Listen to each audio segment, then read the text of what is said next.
briefed on their end-of-time procedures. What do you have to say about this event, Marshall? You've been here the entire time. I think I'm very excited for this tournament we have going on today. I think there's the best of the best quality players that have come. They've battled through hell. I think they're going to be trying to finish it out. As again, I have been as the one who's been here the longest out of the casters. I'm expecting very good things from these players. Yeah. I'm looking forward to it too. It's definitely going to be interesting to see what actually comes out on top as in terms of like what actual matchups, what decks will actually perform. Yes. And yeah, I'm just excited at this point. Yeah. Oh, yeah. I think they're getting their pairings situated. Let's see. I think they're just going over some of the last things. Just to reiterate what the opening ceremonies have stated, this will be a double elimination. So say you were to lose in the normal bracket, you will be placed into the loser's bracket. Yep. You can win your way through the loser's bracket to earn your spot back. And then you will, if you lose twice, your tournament run is over. So you got 2 wins, you got 2 losses to make it up. So yep. And then our players will be playing for a prize pot. I believe it is a little over. It's a little over $3 grand. A little over $3,000. That's the prize pool, and then the number 1 player whoever wins the entire tournament will walk away with their prize money, as well as an MSI gaming laptop. So we will be getting to the action very soon. Just bear with us a little bit. One thing we will want to say is the video at the beginning that you did see. That is a video that is teasing the next circuit. The next circuit will be a collaboration circuit between Kingslayer cards, Crow's Nest, and Battlecore. So be sure, if you're anywhere in those areas and you can travel to, be sure to follow all of those social medias and follow everybody there, and they will give you updates on when the tournaments are happening and where you can go. Crow does a lot of tournaments down in the Georgia area, so if you're anywhere near the Georgia area, definitely go out to those tournaments, earn your spot, try to make it to the next finals day 1, sometime next year or when is that going to be in, or do we know? I believe it is. I believe there will be an announcement in June. Announcement in June. So, yes. To answer any questions because I know we were looking at the chat while everything was going on. Set 12 is not legal for today. It is not legal. The cards literally just came out. The cards street date was yesterday, so it is giving our competitors time. We didn't want to have a time crunch for them to get their cards because some people may not get them. Some people may have ordered them and they just got lost in the mail. We don't want to do that to the players and give them a detriment because of that. Yeah, equal opportunity for all the players is definitely something that we want to promote here. It's not legal, and we will be. Looks like our players are sitting down for the first match of today. I believe we have Sean and Colin on our first round today. Yes. So letting them sit down. I know Sean in particular is using which has been one of the most consistent decks currently in the current standard format. Yeah, 100%. And I definitely believe he's going to probably pilot this really well, and I think that Hart Luru is just one of those decks where it's able to compress so much to such a point. You've got a lot of searching off of your order, off of Sparkling Bunny, to a point where it's so easy to hit triggers, potentially hitting your OT midway through toward the end of the game. So that and again, we've stated this in previous tournaments. If you've been around. The thing about Hart Luru is one of those decks that you can take to a very long tournament. Yep. Yes. Because the deck, being honest, the deck doesn't really need a thought process to pilot. Yeah. No. All of its cards need to go in certain positions to get their effects. So because of that, you can play it in a longer tournament and you won't start to feel that mental fatigue that you will playing something like Luar or something a little bit more thought-inducing that you have to sit there and just do your mental math. Right. So I definitely think Hart Luru is a very good deck to pick here. Yeah. And it looks like Mr. Colin is going to be playing Chris Rain. Yeah. So our first matchup is going to be Chris Rain versus Hart Luru. So I'm actually really interested. Chris Rain is a deck that I do admit after this previous booster set, You didn't really think it came. You didn't really think it would show up and show out, but it has shown up and it has shown out. Oh, 100%. I mean, Chris Rain is just one of those decks where it's able to like have a very consistent game plan, consistent restanding, high attack numbers, really a big thing with this deck. You know, you're hitting easily over 50K on some attacks depending on how your board is set up, and you have the ability to bounce cards, you know, to your hand after the battle. So, you know, that means even more hand advantage still, even despite you calling more resources down. Yeah, and being a almost guaranteed 5 attack deck is just very good. Yeah. Especially when you're a deck that makes big numbers like it does, having the multi attack is very good. Yeah. Oh yeah, multi-attack is definitely the way to play in this game. If you're not getting at least 4 to 5 attacks at minimum, you're just not really a deck in this format, because like Agreed. you need to be able to chew through your opponent's hand, and if you're not dishing out that amount of attacks, you're just not getting anywhere, and you're just running yourself thin. Oh, 100%. It is. You just don't have the pressure that other decks just have inherently. But, As our players are shuffling up currently, we will be getting it swapped over. but yeah, no. So, which deck do you think has the upper hand usually? I think Chris Rain. Yeah. Simply because it can just get the attacks. It can get the attacks, but also Chris Rain isn't a very. It's a piece reliant deck, but it can search its pieces. Yeah. So it's not hard to get its pieces going, and once it gets rolling, it's just going to do the same thing every turn after turn after turn, and it is just going to be. I can see it actually creeping out here, because it also not only does it get the big attacks, not only does it get the multi attack, but it also draws cards too. Drawing cards is draws good. like crazy. And anything you put on the board will end in your hand at the end of the turn. Yeah. So You're protecting your pieces too. Like exactly. it's keeping him out of Hart Luru's like there. So like if you just keep them in your hand, you can have them like either use them defensively if you want to, have them do their job, or you can have them do their job on the board. Right. Which even better. All right. So I think no matter what, I think it's also going to come down to who actually goes first or second in this situation Yes. too, because Yes, both of because- these decks prefer to go first, and so because both of them have their advantages to actually going first. Obviously, if you're Hart Luru, you're able to set up your orders a lot faster. If you're Chris Rain, you're able to like set up your hand in a position where you can keep like attacking and then bouncing cards to hand. So like it's gonna. It also does depend on whether or not like who actually goes first or second in this situation too. Yes, definitely. It's, especially because Hart Luru is also one of those. It is an aggro deck, and as our resident aggro deck expert, Mr. David, would you like to give a little insight on how you would approach, like coming from an aggro deck perspective, how you would approach, like would you want to go first, would you want to go second? So in standard format, it's more of a you want to go first because you want to get to grade 3 and get your game plan going. But like in the other formats, I obviously like going second to have that extra like cushion with like the tickets and premium format. But in standard, it's going first as an aggro deck means that you get to attack on grade 2 first, means you get to attack on grade 3 first. And it means that you get to do your game plan, and then it also sets you up for the Persona Ride so that if you keep going on pressure and you get your Persona Ride turn, you provide the damage, you provide the numbers, and your opponent's just that turn behind.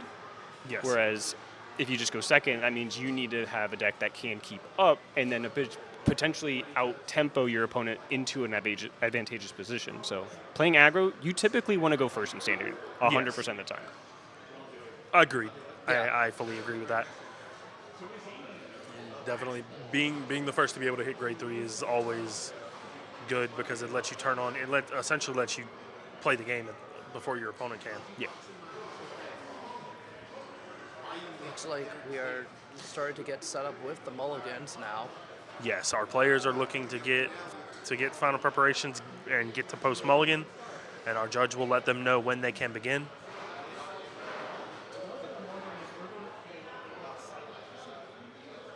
And I also do want to point out this: if you're going to BCS Philly as the last BCS for this competitive like circuit for the Bushiroad side, at least initially, this is going to be really good practice for that because all Bushiroad tournaments are best of one, and you're 100%. kind of practicing with that mindset, and you're going into this first round, these rounds like with that mindset. So that's definitely going to help out in the long run. Absolutely. I know the rest of this tournament before this was all like best of 3, wasn't it? So I believe, yes. how do you think these players are going to like handle transitioning from best of 3 mentality to this best of 1 format? I believe some players will play more aggressively, but I believe some players will probably try to play a little bit more of a tempo game. But I can see a lot more players trying to play a lot more aggressively just to mitigate that trigger value. Yeah. That trigger that triggers being able to shut you out of the game. Looks like Right. we are starting. Stand up, Vanguard. Good high five from the players. I love good sportsmanship here. We have to love it. So it looks like All right, Colin will be starting off this game. Yep. So it looks like Chris. Yep. Chris Rain will be starting the game off for us here. Yep. So Sean's going to be riding up and going into his grade 1. He's going to be activating a couple skills. So the gun cycler will allow him to draw after he activates the grade 1 effect to search for a Toys and Milk for Children order and add it to his hand. Yep. So he's going to find his order, and then the Tiskar is going to be able to activate.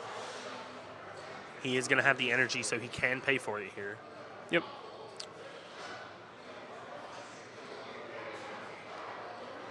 Yep. There's the Tiskar drawing an extra card.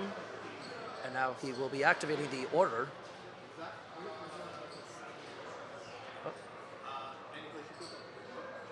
Okay. Players so just yep. making sure that they can use like any part of the board to make sure they can set their cards. Yep. Asking where they would like placement. It's very appreciated. So he is going to be activating the order. Ooh. So it doesn't Looks like it was a It whip. looks like it was a miss. Oh yeah, my lord. which is really not how you want to start this game out. No, not at all. Oh man. Yeah, I believe he did elect to draw a card He did first draw before from the skill. starter. Yeah, he did draw for the start, and he drew for the gun cycler as well. So that will help out a bit, but it's still not a great. Oh, and he gets another order, so that's actually Drive going check to really another matter. order. So that means he will have his 3 orders by the time he hits grade 3. Guaranteed, yeah. And I think with him drawing into that, because the grade 1 in the ride line allows you to search for the order directly once you call it out, so he's guaranteed all 4 orders for this game. 100%. Because Yep. usually that's really the big thing about Hart Luru is that sometimes they just do not see the 4th order. Yep. And him drive checking that other order is going to be really helpful. It's going to let him get 2 calls per turn. Yep. We are going to see the top idle Aqua.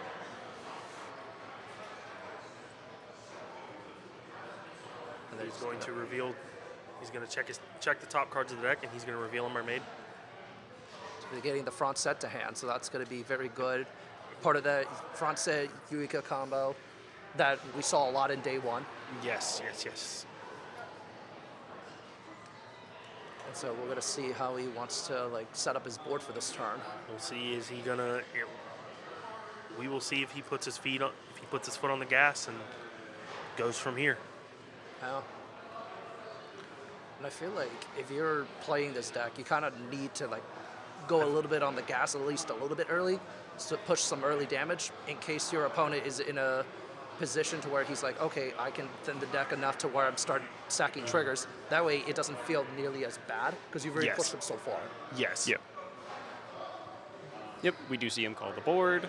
Yep, he is going to put his foot on the gas, so we're going to see a 15 to an 8. Damage check, no trigger.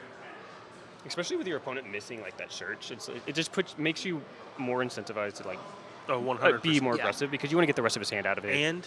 And him drive checking the order, which is a dead card to guard with. Yep. So you know your opponent won't be able to defend this very well, and if they do, they have to give you pieces. Oh yeah, 100%.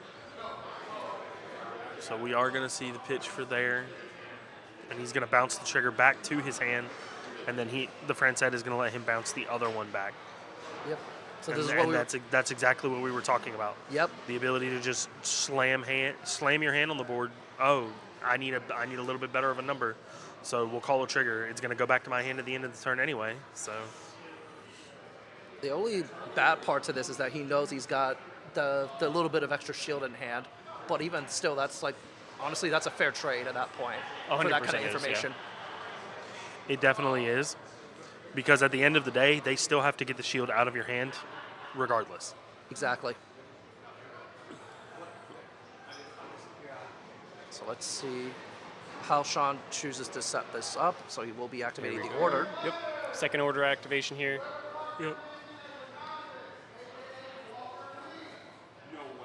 Oh And my he Oh god. my fails goodness, the no, oh that's twice in a my row. This is not looking good for our Hart Luru player. Oh, you can't This make man's this smiling his way to the bank here. He's just like, Yo. I This just is whipped not- it twice this in a is- row. This is not. This is not looking good. Oh, that's Wow. so rough. Because the thing about Hart Luru is Hart Luru, to those who don't know how this deck plays, it plays very similar to Pale Moon. So they have to set their soul up. If they don't set their soul up, it kind of gets just very bad for them because they start to run out of resources. Yeah. So that was really rough. Missing on 2 orders is just not really ideal at all. He is And you see, completely on the back foot. he has to fish. He has to find pieces at this point so he can restabilize. Yes.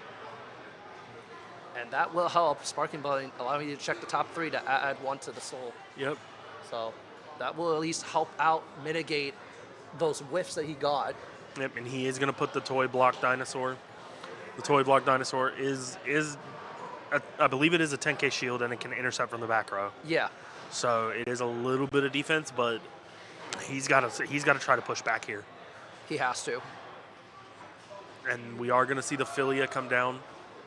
We do know the thing about Hart Luru is it's very big on placement, so you don't have a lot of open spaces.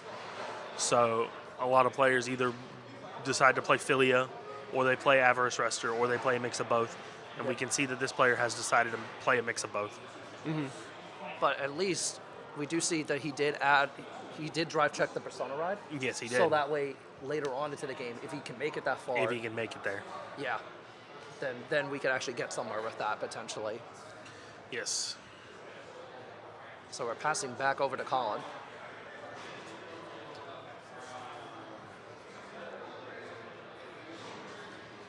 And I believe, if I'm correct, the Dragon Grade 2 is the one that gains a crit, correct? Yeah, the dragon is the one that gains a crit when it restands. And then I think it's the bear. It's the bear that has the 2 or more guard That has restrict. battle. Yeah. Yes. So we do see him ride into the cadenza. Yep. He rides into Chris Rain Cadenza.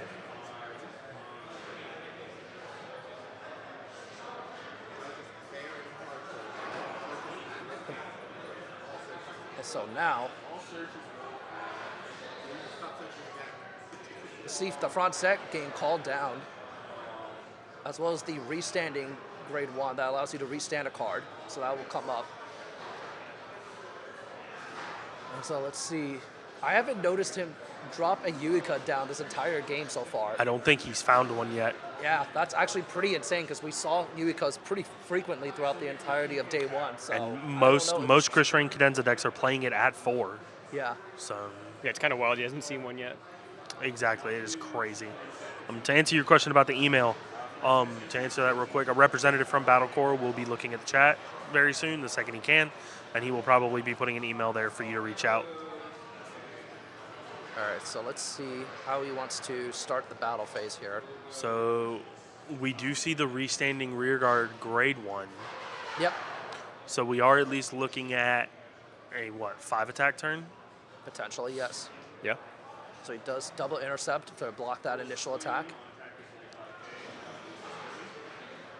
Swinging for 30 with the front set. Damage Yeah, check, critical trigger. At least he's hitting defensives here now. Yes, he's, When he's it starting to. matters. Yes, because he needs to be able to stabilize. What is very unfortunate is if you look at the last card in the Hart Luru player's hand, it's very unfortunate. Oh yeah, it is a 4 attack It is a 4 attack on. because his opponent's not at grade 3. yeah. or- Yes. Yeah. We are going to see the Elementaria come down, pitching the Persona ride. Probably just did not have anything First check, else going second on. check, heal trigger. He does not resolve the heal.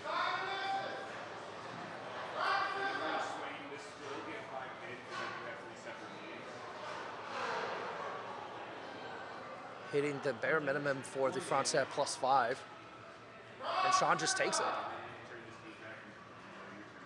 And so now we pass back to Sean, already pushed to 4. Yeah. I think not, ditching the Persona ride for the heal is fine, or for the PG is fine, because like your hand is already being ripped to shreds. You're not adding pieces. You need to prioritize your finding your pieces. You can find a Persona ride later because you're not even at 3 yet. For the power loss at that point. Yes, definitely. And also at the end of the day, he may have more than one. Correct. Yeah, he could. Goes for the order again. All right, third time's the charm, right? Surely you hit it off this, right? Surely third time's the charm. We believe. Well, okay, we got okay. there. We got there this time. We will resolve it. Awesome. We're going to put a Sparkling Bunny into the soul, and we're going to put a Block Dragon into the hand. So that'll definitely help. I couldn't imagine whiffing it 3 times. I couldn't imagine I whiffing would 3 searches in a row. I'm speaking from experience here, right? Bro, if That's that happened to cold. me, I would be crying. That is cold, I Mr. whiffed a lot of top Senecoso. 7s. Yes, and I whiffed G-Assist for grade 1 in BCS Georgia every round. It was great. It was fantastic times. So we're going to be seeing him use the order to place one of the cards from the drop zone into the soul. Yeah, to help you stabilize. 100% is Yes. helping him stabilize. He just needs to apply enough pressure to try to get cards out of his hand now. Yeah, Because the longer that Chris Strain can just sit back and just vibe, the harder it's going to be to break that hand when it's time to. So Here we do go, see build a him board call out workshop. call out the board, and the Shark really isn't going to be helpful here, but it's still another attacker, and I'm guessing he didn't see the bear at all, so like... He hasn't resolved his order. He's only resolved 1 order this entire game, and in 1 order, 1 Sparkle Bunny. Yeah. So he hasn't been able to fit those pieces into a soul yet. Yeah.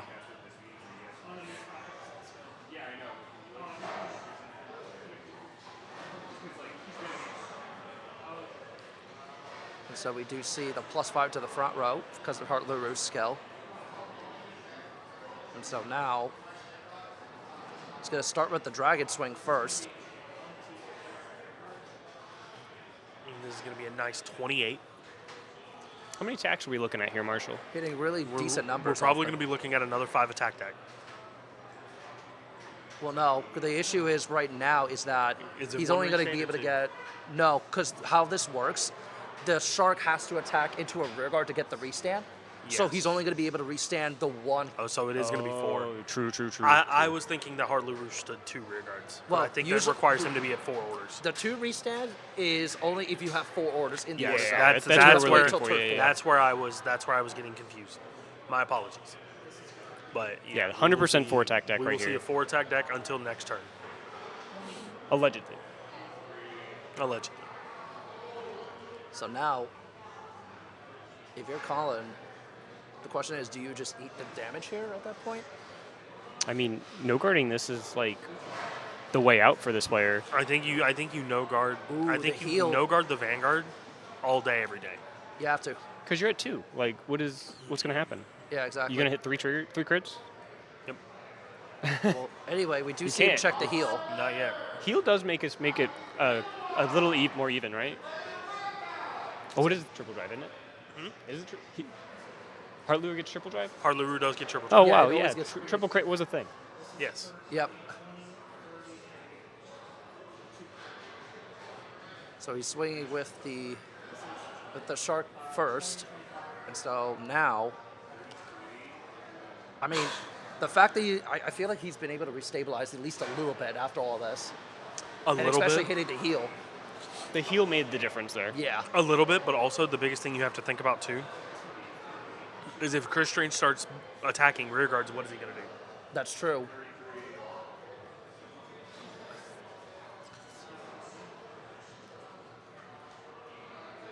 Then we're going to be passing it back over to Colin. Yes.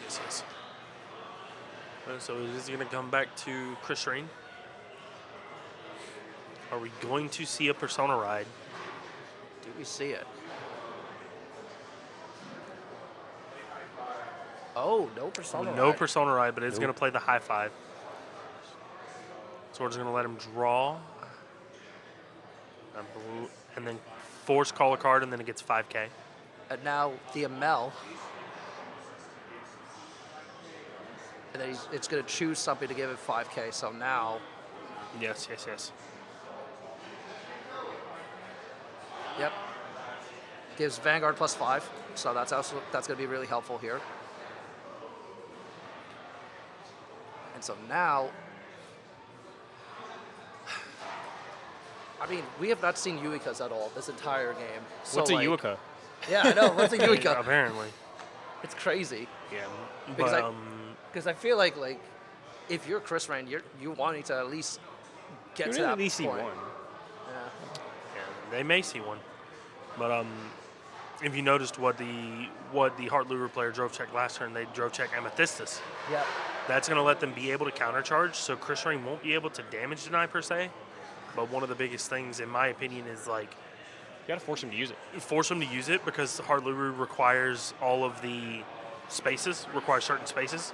So if he has to call excess cards to his board, Yeah. then he's got to call over it to get that space back. Well, not even just that. Part of the other issue was he had to use 2 CB on the Dragon to draw some additional cards to Yeah. kind of help him restabilize. So Exactly. So swinging at rear guards here for Chris Train is not it's not an impossible decision. I could see it being a very good one, especially because how far behind the Hart Luru player is at this point. Or mainly, especially swinging at the Dragon, because the Shark isn't really going to do anything because you're not going to leave rear guards. yeah. Well, again, I don't think he's going to want to swing rears at this point because he knows he can't damage deny.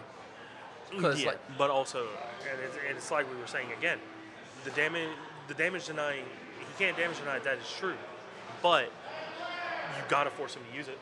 yeah, that's true. Because if he forces it to use it, if he forces the damage denial, Amethystis can't be used as shield value. Yeah, that's fair. Or you just go face, make him block it. Yep. That is also true, because you could always force him to block with the Amethystis, and then he can't do it anyway. Sometimes face is the place, and I think that's exactly where this player's going to go. Then using the block Dragon to intercept, so that'll be Yep. helpful. Swinging with the front set next. So let's see how Sean chooses to guard this. So now we will say this. Both players are at grade 3, so the potential for Divine Skill from Chris Rain Cadenza is active. Yep. So we could see a Divine Skill here to get that little extra bit of multi-attack. Okay, so.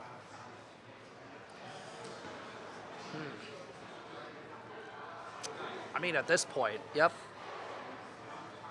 Yep, there Cards. goes the bear. Which, again, he could just put into the soul later. Yes, he So can. that's not too much of an 100%, issue yeah. here.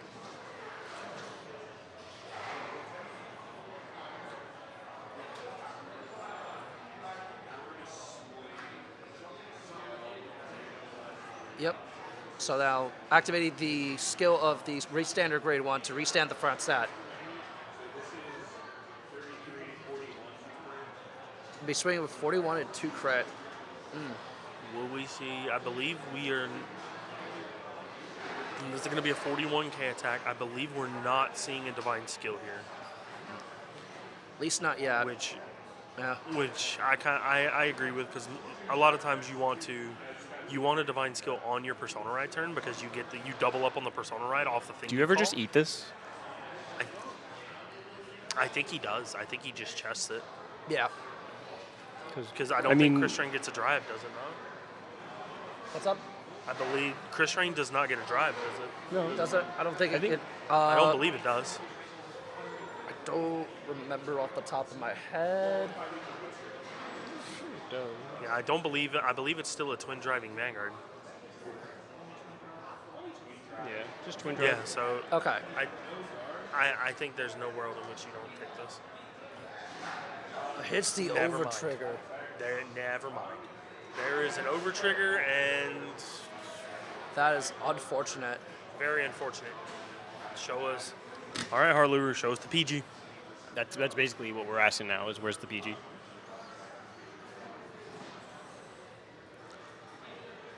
So let's see. We've seen one of the Sanctitudes pop earlier in the game, so we'll see. So yeah. Hits First the check. heel. Does not No heal. way. Does That's not rough. resolve. Second check. No trigger. Third Third check. Nothing. No trigger. that will be That's gonna our be game. That will be the end of our first game on our tournament today. Man. Yeah, you got to feel bad for Sean, though. Like, low-key. Just whipping on 2 orders like that, like, that's just Playing something that behind Hart is- Luru never does. Playing behind is very rough, but at the end of the day, that's the name of the game.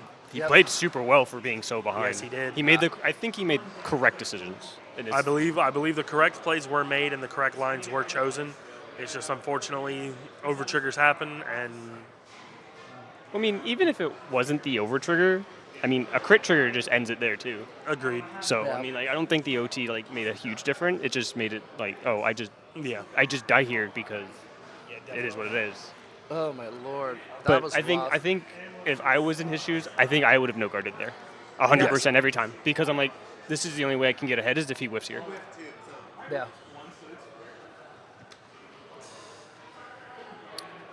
It was definitely a good game though. yes, that For was how definitely- for how it ended up after that early game flump. Yes. And again, for those, this tournament is double elim, so this I mean, it's isn't still the end of doable. his. Yeah, this like isn't the Sean's end not of his out. run. He's This is got the not end losers of Sean's bracket to run. tear through. If he tears through the losers bracket, he will earn his spot back. Yeah, So, it is. His story is only- not over.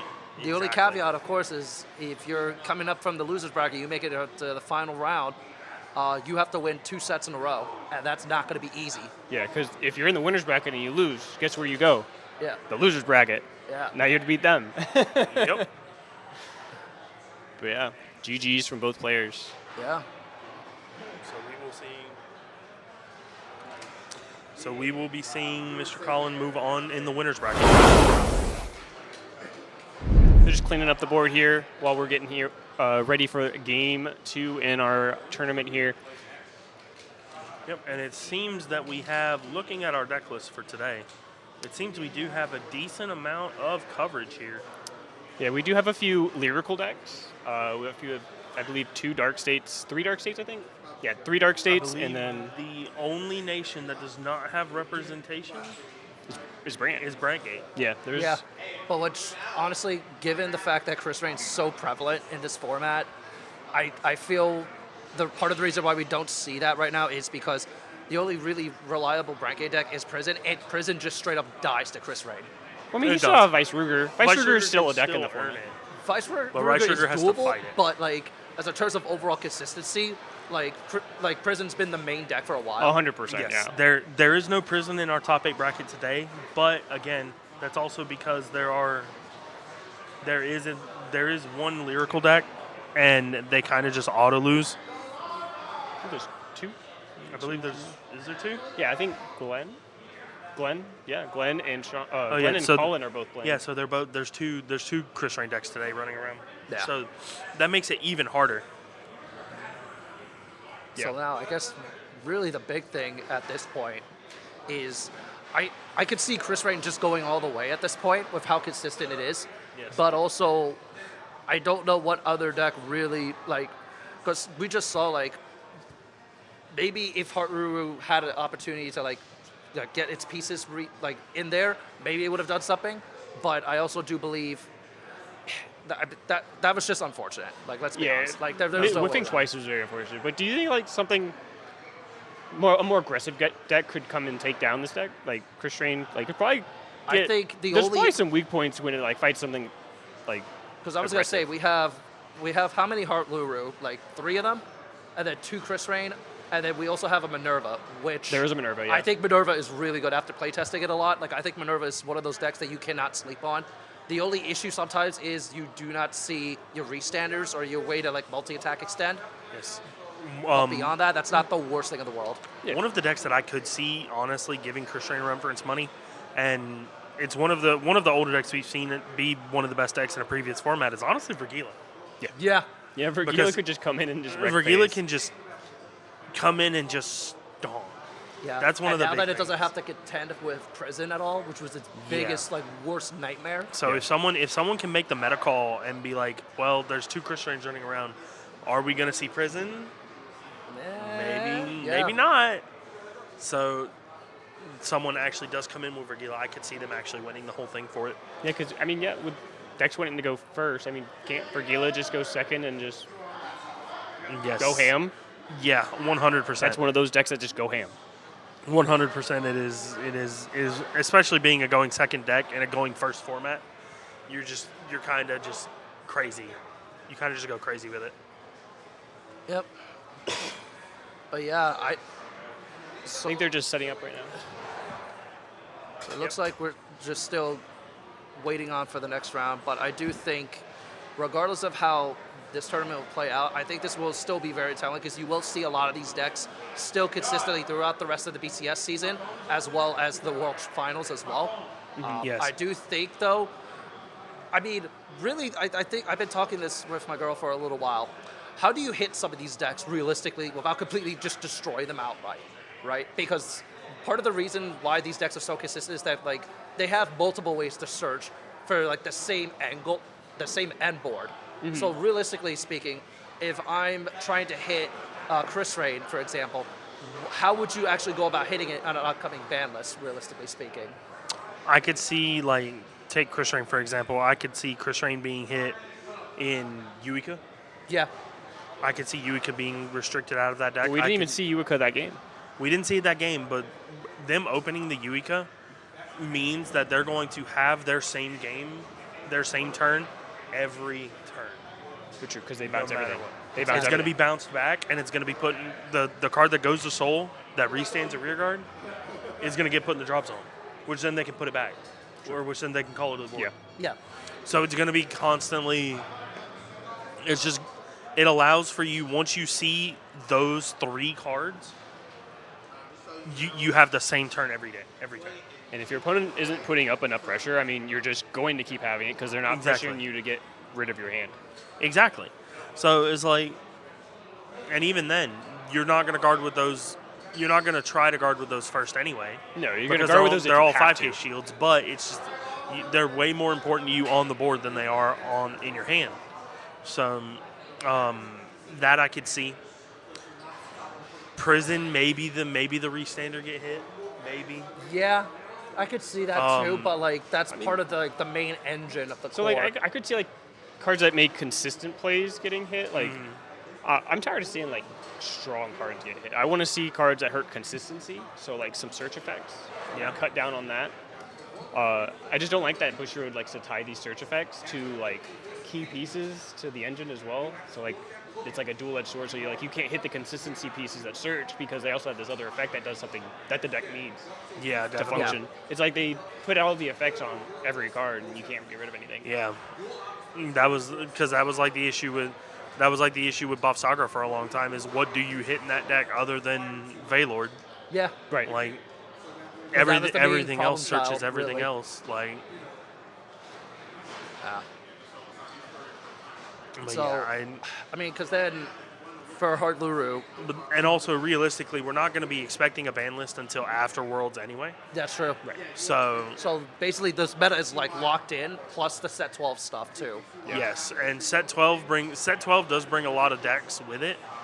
But it also the biggest thing about set 12 is, one, it brings the dinosaur, the Grade 2 dinosaur for all Dragon Empire.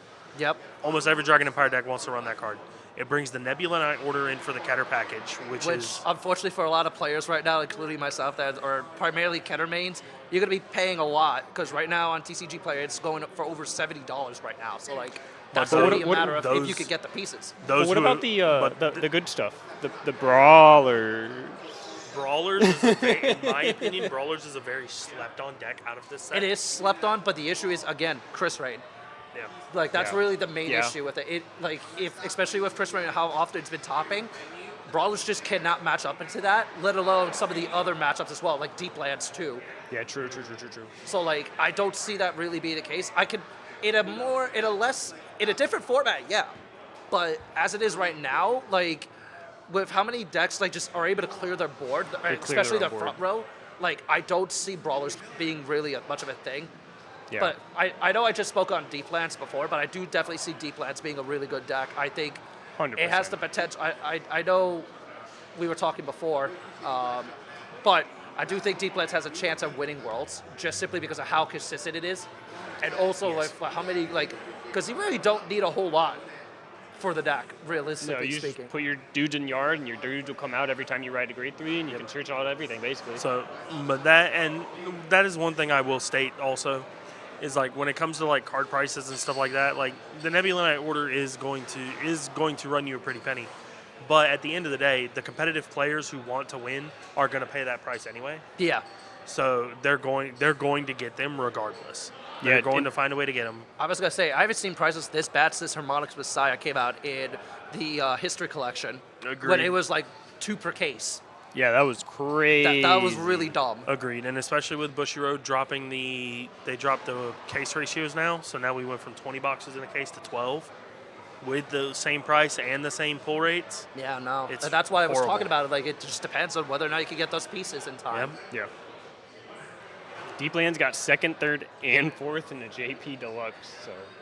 That deck is crazy. Yeah. Yeah. As someone who has been playtesting that deck for the past month and a half, that deck is absolutely wild. Yeah, this man's been fishbowling it all weekend, too. He's got his proxied out deck. He's ready.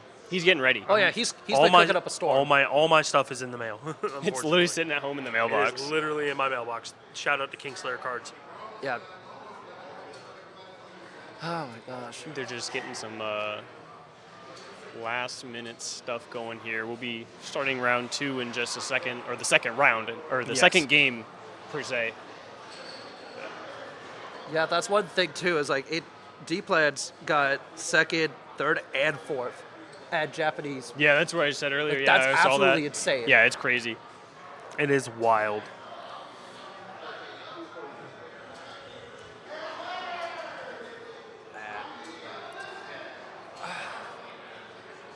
But yeah.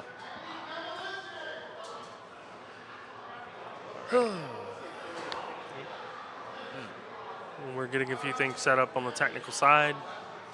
We're also waiting on our other player. So how does one get in on the event here, Marshall? How do you get to where these players are today? So, Battle Core has been hosting a circuit for the entire year. This is the invitational. This is the finals.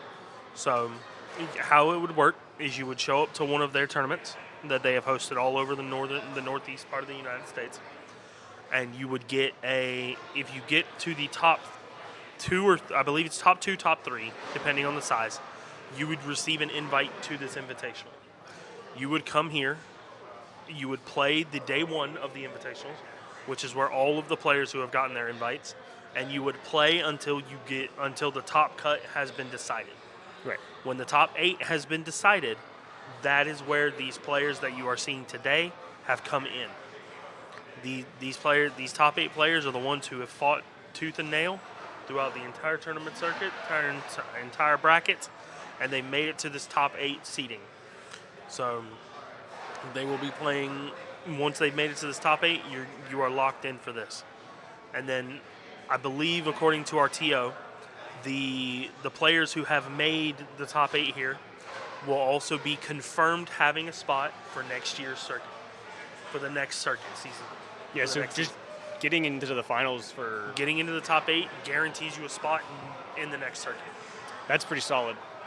Oh, It takes agreed. a lot of edge off, especially when Agreed. you're trying to get to these events, because now that you're Especially- there, you can focus more on testing, deck building, theory crafting, meta analysis, Yep. to where you can build the correct deck for you to want to be like, all right, I'm going to come in, I'm going to take down this event. And I know it's the more of the Northeast region, but now that they're partnering with Crow's Nest and Kingslayer Cards, there's a Southeast now that's probably going to be taking place through Crow's Nest. Yes. So if you do well in those Crow's Nest events down in Georgia or in Florida, depending on where he decides to host them at, you could potentially earn your invite to that day 1 finals for next year as well. Yes, 100%. So be on the lookout for any Crow's Nest events down there, any Battle Core events up here. Yep. Earn your Be spot sure- for the next year's finals. Be sure to follow everyone who's a part of this. Crow, Main Deck Masters, Battle Core, Kingslayer, everybody. Even Mr. Yeah. Dragnoa here. Make sure you follow him. Follow all of our social medias and follow all of us on YouTube and everything else. And you will see the updates from us and from them as well. 100%. So currently, I think we're just waiting on one player to finish getting ready. I think Yes. Yeah.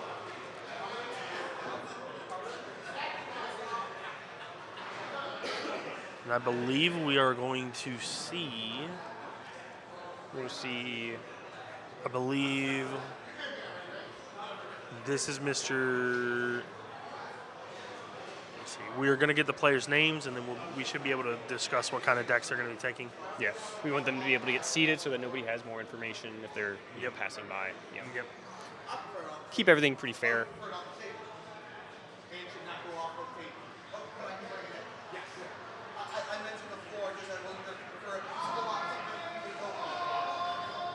All right.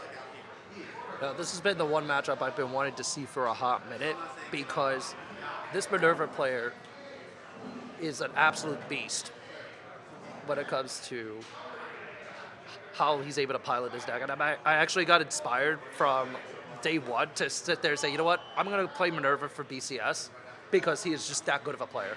Yes, true. Yeah. Yeah. Some of the players here definitely make it seem like it's super easy to play some of these decks, but after sometimes you just start playing them and you're just like, wait a minute. Yeah. This deck is a lot more big brain than I give it credit for, and I Yep. needed to put some reps in. You do definitely need the brain for that. It's a specific. Yes. So, one addendum to what we seen earlier, or to what we said earlier, the JP Deluxe. We actually had a little bit of misinformation on that. Apparently, it went Vergila, Deeplands, and third was Keter, Blangdmeyer.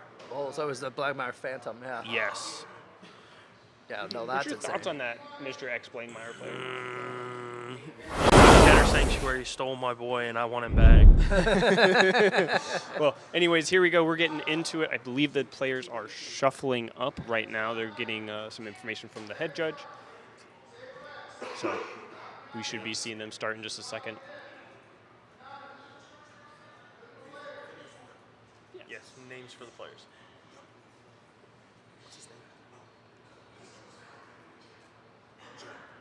So we got Demetrius and Joe here playing today. Let's see. So I know Joe is playing Manurva. We talked about it a bit, but I am curious about what Demetrius is cooking up. Demetrius, we're going to see because he is the only Stoic head deck.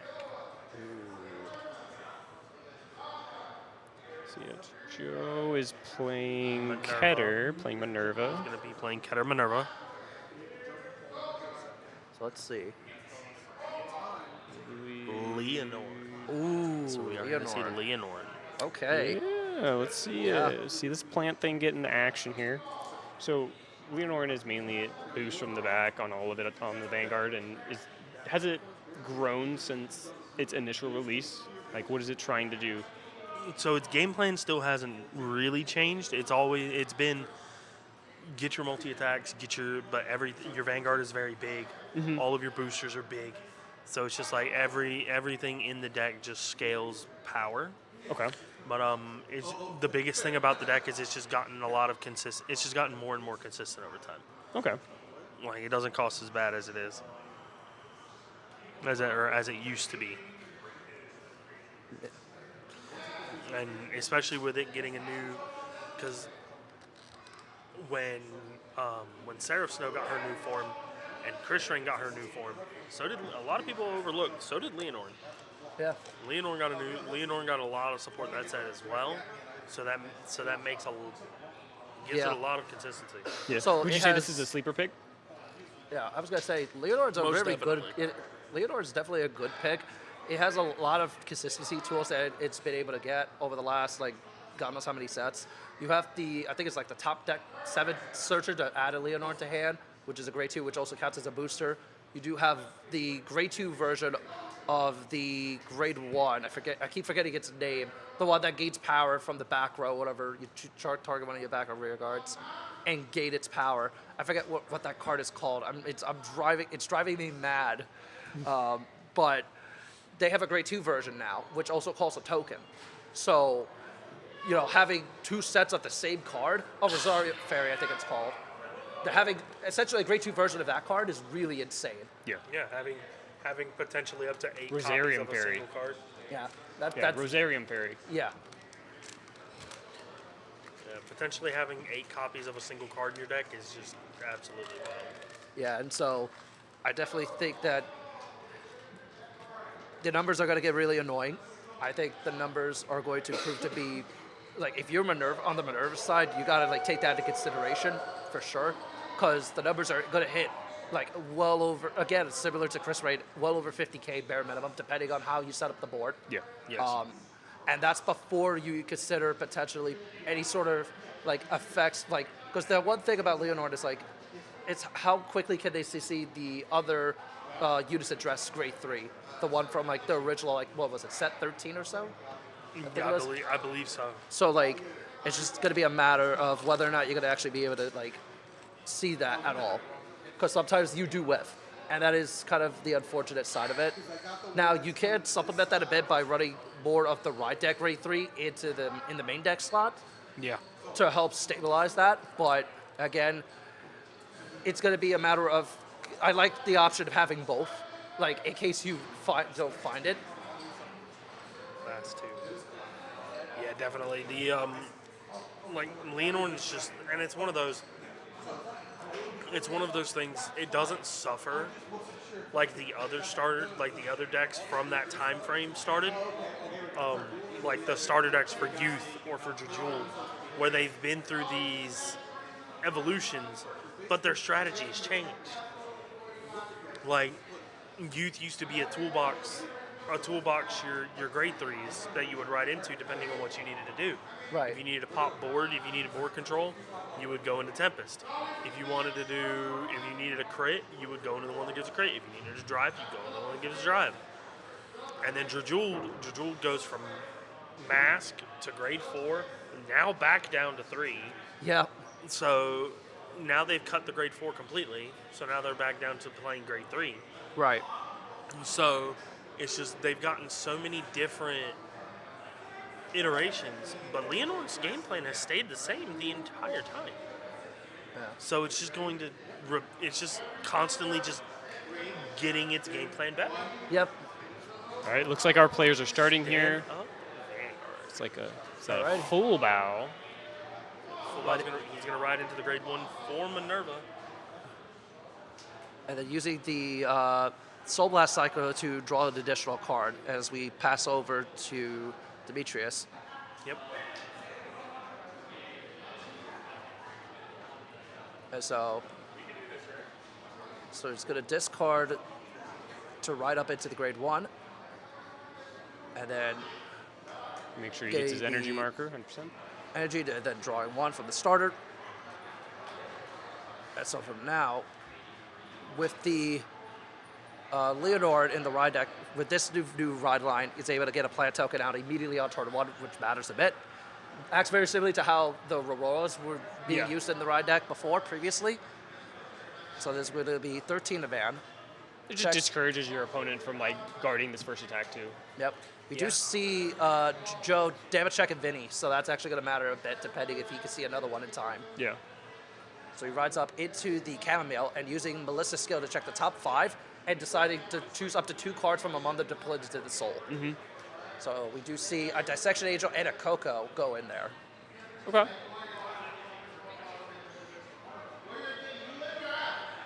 And so How do you think Leonor fares into Manurva? Do you think it's a matter of who sees what, or is it a matter of can I defend the big turn from a Manurva? I think that's what it boils down to. yeah, The big turn from I thi- Manurva, can I defend it? I think it's can Leonor defend, but also can Manurva see their pieces before Leonor just try? Because the thing about Leonor is Leonor does have a couple of different ways you can take it. so we do see the There are a lot of rush variants for Leonor, and they can get pretty big. Okay. So we do see him plop down the Coco to scrap the top 2 and add either one to hand or put it to the soul. He So did put it into hand, and then he put the other one back on top. yeah, so that's going to be really good. So he knows what the top card is. Yep. Checks a crit. Knew it was a crit. Yep. First check. 100%. I believe. Revanche and a crit. I believe that's the thing with OTT, and that's the thing with That's the thing with OTT and Genesis and all these. If they ever keep it on top, you know it's a crit. Yeah, being able to scribe the top cards of the deck is just that powerful. Yep. So now this is still hitting magic numbers, 18 to 18. And there's a 15K guard. Then we pass back. Well, he did hit a defensive, so it was a 5K guard, but he did that to drop to 15. Yeah. So let's see. Discards the ace unit to ride up. Oh, was it 28? So we're gonna see that grade 2 I was mentioning earlier, the one that allows you to counterblast to check the top 7 cards of the deck, I believe it is, and then add a Leonor from onto the hand, I'm pretty sure. Yes. So it's a very good, consistent like searcher, but on top of that, it also acts as a booster later on down the line. So Yeah, that's yes. gonna be potentially with some other cards that you may have as well. It allows you to like kind of already like have a nice, like somewhat good back row in case that situation calls for it later on down the line. Yeah, 100%.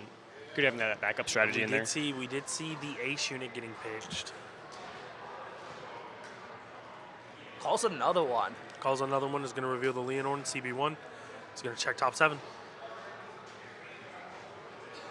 What's interesting about this ride line is that they're running the OG Grade 2 from the original Leonor trial deck, not the new one that just came out of the set. That is fair. That's actually what does it even do? I don't remember. David, do you mind checking for us real quick just to see?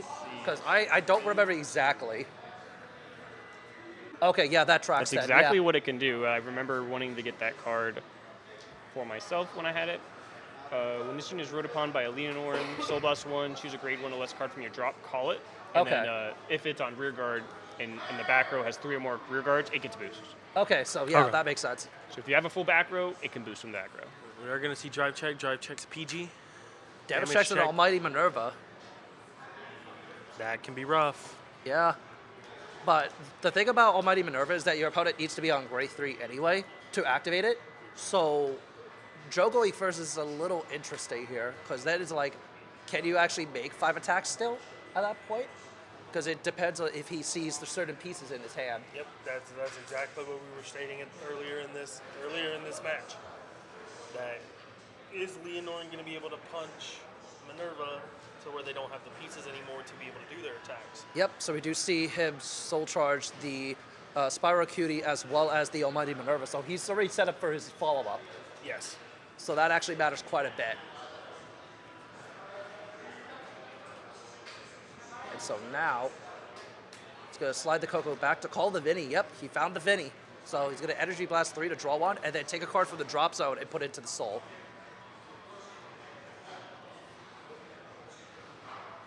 So from here,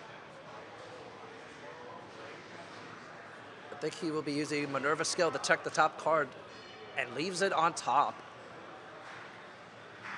It seems like our player is deliberating. So let's see.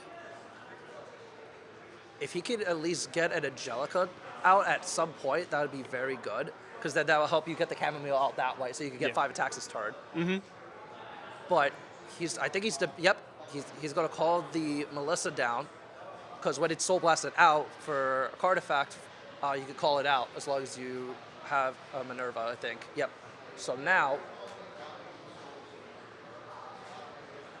because also he has the grade 3 Regalia in the soul, he's going to be able to gain +5 to the front row off Manurva's skill. Yeah. So these attacks are actually going to matter quite a bit now. Interesting here, though. He's going to play a little conservatively, swing it to rear. Yep. Damage denying is a pretty good idea, right? Yeah. Yeah. Because the last thing you want is for them to rush you down hard. First check crit goes to Vinny. Second check crit, once again going to Vinny. So that's swinging for 3 damage. So now you have a difficult decision to make. Now do you go to 5, or do you not have, or do you Yeah. not have the CB? Yeah, he's swinging to Van. He knows. So the question is, does Demetrius decide to guard here? I think, like, you kind of want CB, but you don't want to go to 5. So that's kind of the problem here. Yeah. Well, going to 5 means your opponent can't heal out of it. Yeah, so it's like.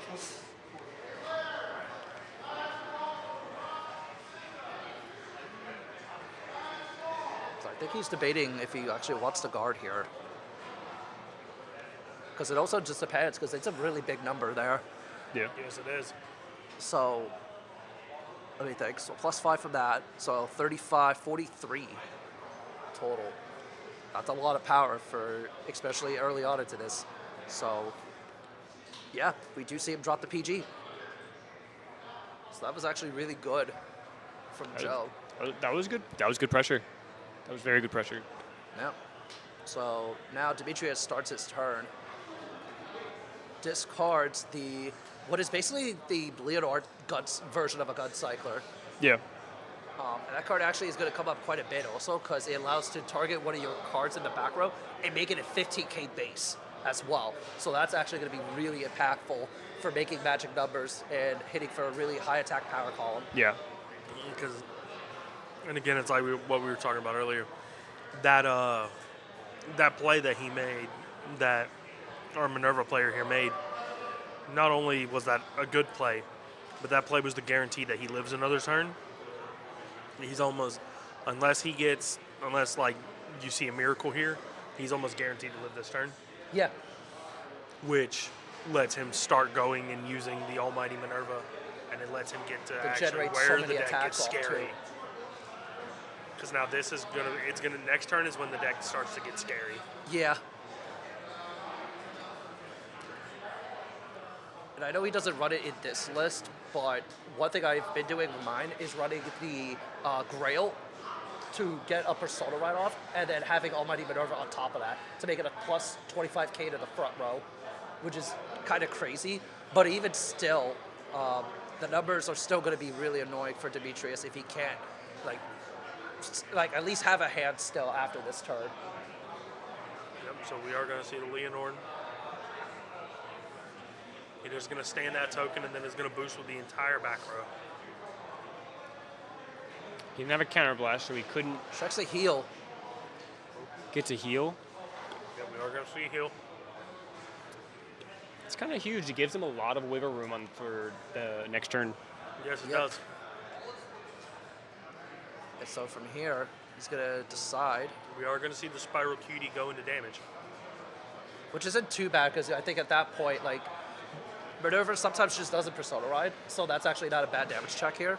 Yeah. And we do see him guard with that, so yeah. Gets a draw and a counter charge. So now, all right, we pass back over to Joe. No more damage denying here. Yeah, No, all damage is face up. It's free game. It's Yeah. free game here. so let's see how Joe chooses to go about this next turn here. Yep, calls another Coco. And activating the skill. Setting another Almighty Manurva into the soul. So like now, like, he has even further setup in case he survives the next turn too. Yep. Yeah. And just future proofing so that he does have plays if it goes into a longer game. Exactly. So we do see him activate the effect, binding the Grade 3 Manurva to go into Almighty. Yep. And because he put a Genesis into this soul, everything in the front row is going to get plus 15 for the whole turn. Yep. Yep. Seems good. Ooh, that's a good card to see there too. One of the things you also have to keep in mind, though, here, too, is that Almighty Manurva is a grade 4. So it gets triple drive, so So that means Sanctitude does work. Yep. Sanctitude is online for our Leonor player if it's in his list. Yep. Yep. But one thing that I really do see this potentially coming back to is he's going to be able to potentially add a Genesis from the drop zone to hand later on. After that other grade 1 in the back row boost, he'll chuck 2 things to the soul and then choose a Genesis from the drop to hand and add it to hand. So Yes, that will yes, also yes. matter quite a bit too. So essentially, on top of that, you're going to get 4 drive checks, 3 from the initial Vanguard swing, and then another drive check off the restand. Yeah. So Yep. that's going to be very good to see. So swinging with the Vidi first, so this is going to be 25 unboosted. And the guard with the energy cycler. So energy blast 3 to draw 1.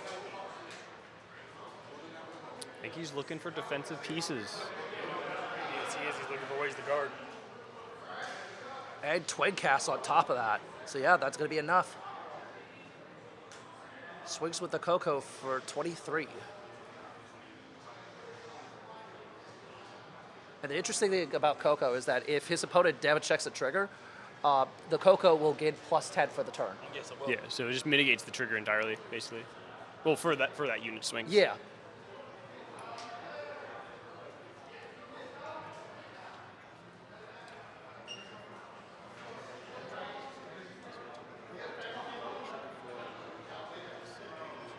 So now we're going to see Vinny activate the skill to restand her, and then Manurva skill to Soul Blast 3 to gate her restand at the end of the battle.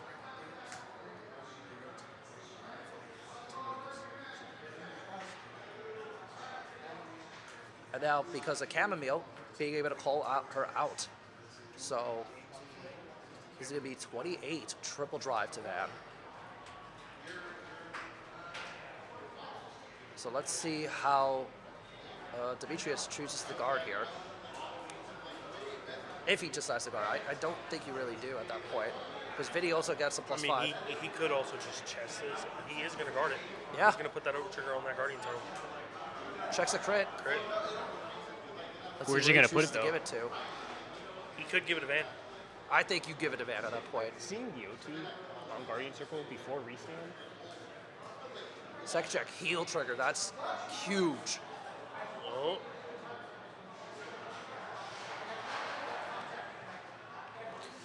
So let's see where he chooses to give it to. Gives it to the Vinny. And then third check, a front trigger. Wow, hitting triple triggers. That's crazy. Honestly, though, like, this is kind of the momentum swing he needed. He definitely Could you needed. imagine if he went all Vanguard, though? Oh, yeah, for sure. So now, Manurva restanding. And then swinging with the boost. 46. Drop checks another critical trigger. Holy buckets, Oh my dude. lord.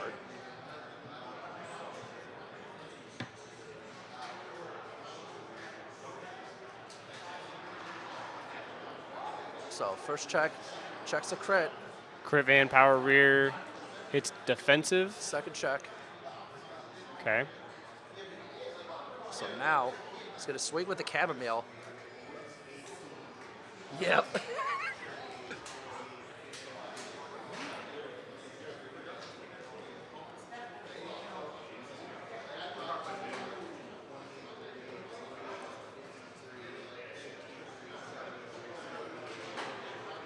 The video is 78. With 2 damage on it from the first crit. damage. Ow.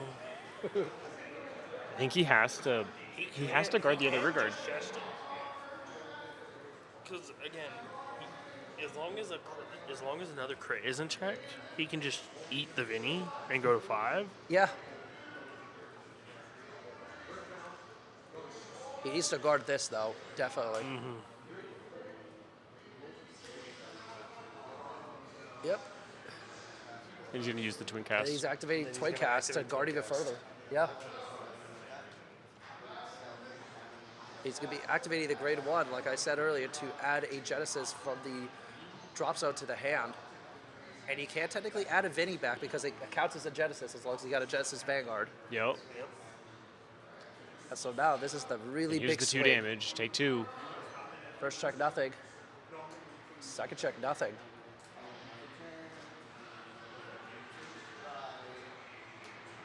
And then rides back into the grade 3 maneuver, then passes back. So really phenomenal turn from Joe's end. 100%, yeah. Now let's see what Dimitri does.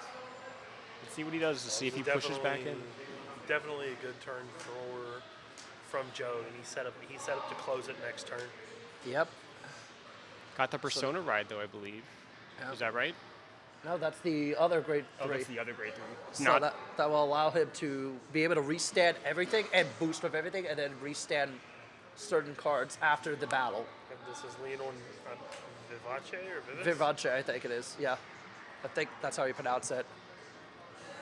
And then we're going to see that grade 2 I was mentioning earlier. That counts as a Rosarian Fairy, basically, be plopped onto Yep. the board. And so now, we do see another one get called down. Activating skill to draw 1. Basically trying to set up his hand so he just has, Yeah. tries to has enough to push this turn But not get blown out. and try not have enough to not get blown out next Exactly. on the opponent's turn. This turn's a very critical turn for Demetrius. He's also got the CB to afford it. He's got 5 open CB. You got to go for it. Yep. Yeah, 100%. So And let's Joe has see. 8 cards in hand. Let's see how he chooses to create this board. Ooh, gets the promo out, activates the skill, soul blasting a card out to grab a card from drop it, call it down to rear. So ideally, you want to call it over the token potentially, right? Yep. Yeah, 100%. And it is going to be the ace unit, and the ace unit's going to let him top 7, bin a card, and then reanimate a card. Yep. So again, further setup. And also, this does create a scenario where if you're able to deck that enough, maybe you'll check some heals along the way. I mean, he's already seen 2. You have to, though. Check some heals or check some crits to kill your opponent. Yeah. To be honest, I don't see a world where Demetrius is actually able to kill Joe here. Anything Where can there's a happen. will, there's a way, dog. Anything can happen in Cardfight Vanguard. Yeah. That's I a think fact. just hitting as many triggers as he did, though, like that's my main He's concern. deck thinning to make that more likely. Yeah. Because that's the big thing, too. As far as we know, there isn't a perfect guard in public knowledge. That's true. That is very true. I mean, And Leonor gets pretty big. Yeah. deck thinning, deck winning is my motto here. Yep. Yep. And that deck is looking pretty thin. And so from here, we did just get confirmation for the 10-minute warning. Yep.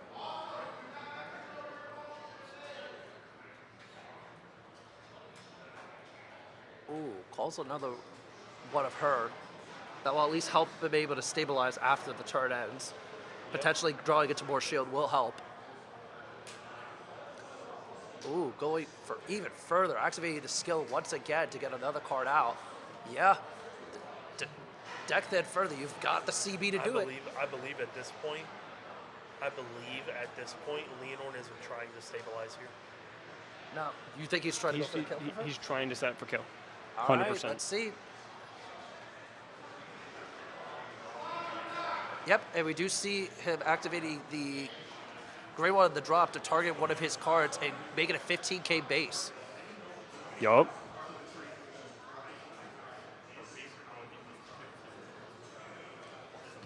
Okay, well, definitely have to take. We will transfer that information over to our TO, and he'll get that updated.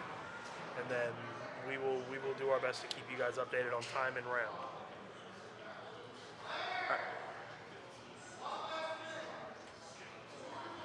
Swing with the. Ooh, so Joe's gonna take this here. No trigger.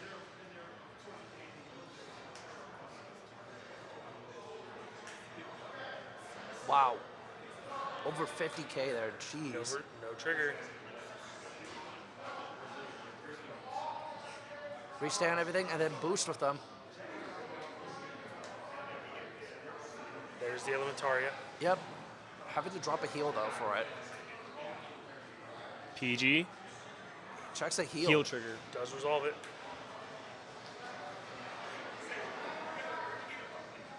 So where does he decide to give it at that point? Let's see. I think you give it to not the 50k rear guard.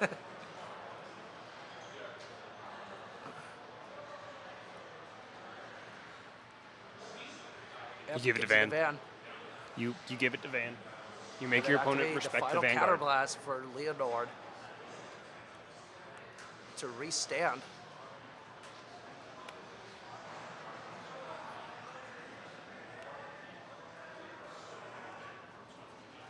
And it's swinging You again. want drive.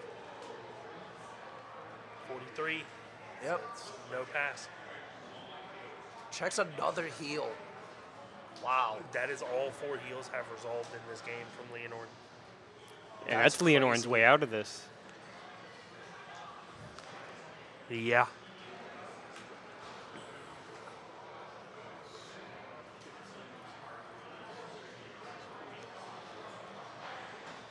Alrighty, so now swings with the rear guard.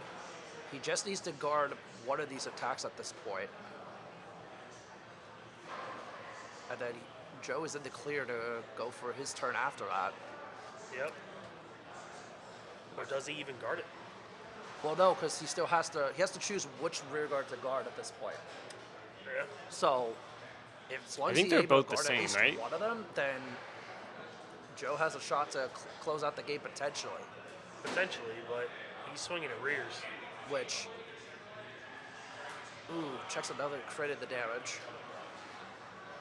And then because of the grade 1 there, he's able to draw and counter charge.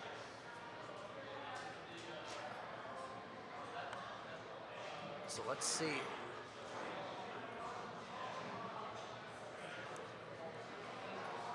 So he's just double checking to confirm what he's got in the soul. He does have 3 open CB, and he does have chamomile in there. So we could needs to- potentially still see a lot of attacks still this turn. Yeah, he has to push through his hand and deal 3 damage in one turn. Yeah.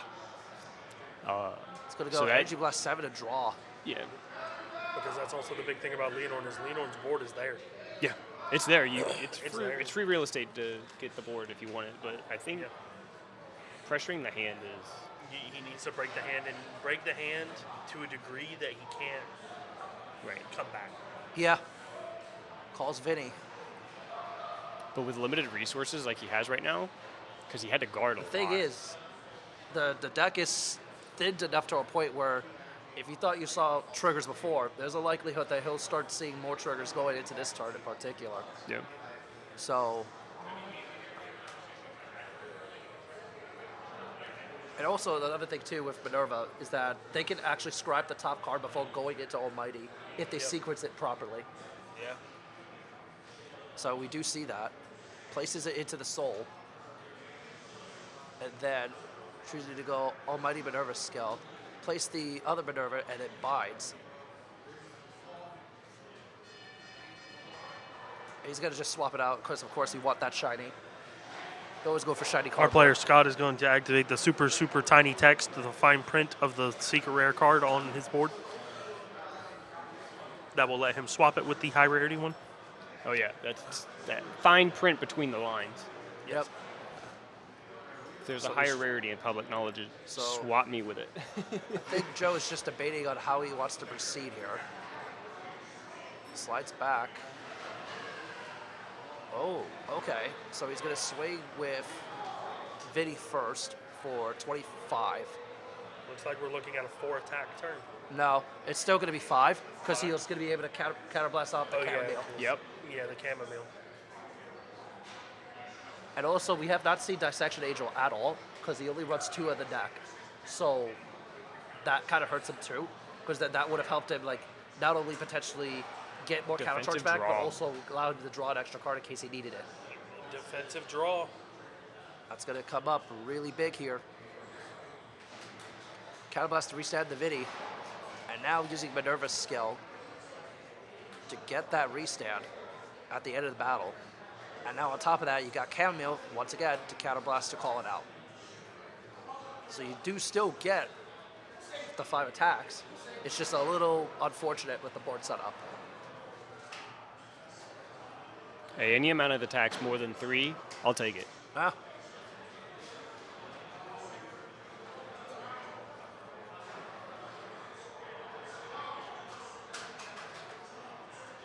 All right, so let's see.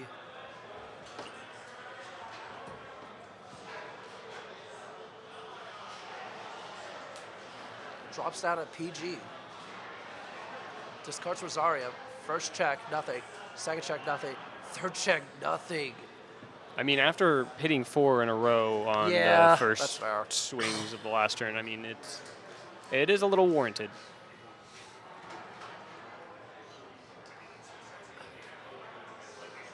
And double intercepts, wow.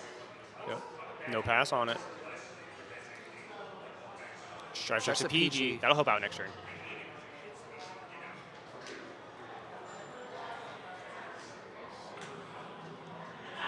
Guards with the restand heal. Yep. 48.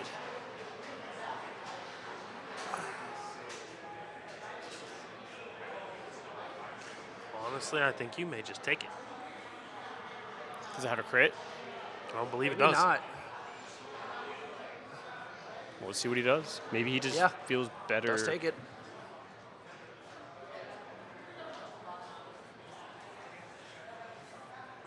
So now we pass back over.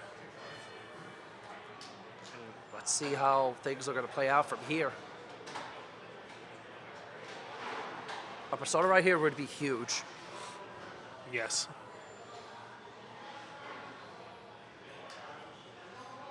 But I think he's just debating how to sequence this at this point. Oh, yeah. Because you have to be kind of particular with this deck.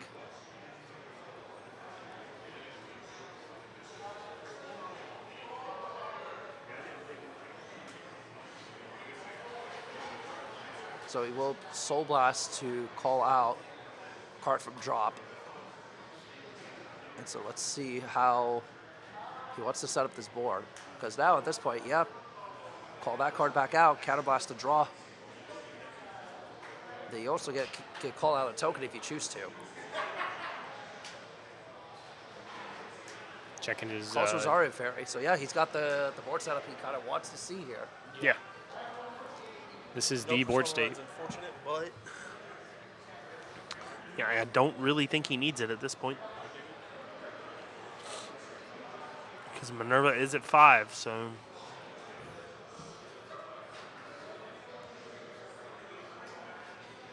Right. So let's see how he chooses to start this off. I mean, either way, it's basically you're hitting similar numbers. definitely.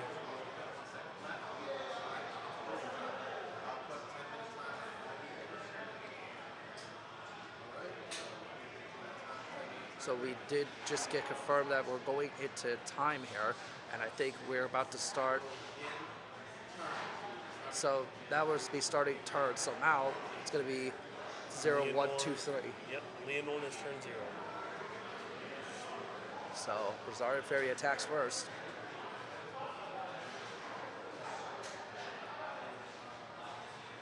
The main question, I think at this point, yeah, that's it. That's game. GG's. Yeah, All right, Mr. Demetrius will be moving on. yeah.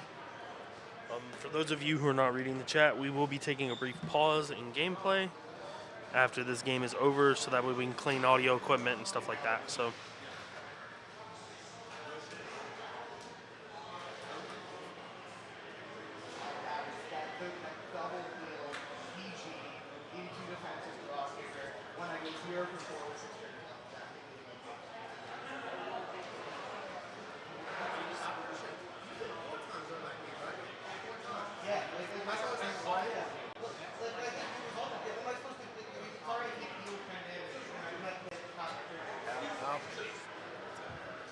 Man, what a crazy game.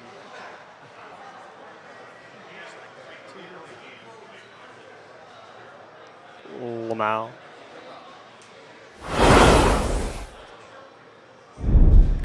That was a wild game. That was a wild game. Yeah.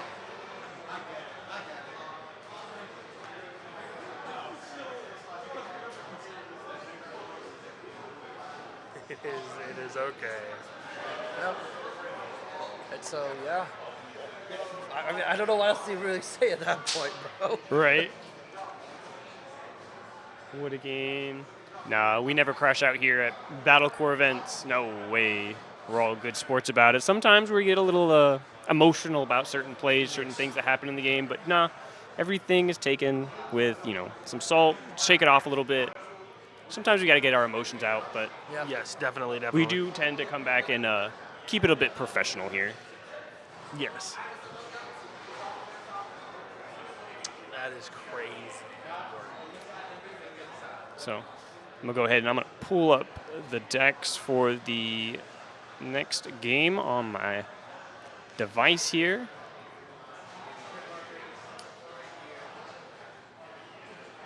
I think I heard it was going to be Josh.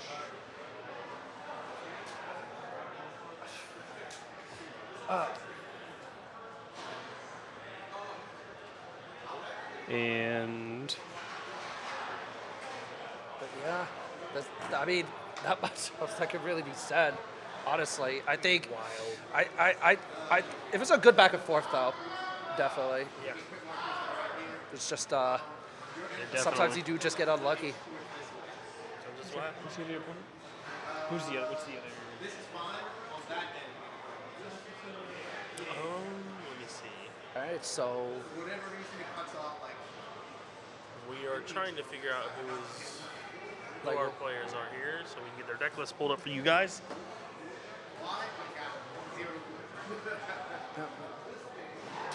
so. Oh boy. So I think no matter what, like obviously again you still have the chance to make it up from losers bracket, but the fact that Leonor's in top 4 is interesting. Yeah, top 4 of the winners bracket. Because Yeah, I it's think pretty out good. of all the decks that have a chance at getting what I would actually consider. Yep, because Definitely, as we saw, it went from 5 open counterblasts, and it just went through its entire deck just to try to deck thin a little bit, and it ended up paying out because hitting the heel mattered. Yep, Yeah, it definitely. did for sure. Hitting the heels mattered there.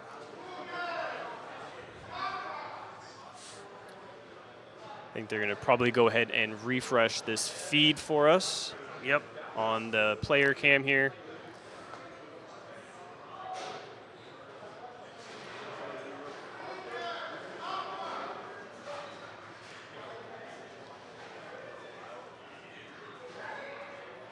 We try to signal him out. So we are going to be seeing another Hart Luru come in. Are we?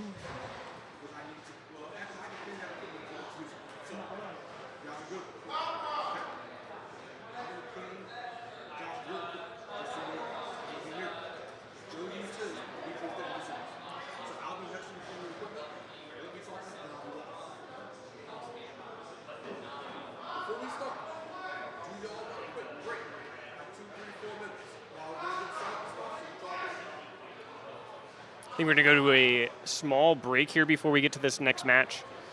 Shouldn't be too long, maybe 4 or 5 minutes. So Yeah, 5 minutes at the most. yeah, Yeah, if 5 we can minutes stretch at our most. legs. Y'all can get something, maybe run to the restroom, and we'll catch y'all when we come back.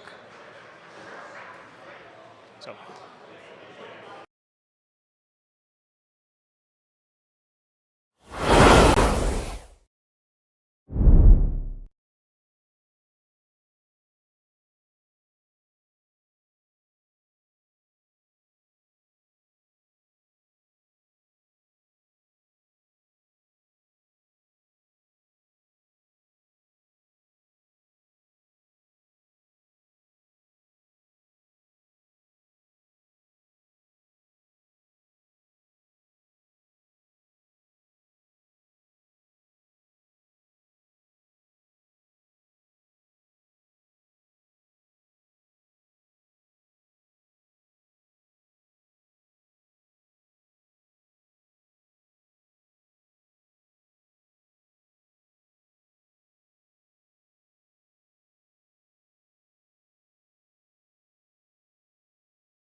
All right, yeah, we are back here at Battle Core's X Circuit Series Finals for Day 2.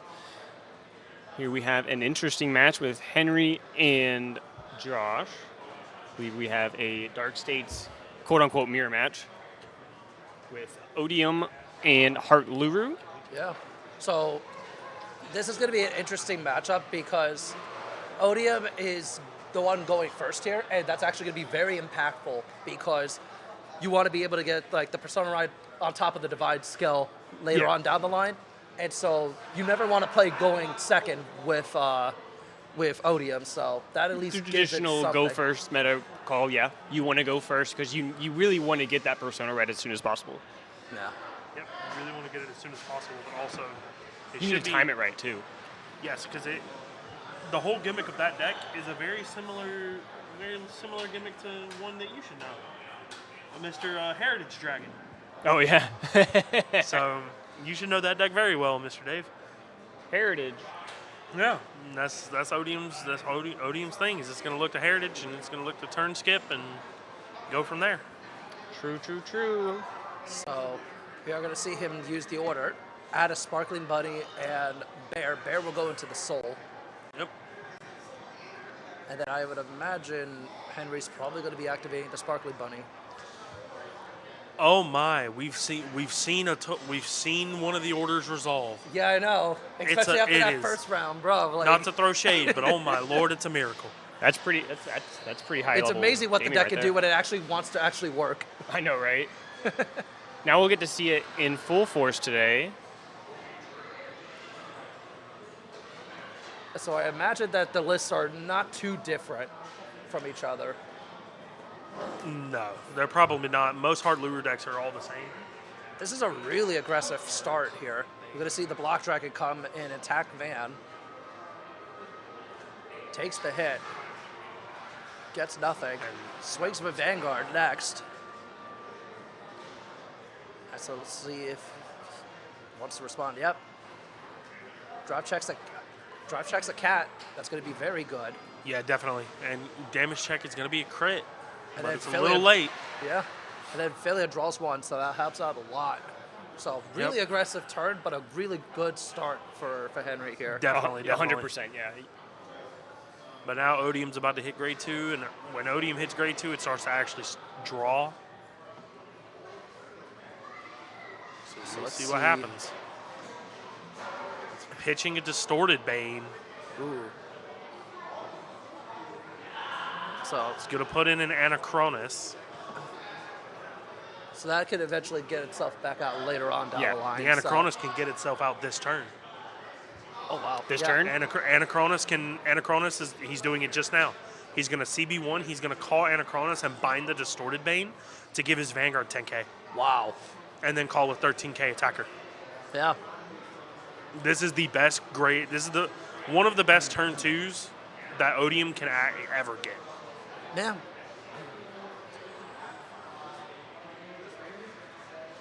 Question is whether or not this really solid early game is going to be enough for the long run. Maybe. Eats the Vanguard. No triggers, so. Ooh. There's the order. Yeah. But I believe they can get it from damage, can they not? Yeah, I'm pretty sure they can. Okay, yeah. I just forget exactly how. I think it's from. I forget which card does that for them, but they can get it back. I think the only way they can't get it back. Yeah, it uses Giant Fluffy for it. Oh, it is the bear. The bear okay. gets it back, yeah. That's what I thought it believe- was, but I was trying to remember. I believe the only way they can't get it back is if it goes into soul off a blind soul charge. I think that's the only way because they can add the toys to hand, but they can't add the order because the order doesn't have that classification, I believe. But again, that deck doesn't play any blind soul charge, so who Yeah. cares? So we are going to see Henry add the bear to the hand.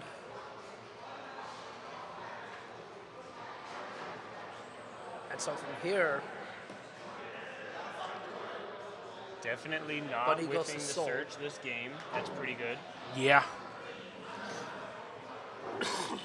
moves it down, activates bear. Yep. So he will Soul Blast Soul Blast the 2 Grab to add the out order of back to damage, hand. yep. So yeah. So Definitely he managed to like get the order. Definitely want to trade that order out. Oh yeah, get for it out sure. of that damage. Put it in. Yeah, definitely. And again, with this aggressive turn, Yeah. you kind of need to do that. There's a term for this. It's a heal. It's not going to resolve that heal, but there's a term for what we call here, and it's called repaying it in kind. Yep.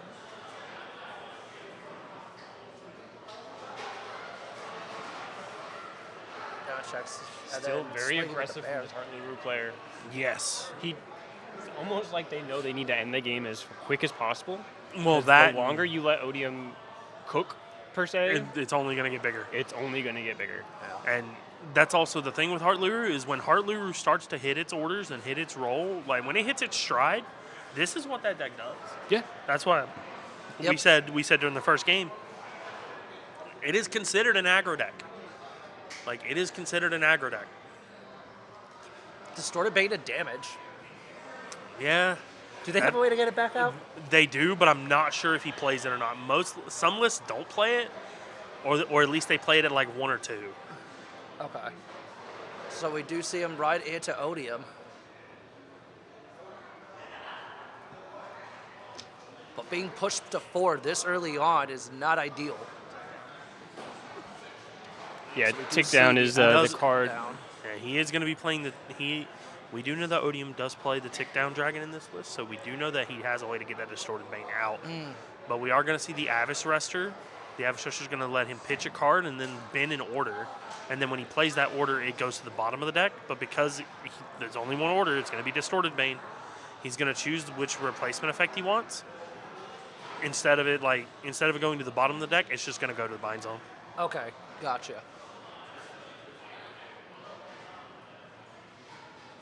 Or let me rephrase that, not the bind zone, the regress gauge. Right, the gauge area, yeah. So regress gauge, is he gonna soul charge? Yes. Soul Charge is the front. 1. Yep, soul charge is the front, draw a card, 10k to van. And then now, because he has 2 distorted banes in his regress gauge, his front row is gonna get plus, I believe it's plus 10? Yeah. Yeah, it's plus 5 for each. Yep. So yeah, that's still really good numbers he's going to be hitting here. Anachronous swings. We are gonna see the Anachronous swing. Are we gonna see the skill? Yep. We are Guards, not gonna and see he's the debating skill. to choose whether or not how he wants to proceed with the rest of the guard.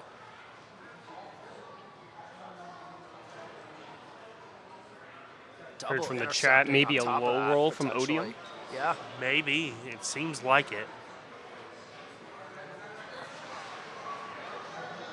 So we do see him swinging with Vanguard, activating Skell, put the Anachronous into the regress gauge. First check, nothing. Second check, nothing. Third check, nothing. Oh my. And then checking a crit on top of that. And then he's forced to just pass back because the other card isn't going to hit. Oh, yeah. Completely shut out. Which, strangely enough, like, man, this is just not a good game for him at all. No, it is not. But it can be turned around. The only problem now is that Hart Luru is at a point where they're going to get set up pretty quickly here. Yep. Do see the order come down. So he's going to be able to defend the deck even further. Third order is looks like it's gonna hit. Buddy to soul, dragon to hand. 3 of 3 for resolving it. Yep. And we're about to see how much of a big change that is compared to that first game. Yep. It is. It makes or Massive. breaks the game. It is massive, the difference Definitely, that definitely. the game goes when you it don't definitely makes or breaks the game. So we do see Henry debating on how he wants to set up his board. See the bear come out. All right, the here comes the bunny build-up board and workshop. the dragon. Yep. So bunny skill first. He's going to put the order to soul. Yeah, that makes sense. Trying to keep it out of the drive shack. Try to make sure Yeah, exactly. it's not in the way. And then Dragon Scale counterblast to draw. And then it gives itself +5 And then he's going to use the bear to soul blast out. Okay. to add the order back to hand. Yeah, he's soul blasting out the order instead, and then going to pick up the order. Yep. Yep, I see the play there. Yep. That's how you get it out of soul. Right, exactly. So really, ideally, Henry's got his ideal board setup here. Yeah, definitely. I mean, that's Hart Luru every turn though. Yep. Every piece As long in as its they place. don't, as long as they don't miss it. Right. So this is going to be 28 to ban. And then because of Sparkly Bunny's skill, it will also restand when the dragon will restand. Checks a crit for damage. 5 damage, but there's a defensive, Holuru's which is skill. big against Hart Luru. It's Because like Against the it's like dragon. when you're low rolling this bad, you do need to see some defensives because something just has to give. well, also the thing with Hart Luru is it is your Pale Moon equivalent, and what was one of the problems throughout V Series with a lot of deck, like Excel clans specifically, your Aquaforce clones, your Pale Moon clones. You start hitting 1 or 2 defensives, they can't hit you anymore. That was the problem with just Nova Grapplers in Premium for a while before Yes, the but Sazanda came I mean, out. Yeah. Numbers were the thing, and if you First hit a check, nothing. defensive, it Second check, hurts nothing. them. Third check, crit. Yep. Third check crit. Where's it That's- gonna go? That's huge. It is very huge, and again, these decks do make good numbers, but Yeah. I would rather hit it. I would rather have an extra 10 in my Vanguard and be able to start guarding things than not. Yeah. Swings with the dragon. Dragon is gonna have a crit. So both So- rear guards are gonna have a crit, and the giant fluffy, I believe, is the one that's gonna have battle Yep. door. Guards with the restand heal. I think he's looking Does to eat he it. have enough to defend? Twin cast. Twin cast. Okay, I didn't see the twin cast. Yep.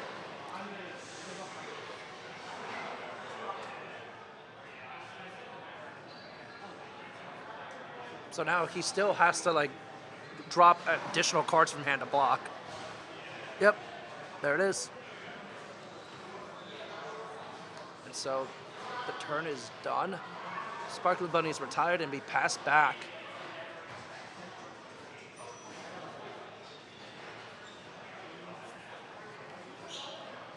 ODM is about to start their turn. Goes for the Persona Ride. So now these numbers are going to be much bigger. But at the same time, though, you're only sitting at 2 damage if you're Henry. You can Yeah. eat a few hits, but do you want to actually take anything immediately? Or do you want to wait till after the Divine Skill turn? That's the That's the thing. True. So we that's are going to see the Abyss Rester here, Yep. which is going to put him in that Divine Skill threshold Yeah. that he can heritage here if he wants to. And I think he needs. I think maybe I that think he might kinda be a play that needs because to happen. I don't think in this situation, I don't think you use it as a kill turn. Yeah, I think no. you use that second turn to stabilize. You just Yeah. take tempo back. Yes. They at least have some sort of chance in the long run.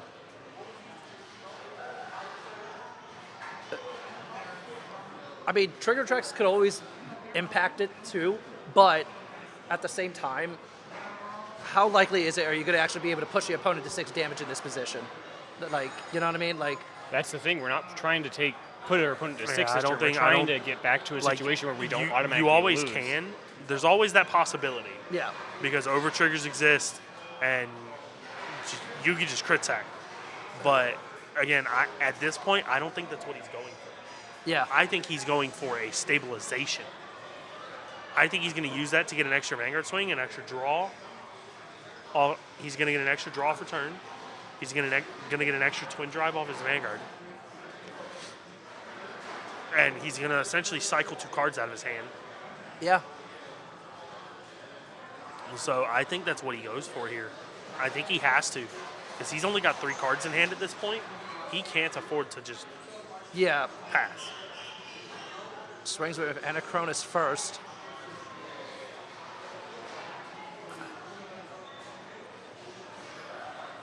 Yep. So he is going to use the skill of the Anachronis to retire the block dragon.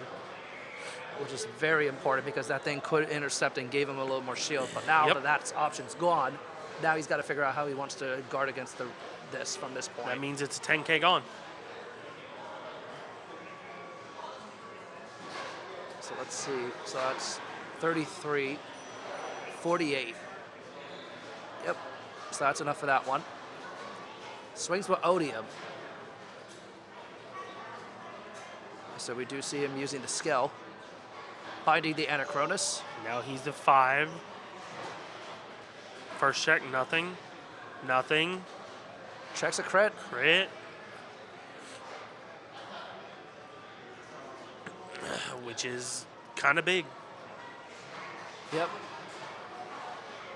See one of his PGs go to damage zone, so it's some extra defense that he's not going to have access to, given he does have a book of a hand. Yep. I think he just discarded for the Divine Skill. Yep, here comes the Divine Skill. So we're going to get this Anachronis swing, and then he is going to take an extra turn. But he will not get a main phase during this next turn. Chooses to kill off the dragon here. Which is good, because he's using Anachronis' skill for it, so you might as well. Yep. But now the thing is here. I feel like you need to guard if you're Henry because you don't want to go to 5 before the new turn starts. Yep. In case you could hit a damage trigger to potentially stave off the rest of the assault. Oh, 100%.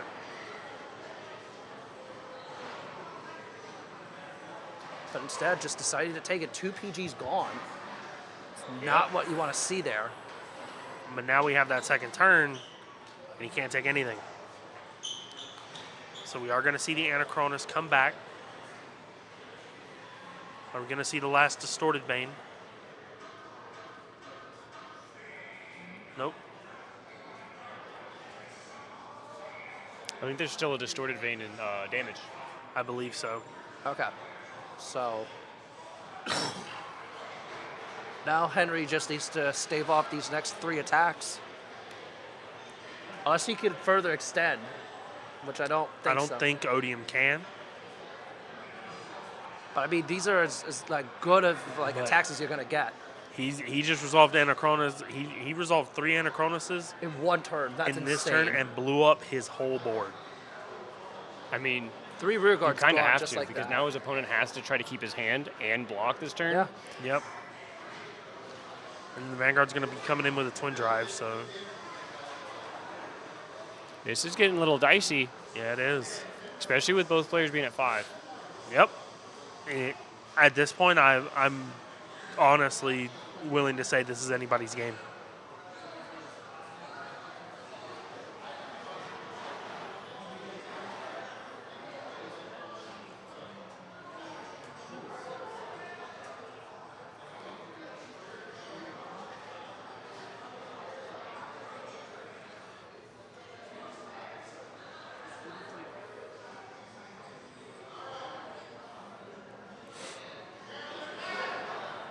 Very intense moment from both of these players. Yes. This makes or breaks the game probably here. Yep. Yep. One to pass. Oh. All effects crit. Second check, nothing, but that does break it. And with the crit, that's going to GG's. crit. That was crazy. It's like we said earlier. Anything can happen in Cardfight Vanguard. Yeah. Anything at all. I think that first crit really did matter a lot. Yes, it did. It did. It did.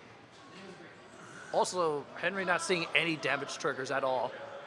Like, really hurt him. A little bit, but also like the turn where he took the most damage, he was going to be getting turn skipped anyway. Yeah, exactly. So it didn't really matter, like in that regard. Yeah, because the triggers go away. at The end of turn, triggers right? would fall off, yes. Yeah, they all fall off, so it didn't really matter. But I think once I saw that he had like 2 PGs in damage, like at Yeah, that point, when I like, saw that, it's I'm like, ooh, unlikely that he just had tells his one. opponent that Yeah. Whereas Send it. he's probably not gonna have PGs. That means you're clear to send. Send it. So, yeah, it was a great game from both of our competitors. 100%. And it just shows like the aggressiveness of Hart Luru. Like if you're able to stabilize and like fend off their turns, you're able to come back with like, your game plan, like what your deck's trying to do. Like Odium there, you just took that extra turn and you're just like, this needs to break the game. Right. This needs to break through. You have to live the early game. Yep. And if you can live that early game, you can come back no problem. Yeah. It's wild. And Odium really just proves to the point that it can do that against Hart Luru because it can clear out the board while putting on that pressure, which is the important thing you need to do in that game. Yeah, definitely. Man. So, seeing a lot of interesting decks like make it through into the top 4. We have Surprising. Leonor, we have Odium. and then what was the other thing that was surprising for us? I forget what was the other matchup. Oh, it was the lyrical deck. Okay, it was Because Hart Luru okay. didn't see any. Okay. So I don't know why I was right like. now, our winners bracket will consist of Chris Strain, Leonor, and Odium. Odium. And then we've gotten the deck list, so we do know what the next matchup is going to be. Yup. And so We at least know one of the decks that is going to be in the next match. And that deck is going to be Vergila. yeah, for Gillip, yeah. So I think it's interesting because like Vergila is one of those decks that's been really good, like been solid throughout Yeah, the last 'cause several months. it does everything you want it to do. Like Yep. it does everything you want a Vanguard deck to do. It deck thins, it gains power, it recurs its resources, and it gets multi-attack. It's literally everything you ever want in a Vanguard deck. Yep. So I do think though, because so then what's the other deck that's going up against? Let Is us it look. is it another? I believe it Is it is- another Hart Luru? Let us double check with I'm our. pretty sure it's let us the other double check Chris with our Strain. head It's judge. the other Chris Strain. Yeah, it's the Yeah, other. it's gonna be. it's gonna be the second another- Chris it's gonna be the other Mr. Chris Glenn. Strain, Mr. Yeah. Glenn. Yep. He's going to be on Chris Strain. So Yep. Chris Strain versus Vergila. I believe it's going to be Mr. John Howard. yep. So the thing about, and this is one of the things that I will say this, John Howard, I've known him for a few years now. He is one of the very few competitors who has shown up to these X circuits, and he's won a Yeah. few of them. Yeah, he's a very strong player. Yeah, he may be getting old. He may be an old man. But Hey. he's still getting Hey. there. But he's won a few of these tournaments, Yeah. enough that that the invites have been passed down. Yeah. Some of these So- people are here because he's won, and then that invite had to go down the list, Yep. which sometimes Sometimes you it's gotta how lose to some legends to get your spot there. But I do I mean, this matchup is always going to be interesting because Vergila won't be able to really like mess with the board at all, but it'll still have like its multi-attack aspect to it. And it wants to go second is the best part. Yeah. the biggest thing also that you have to keep in mind, most of the time, there's one rear guard that's left hanging on Chris Strain's board, Yeah. and that's the Eureka. So ideally, if you combine that Bind the potential, Eureka, Yeah. they'll run out of them eventually. Yeah. that's true. So yeah. Although, if you do sequence it right and you just bounce it back to hand, I think that's one thing that Glenn might have to take into consideration going into this game because Yeah, it's like, okay. Yeah, I you can't- definitely want to sequence it right. Yeah. That again, this is the biggest thing for those who know these players. John is also known for brand game. Yeah, he plays a lot of rank game. He's known for Dimension Police. That's his baby. That's his children. Yep. But then, like, he's always had whatever the best. He's always played it. Whatever the best max rarity brand game deck is at the time. If it's good enough, he's played it. Oh, Right. 100%, yeah. So looks like they're still that setting may be up. one of those mindset things that you think of that, like, oh, people are expecting what's the best Renegade deck? Prison? Okay, then I'll mulligan for Prison. Yeah. Like this, when you get these specialists and they're known for playing a certain deck or a certain and then they clan, pivot. and then we pivot. Oh my god, it throws so many people for a loop. Did you know I played D Police for one BCS? Really? Oh, I know. It was great. I played Metalborg Sinbuster back in Legion format. Oh, that's so It was so awesome. funny. Like, but that was like BCS Tampa. Look at what happened to BCS Tampa with me. Like, I literally have the Spike Brothers clan logo tattooed on my forearm, and I'm known as one of the best in the world. But I took Overlord and I made top 32 with it. Yeah. Yeah. So it just shows that like these specialists, they're a terror with the decks that they're specialized in. Exactly. But when they're not playing them and they're playing something else, you still need to be worried because these players, they're good players. Skill translates. It does. The Skill skills definitely translates. The skill Like, set I'm does finding translate. it too, as someone who's primarily played Luard for years and also have made like decks. Luard mains don't count. Like piloting Manurva, it just feels so comfortable to me now because I have a similar mindset of like how do I sequence certain attacks patterns like that way. Yeah. But that was like also like to reach into the past a little bit. Ricardo, before you had moved up here, Yeah. when you were living down south where a lot of us are at, I played you one event, one of the Kingslayer events. Yeah.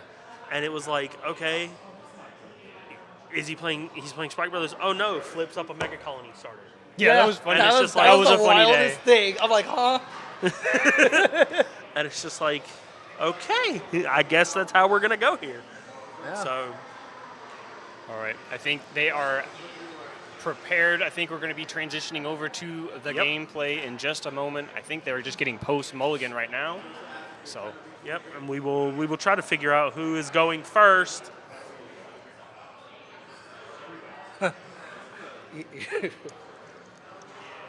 Takes the hint. Ain't nobody. He's going first. I think we'll know when Yeah, we'll know we'll for know sure. once they start the game. It's okay. You're calm down, buddy. We'll get there. Yeah, we're good. Yeah.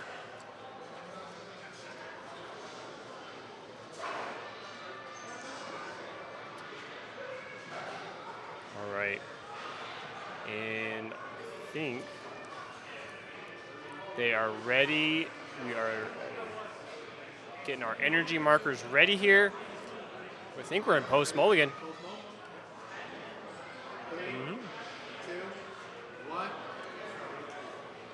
All right. And It looks like here- Mr. Glenn is There you go. first. So, let's go ride, get the energy, and passes over. Chris Strain is on the play. They go first. Yep. John's playing Vergila today, so And again, both players they're in their bread and butter. Chris Rain wants to go first, but Vergila really wants to go second. yeah, it Yeah. does. So we should see a very even back and forth this Definitely. go round. Vergila is the type of deck to take the game and just be like, all right, I'm going, you're going. Oh, but I'm going now. Right. Now you're going. And Exactly. it's all about who dishes out the most damage and has enough pressure in their turns. And that just makes or breaks it because both players are playing optimally Oh. on their turn cycles. Oh, that is So- interesting. So we just seen two high fives have been ditched for the ride deck. So those are set in the drop and can be activated. But if look at the damage. Yeah. First damage check of the game is a perfect guard. That's rough. And when it comes to playing against Vergila, you're gonna need it. You're gonna need your perfect guards. You Yeah. definitely do need your perfect guards against Vergila. I played the deck for the first time at that team league with you and Levi. Mm-hmm. I learned that deck after round 2, and don't. And This deck is durable. And you want to know? Do you remember that? Do you remember that game? Do you remember that event very vividly? Oh yeah. Because who was your first opponent? Yep. So we do see. The, Oh, it was John. It was John. So we do see and the it- AC and it unit was coming superior. down. Everything clicked after he setting whooped himself my up a bit butt. further. Yep. So we are going to see the friend set come down. AC unit attack for Or 15. not the friend set, the ace unit. Checks a crit. Defensive trigger. That's good. Helps him out a little bit here. Checks a Persona Ride copy for the next turn. That's We see exactly John- what you want to see for later on down the line. Yeah. Exactly. So now, it'll be There you go. Shenry again. yep. Second verse, same as the first. We're going to see Shenry behind Vanguard, swing Vanguard.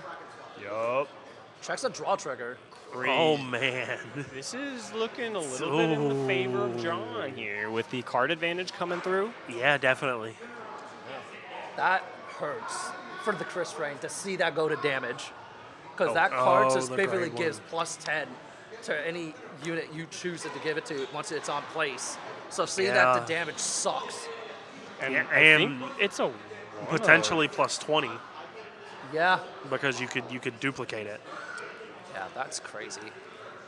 So 2 damage checks that is just and not. the worst part about it is most Chris Ring decks are playing it as a 1-up. Yeah. So like So because there's no real need to play it at more than one, so they're seeing you it go. kind of treat it as like a Highlander deck. So like Yeah. it's just like yeah. Technically, yeah. I'd be surprised to see a There second. we go. We see the Yuika Yep, here's the Yuika. and the front set. Our first Yuika of the day. Yeah. But Calling over. Calling the Amel. yep, the ace units don't have any shield. They can intercept, but they don't have shield value. That is true. And so once they kind of do their on place, they're kind of just dead cards at that point. Yeah. Plus the Fire Regalis into the Soul, which he can Soul Blast it out later. Yep. So that helps out a lot. He can soul blast it off the Yuika. Exactly. But if you notice, what is missing here? The Restander. That grade 1 restanding card. That Oh, grade 1. man. Soul Blast. So let's see.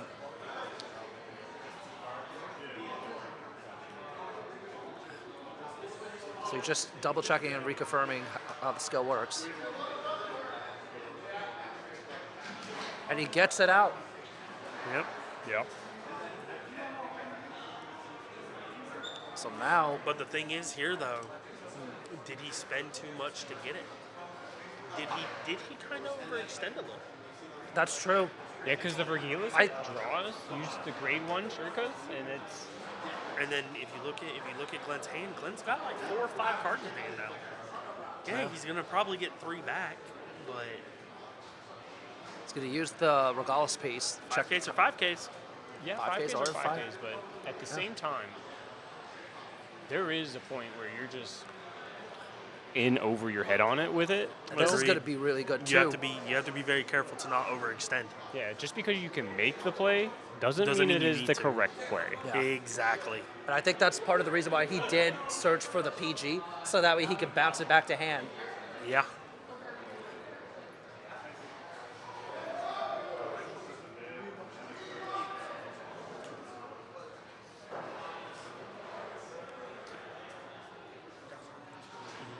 So let's see here. Okay. Okay. Tell homie. Tell the homie taking pictures. So I want- Guards. And now we're going to see front set attack, activate skill to give it an additional +5. I want him to send us some pictures. Diamond checks the grade 2 that Azer were. All right. And So now we are he's- going to see the cadenza swing in here. We're going to see the Energy Blast 3. The grade 1's going to go to Soul. It's going to stand the Francette. What are we gonna do? Are we gonna guard this? So now Vanguard let's swing? see how he chooses if he chooses to guard or not. We shall see, because the thing is also, you got to keep Yeah. in mind. Oh, drive checks. Oh, double trigger. Does resolve the heal.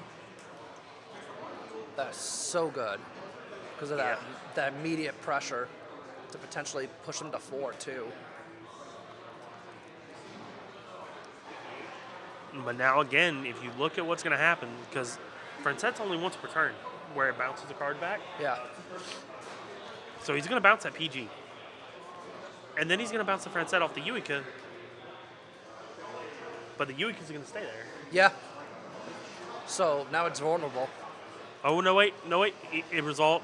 He did manage to get a bounce back. He did manage to get a bounce back. There was a bounce back that we did not see, but look at, and this just goes to show you how like resilient some of these decks actually can be. Look at Chris Strain's hand now. Chris Strain's hand was at like 5, but now like it's at over 10. It's almost doubled. It's over doubled its hand size. Yeah. That's nuts. That is absolutely crazy. So, I mean, adding the defensing roar is at least going to help a bit, but like we don't. Hey man, all I'm saying, there's a reason defensive roar was hit on the ban list. Yep. Yeah, that card was crazy in the deck. Yep, we are gonna see the rewrite. Call it the Azor, and it's searching for an ultimate skill. Yep. So, let's see here.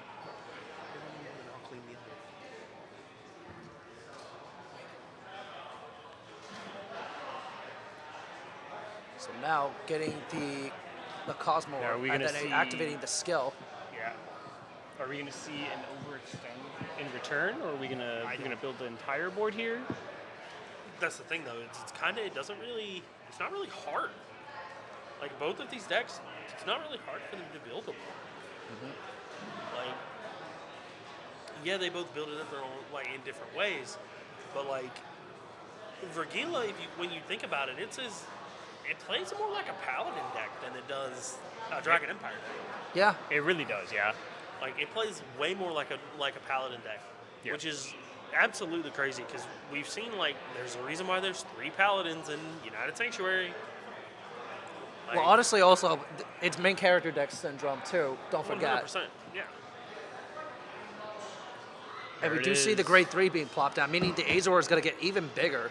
Yes, it is.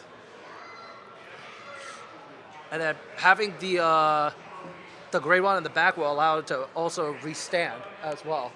Yeah. So that helps out a lot.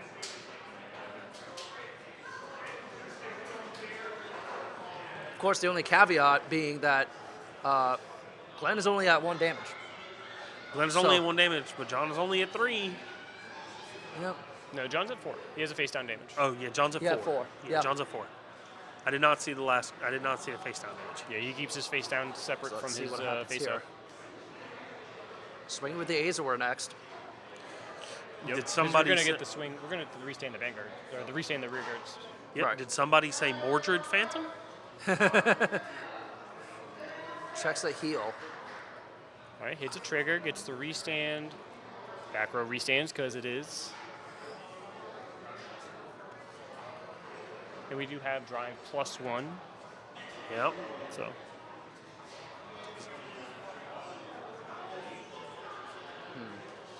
So he's still debating how to guard, Yeah. Oh, yeah, 100%.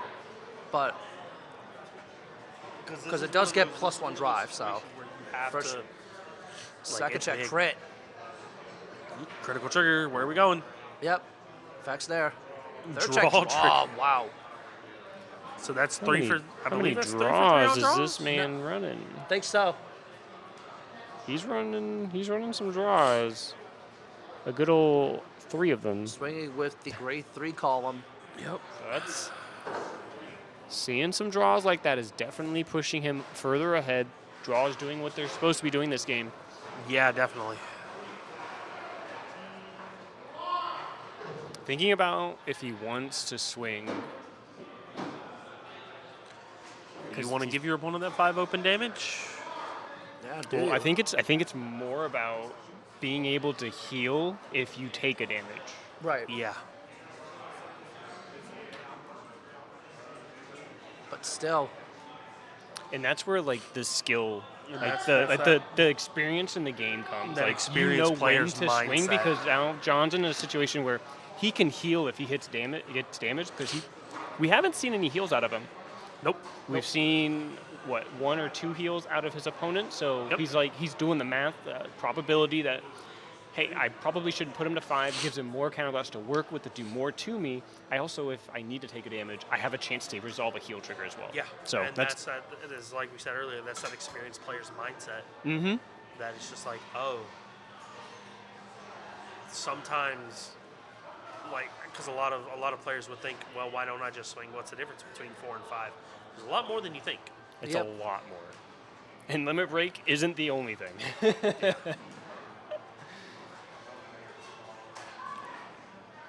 So we do see the ML being plopped down. Yep. Are we going to see another copy of that grade 1?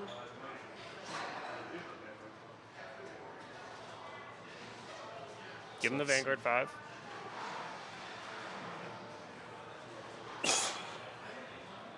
I feel like with that larger hand, you should have the restander in there somewhere in case you need to call it down that way. Definitely, definitely.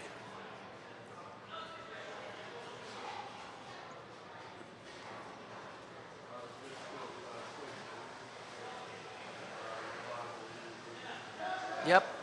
Could call itself out. And so now we're going to see. So we do have the trifecta. Yep.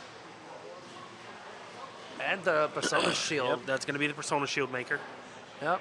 Okay. That's going to be very impactful. Definitely to being able to prioritizing guard even defense. further. Yeah. Yeah. Yeah. Because again, that's also the thing with Vergila. Vergila's just going to continue to scale.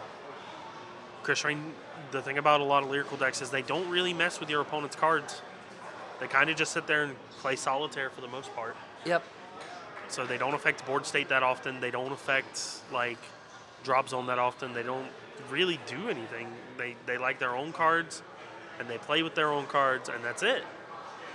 So that just means Regila is just going to continue to scale and scale and scale and scale and just get to a point to where you just can't guard it. Wow, 2 Yuikas on the board now. Yep. This is probably the most ideal setup you could realistically ask for, though. Yeah, definitely. Swings with the ML. Yep. Defensive roar to add the Defensive Azor. roar to put the Azor back to hand. Yep. Card is so good. Yes, it is. That's why it's at 1. Yep.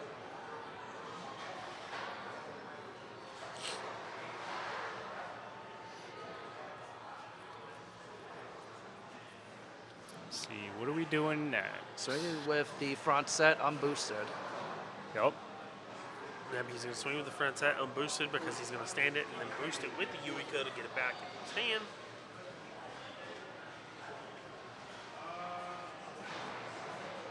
Damage check, no trigger. So now, is that Making the sure his breaking point? opponent can't heal on his drive checks. Yeah.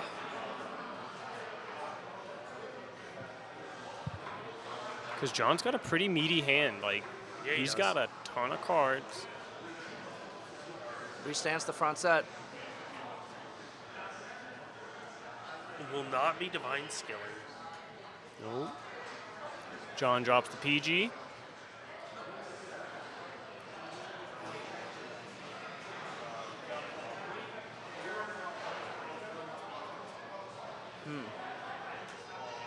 Yep. I can't remember. Is the divine skill after the Vanguard swing? Yeah, after the Vanguard It's swing. after the Vanguard swing. Yeah, it's not after. before. Okay, so he is going to divine skill here. Yep. That is my apologies. It's okay. It happens. Yep. There's a lot of cards in I know Cardfight Vanguard. the previous one was on attack, wasn't it? Yeah, I The think first Chris Rain? I'm trying to remember. It's been so long since I've seen that one. I think it was, but I may be wrong. I've known to have been wrong in the past. Yeah.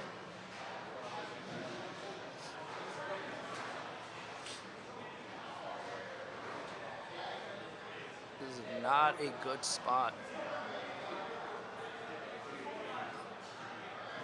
Somehow blocks that, but now he's got to deal with the front set column. Does he have enough? Nope. He does and not. No, that's he doesn't it. have enough. A book of a hand, but still not enough to guard. Draw triggers are only 5k shield. 10K if they're 10K if they're the effect ones, but that's the big thing about standard. yeah. The difference in that game though is John didn't really have an early game like the Vergila decks normally do. So Yeah. there's a little bit of a low roll from Vergila, but that doesn't mean he's out of the tournament. He's definitely going to go into that losers bracket, do some terrorizing over there. And then get his way back, I believe. Yeah. Because like that's the big thing about this.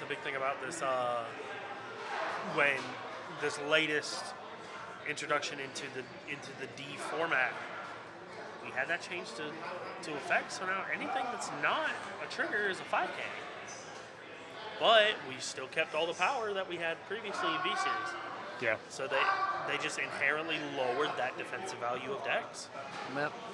Yeah. GG's from both players though. Yep, GG's. You will see Mr. Glenn moving on in our winners bracket. John, however, will be joining the other losers players bracket. in the losers bracket. He has to win out. Yep. Not a hard thing for John to do. John's a good player, like we've been saying. I think he can make it. He can keep going. He used to be on a team with Crow, Owens, Yeah. Crow, Jonathan Owens, Andrew Condrick, Yeah. Noman. He was a member of Team Triple Sleeve, so Yeah. Yeah. Definitely a very strong player. Has always been very strong in the past Definitely. too. So Definitely one of the more experienced players. I can definitely see us seeing more of him today. Yeah. I would definitely say we will probably be seeing him later in the day. Yeah. Yep. If I was a betting man, that's where I'd put my money. Oh yeah. So it looks like we did get our update from our TO about our first losers bracket game, and Joe has defeated Mr. Sean, so Mr. Sean has been eliminated, Yeah. but Joe has moved on in losers bracket. Yeah. Out of the two of them, it's unfortunate because I know both of them personally, but I am not surprised that that Joe took that. Like Manurva, if it's able to like do the combos with the chamomile, that's really devastating. Yeah. All right, It's super good. Yep. Well, we're gonna have a quick pause on the stream real quick, just to sort out a couple of things, and then y'all will be good to go. Yep.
And we are back here at X Circuit Series Finals for Battle Core Day 2.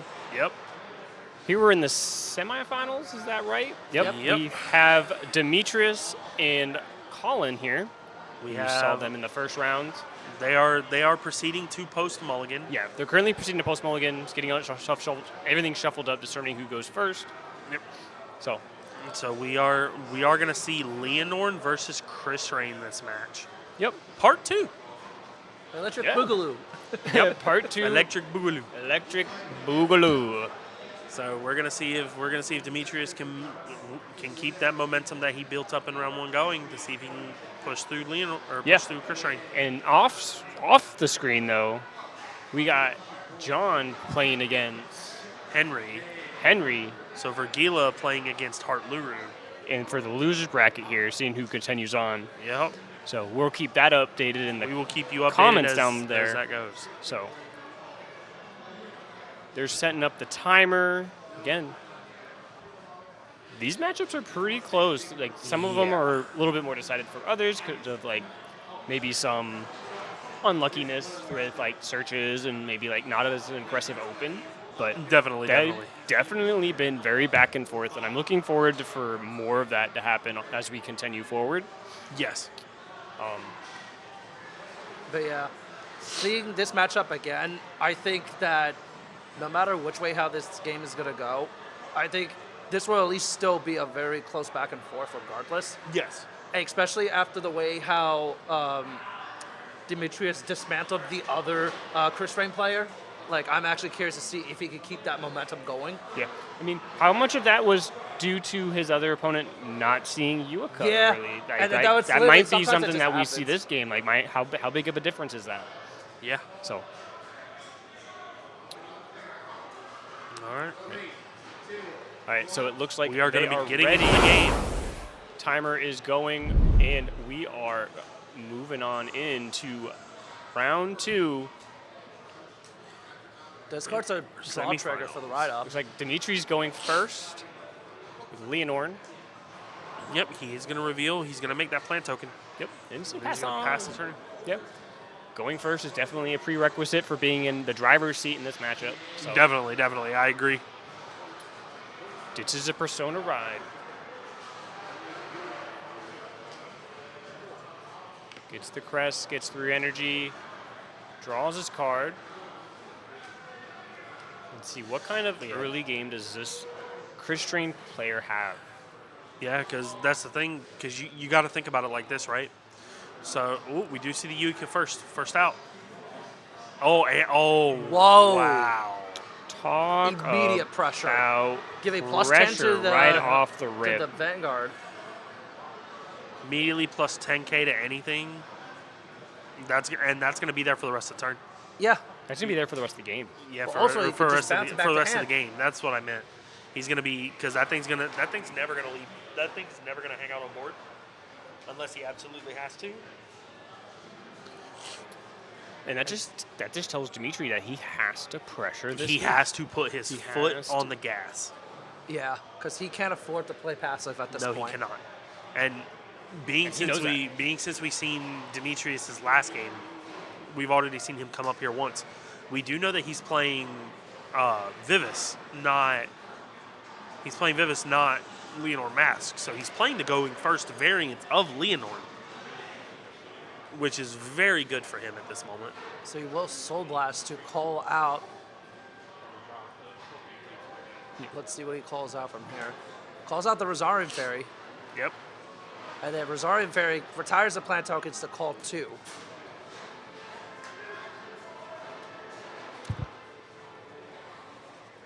Alrighty. Pushes it up. Staying aggressive like he needs to. Hey.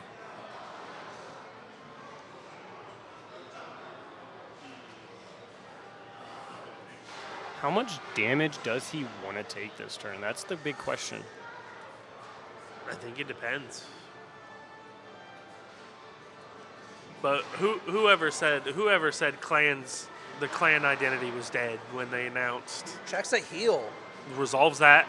Ooh, that's big. Getting punished for and draw. getting my lord, that's And not a good. perfect guard going into damage. Ooh. not just getting punished for guarding both of those attacks, but also your opponent heals and you lose a perfect guard out of your deck. Yeah, and we've seen this deck. We've seen the Leonor deck in action, and we've seen it how big it can really get, because like the Vivis boosts with everything. Yep. And So that's gonna be earlier big, just hard by to- there was one rear guard column we've seen just by itself was 50. Yeah. So It see, gets one massive. of those perfect So- guards go to damage is just absolutely Yeah. detrimental. Definitely. So So you like gotta this think at this Yuika, like I point. said earlier, it might not be a big difference depending on how this goes. Nope. I believe we may, and it's a little too early to tell, but 100% this may be one of those games where it's like you're fighting Dimension Police, and it may be just PG or GG. Right? PG or bust, yeah. It may come down to that. And even against the police, I mean, that sometimes isn't enough. Yeah. So let's see. Calls the ML. Soul Charge is charge. one. Yep.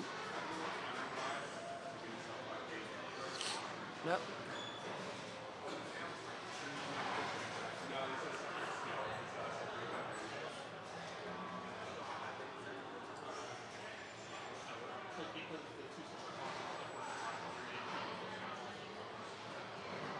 Yep. So we just had to get a clarification on a ruling for Mr. Demetrius. Just want to make sure it worked that way, Yep. and indeed it does. And there's the front set. Swings with the ML for. So let's see. I believe that's 15. Yep. Sees the gun cycler go to damage. Not the worst damage check at this point. No, because especially when you're going first and you're about to ride up. I'm looking at the damage, and the Ristius is in the drop zone. He guarded with it early. Yeah. That's wild. That is a play. That is. Yeah. I mean, it is. I didn't pick up on that. Yeah. I That think he is- is also trying to play a little conservatively, at least early on, to not have to like waste so much to get the main like pattern going. True. Because I can totally see him just from turn 3 onward always using it. Yeah.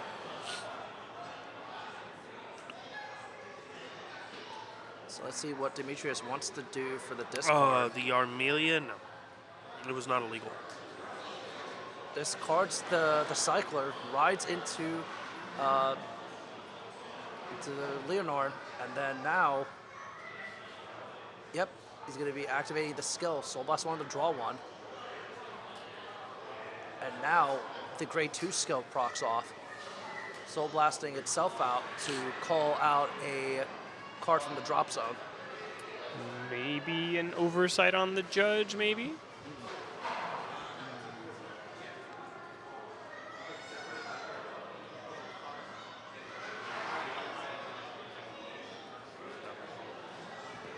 It's legal. Yeah. Oh, It's separated by period. oh yeah. Yeah. Syntax on the card does say period. Yeah, Which Armelia anything does not proceed- require you to have a Curse Rain Vanguard to draw a card. You just need to have placed it, paid the Soul Blast, and then it goes through the skill, everything checks, Yep. period, then counterblast one, draw Yeah. a card. That is how Cardfight Vanguard has worked. That is how it has always worked. Yes. It is a legal play. He did draw correctly. And that's something with the Vanguard, language on their cards. Sometimes it's not as clear for all languages, and I know that's definitely something that has happened in the translation period of converting it from Japanese to English. I know that. So Definitely. just one of those confusing things in Vanguard. Yep. So we do see this board set up here, Yep. having the Rosarium and the other grade 2 that acts as like a Rosarium on the field. So Yeah. you got to think he's going to be pushing some damage this turn. Oh, he's definitely trying to push. He's always trying to push. He has to. Demetrius knows that he needs to keep pushing. Yep. And he's not afraid to do it either. he knows that if he loses tempo, the game is over. Right. The tempo is called the game, and he does not want to lose it. No, he does not. Yep, here comes the big boost. Use the boost to get through. Use the boost to get through, Fox.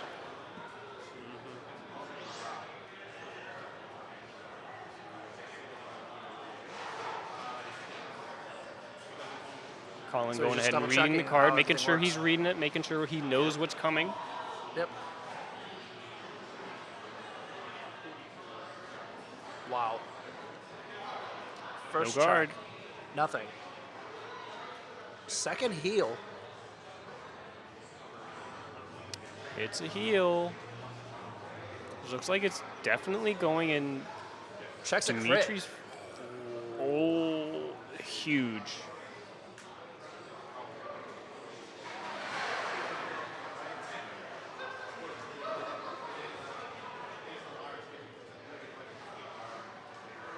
We do see he checks his own heal, which will help a little bit. So now he's going to be able to restand the really big booster behind the grade 2. He's just going to take it. Yep. And then because of the grade 1, he's able to draw a counter charge 1. Definitely setting up for the next turn. This is Chris Strain's first grade 3 turn, so this is where Colin can push back. Yeah. Definitely take control of some portion of the game here, if not the game itself. He's going to try to do some work here.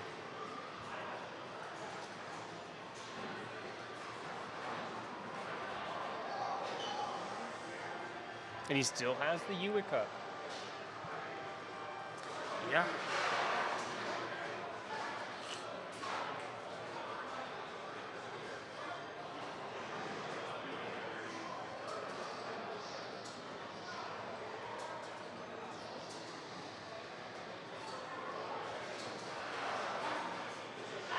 Let's see.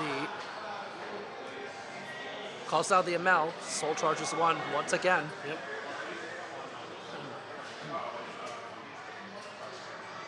Soul charge, and is going to soul charge one of its cyclers. It's not the worst thing in the world either. Right. Not at all.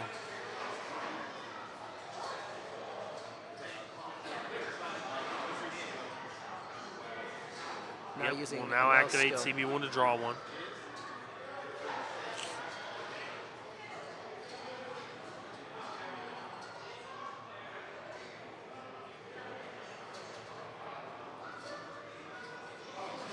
Colin being at a Energy higher Blast is 7 damage to draw does- 1. It's Energy Blast is 7 to draw 1 here, so probably because he can get away with it at this point. Yeah. I think he knows he needs as much advantage as possible. That way he can keep going in this game because he's at 3, his opponent's at 1. His opponent could just eat some damage and then send a more powerful turn anyway. Right. Yep. And there it is. There's the trifecta. Yep.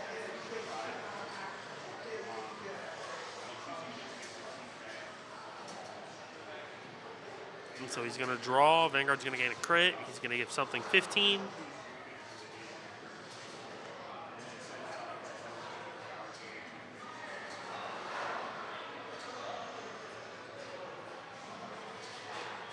Big power all over the board. Question is, will he call that other card out to give a +10 boost here? No, that calls a card doesn't heal. drop. Yeah, he guarded with that card earlier. Oh, he did. Okay, He guarded I with it missed on that. turn somehow. 1. He guarded both rear guards. That was the one card he guarded with Okay, as yeah, well. I missed that then. That's my Yeah. bad. He no longer has access to that 10k buff.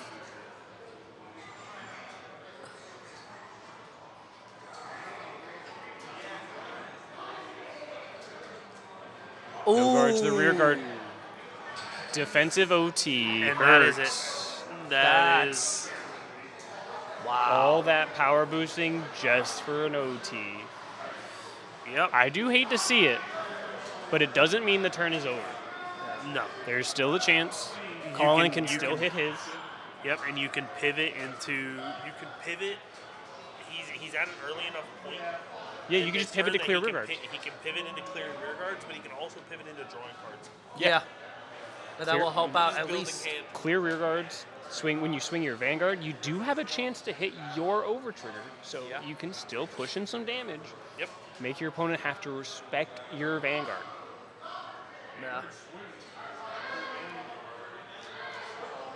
Yep. Shove it in the soul, restand. And if we draw, and if we hit OT, If we hit OT, we're gaming. Yep. if we don't, we're still clearing the other rear guard. Yep.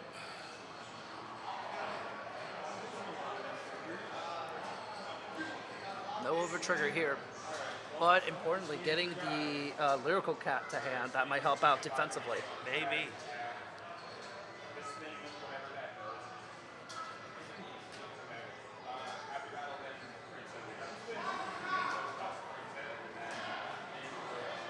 Yep.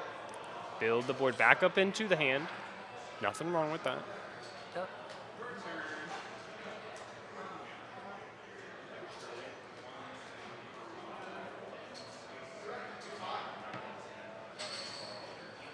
$13-card hand. Wow. Can we break through? That is the magical $1 million question here as we I move think- into Leonor's turn. I think if Leonor rides into Vivis, I think it can. There it is. Yep. Vivis, yep. Now, Demetrius' over trigger just left the deck. Yep. Colin's over trigger is still in deck somewhere. Yeah. So we could see a no you, and Colin could hit his. Yeah. The only question at this point is, can he actually establish a board to threaten him into a position where he's wasting a lot of cards in hand? Because that's a 13-card hand. That's not easy to break through, really. No, it's not. Because even with a deck with Leonor, where you're getting that many attacks with high power numbers, still, it's just a numbers game at that point. And can you make those numbers? Is the whole Yep. thing. And Leonor is a deck where, with the right cards, you can. All right, so there's at least one of the pieces that he's going to need. The only caveat, of course, is that you only have one CB. Yeah, that's So a that little also rough. hurts. Well, to be fair, I don't think Leonor really needs it though, does he? That's true. Technically. Yeah. Soul Like- Blast to call out the dude.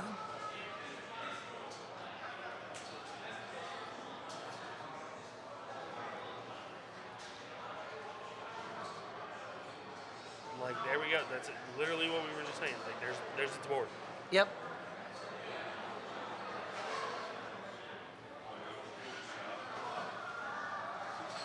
So he will be using the grade 1 skill to send him back to the bottom and targeting one of his back row rear guards to make it a 15k base. Yep. Probably. Yep. And that's probably your best target too, because it doesn't at that point the numbers are still going to be relatively similar at that point. So Yeah. Now here he is. He's just doing his math, making sure his numbers are correct. Exactly. Trying to make sure he wants to swing with the correct numbers first. right.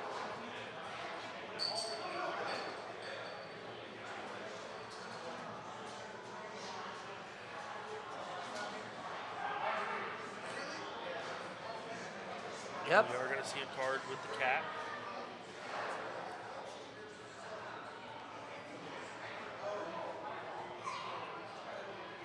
Remove those from the game. Yep.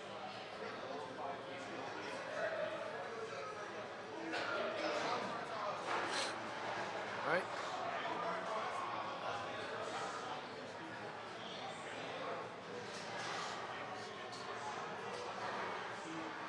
So now he's going to be swinging with the grade 2 here.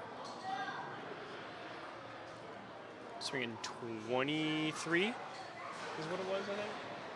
I believe it is 33. 33. Yep. I believe. But I may be wrong.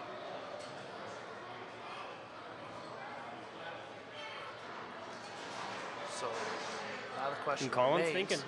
He's thinking. we'll see if this is 23 or 33. If he guards more than 15. Yep. Yep, 33. Yep. Now Vanguard swings. Do you think he's active- planning on eating the Vanguard swing? Stands Maybe, everything. But the issue is Boost with everything. I think she's got triple drive. But we've seen a lot of triggers come out of that hand. Yeah. I think it's his board and like maybe 2 triggers. First Drive check, check. Rosarian. Second check, nothing. Ooh, seeing high five go to damage. Yeah. Because we also haven't seen him activate.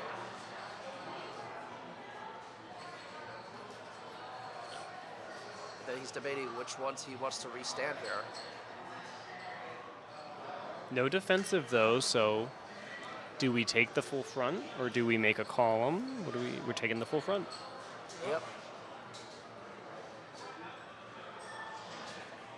And I think what's crazy too is that he's still gonna have that CB even after this turn. Yep.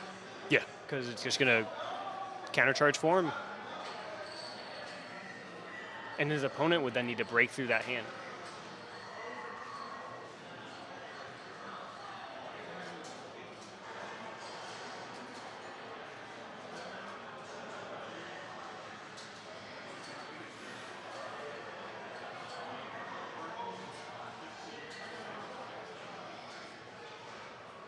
Just clarifying some numbers for his opponent here.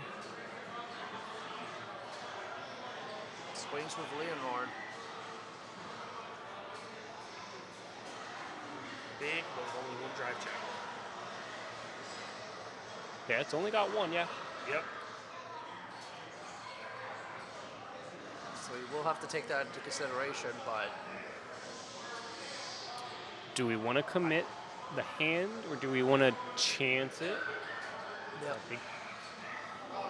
Chancing it, I think, is a little too risky here. So I think it's a little too risky, but also if you pay attention to what's been going on in this game,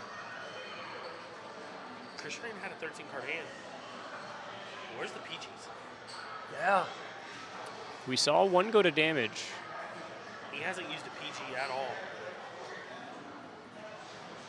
Wait a minute, hold on. I just realized something. How big was that attack? I think It was just 18, right? I think so. The ace unit doesn't have shield value. So did he give shield value to it at all? And I'm pretty sure he guarded with the I ace think unit. He did. I'm pretty sure he did. If not, he wouldn't have passed it anyway, and he didn't have it. Well, no, because if it's like, okay, I don't know. I thought like the numbers were off for some reason. I think they're fine.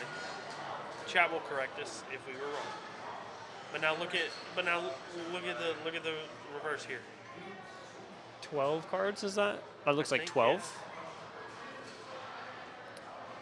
At 12 cards in hand, 1 That's- damage going into Chris Rain's Persona right turn. Like, You eat almost everything. to an extent, yeah. The fact that also 2 high fives are in damage. Yeah. That's Oh. even worse. Yeah. I didn't even realize that. That's crazy. Yep.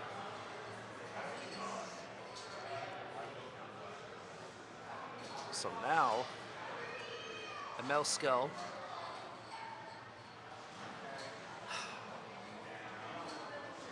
You know what would be kind of crazy? If on his divine skill turn, he somehow drive checks like his OT, gets the crit power plus the over trigger power. That would be kind of nuts. Yeah. That, Just as a little bit of payback for earlier. right, yeah. Maybe. I think that's an out here. Again, anything can happen in Cardfight Vanguard. Here we go, seeing that same bread and butter play from last turn, trying to build up that board again, make the power columns, this time with a Persona Ride bonus on it. Yep. And this time, no defensive OT to stop him. Yep. And now, again, and it's like we said earlier, one of the big things is if he does Divine Skill this turn, how it works, how it will end up resolving is the Divine, he calls the card, it gets the Divine Skill power from Chris Rain, and then Chris Rain gets the Divine Skill power. So it duplicates that, but then it adds another 10k on top of it. True. Yeah, Yeah. it does. Because it gets its own Persona Ride. Yup. And that doesn't get factored in until after the duplication, and then the dupe effect gets layered over. Right. So it's going to be a little extra chunk of damage, a little extra chunk of power that could. But see, here's the thing, though. If you guard early, it might not even matter, really. Yeah. And Dimitri's here counting out how many of these cards in his hand does he want to commit to guard? How many of these cards does he need to keep? What does he want to do with his hand here? We are going to see 15. He wants to try to probably save off enough damage just so he doesn't go, to, Yep. into like risky territory here. So I think this is he's what I making the was right plays, guarding these early attacks because they're the smallest. Yeah.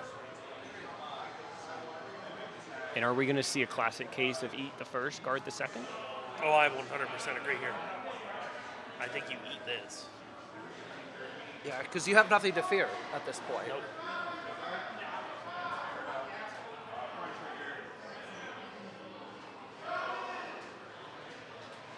Double front. Double front's kind of crazy. Probably would have preferred to see some crits there, but still, power is power. Math is Power's math. power, and that's 30k shield again. Now, would we want to activate Divine Skill here?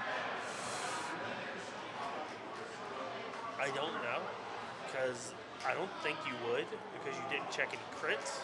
And the unit wouldn't be lethal. No, it would not.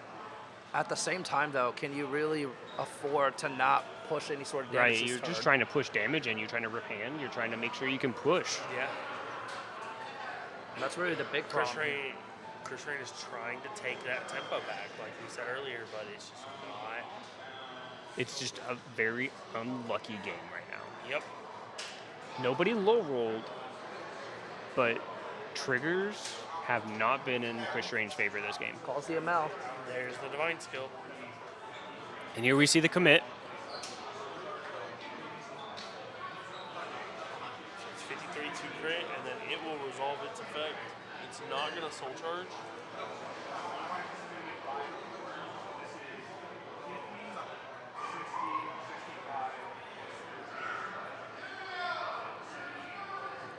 They're calling it 78. Holy. What the heck? So yeah, And Dimitri's looking at his hand like, I need to guard one of these. Looks like This he's is- going to go to 5. 2 PGs going to damage though. That is Rough. 8 cards left in hand. He's counting it out. He has to. Yeah. It's either guard it or go to the loser's bracket. Yep. Because you've been pretty lucky this game. I don't think you want to risk it again on another heal. No.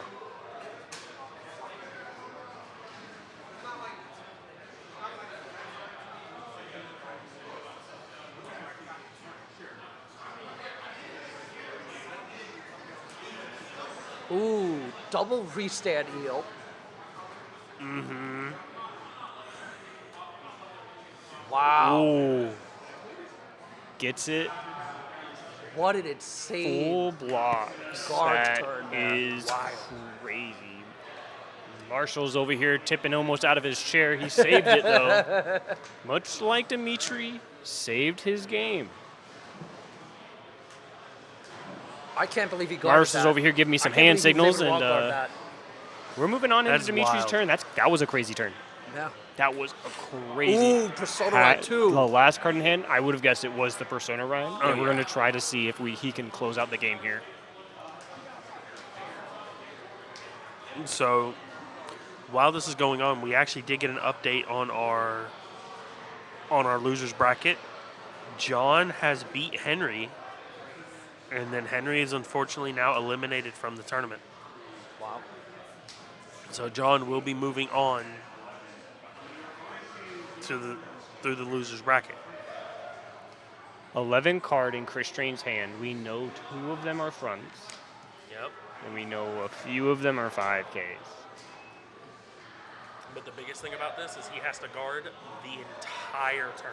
Correct. He cannot Hey, bank that on the might defensive not be trigger. doable. He needs to do the math, and he needs to calculate, all right, if I have to take damage, where is the best spot to take it. Right. Because then you save your units that you can push with next turn if you take it at the right spot.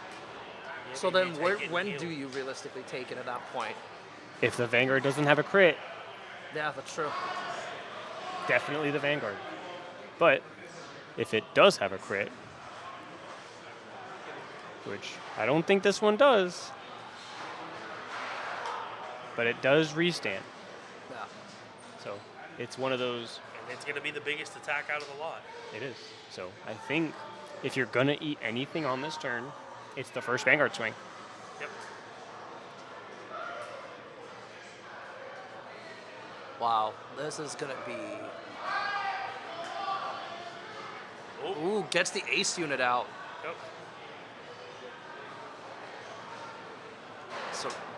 So now, We're looking at a massive push This turn ace here. unit is going to check top 7. It's going to bin a card, then reanimate a card. And then it's going to get 15 by itself. Yeah, this is His drop zone is plenty big enough. this is like turn 5. Yeah. Yeah. and then he's gonna be activating the skill to give something a 15k base. Oh, yeah. Yeah. Dimitri is going for game. He's got 2 of them, so you might as well use it.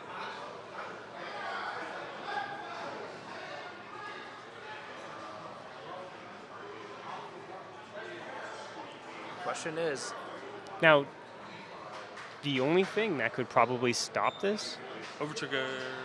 defensive OT. Over trigger. Over Twigger.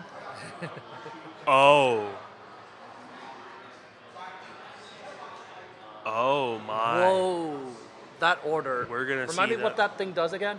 That's going to target one of his cards, and it's going to get a lot of power. Oh no. Choose one of your rear guards, and it gets plus 5k until end of turn for each of your grade 1 or less rear guards. And it only looks So at that- it the time of being played.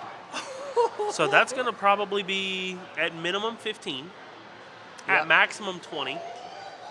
Still 15k, it looks like. That's going to be just from the ace unit alone. I mean, it could give- boosting just from the ace unit alone boosting the Vivis.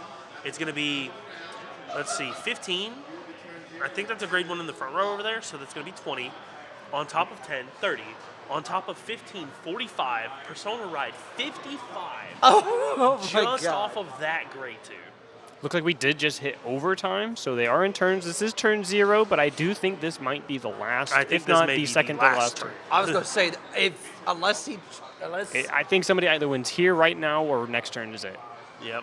I was gonna say unless he damage checks the OT, I don't see a way that the curse rank comes back from that. No. There's definitely some outs, but he needs them to happen.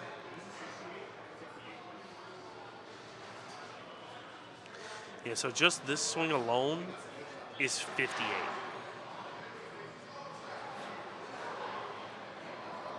I don't think he realizes how screwed he might actually be here. Yeah. Leonor definitely showing us today that it is here to play Cardfight Vanguard. It is here 100%. to That's- wreck. That's one of the things that excuse my Marshall can't tongue-tiedness- my tongue tiedness a little bit. That is one of the age-old debates of this game. Do you take a meta deck or do you take the deck you're good with and comfortable with? A lot of players can take the deck they're comfortable with and go very far Yep. Yeah. Oh yeah. because matchup knowledge and how your deck operates into these decks is a That very knowledge- big swinging factor. Yeah, that knowledge like makes or breaks players. Like if you know the matchups with a certain deck, and you know that deck isn't tier 0, but you know the matchups going into everything, Yep. that's worth its weight in Damage check, gold. no trigger. No trigger, And that's that will it. be it. That's it. Leonor will be going on to our finals. High five. He's like, I couldn't guard at all. Yeah. No. That Understandably was so. I mean, crazy. Marshall was going off running the numbers. Like that's an insane amount of power. Oh yeah. Yeah. Let me see if we can actually get a number. Let me see if we can actually get a number of how much the Vivis would have swung for it. It was 68. Here, hold on. Demetrius, how big would the Leonor have been? We're doing math here We're doing on math right now. stage.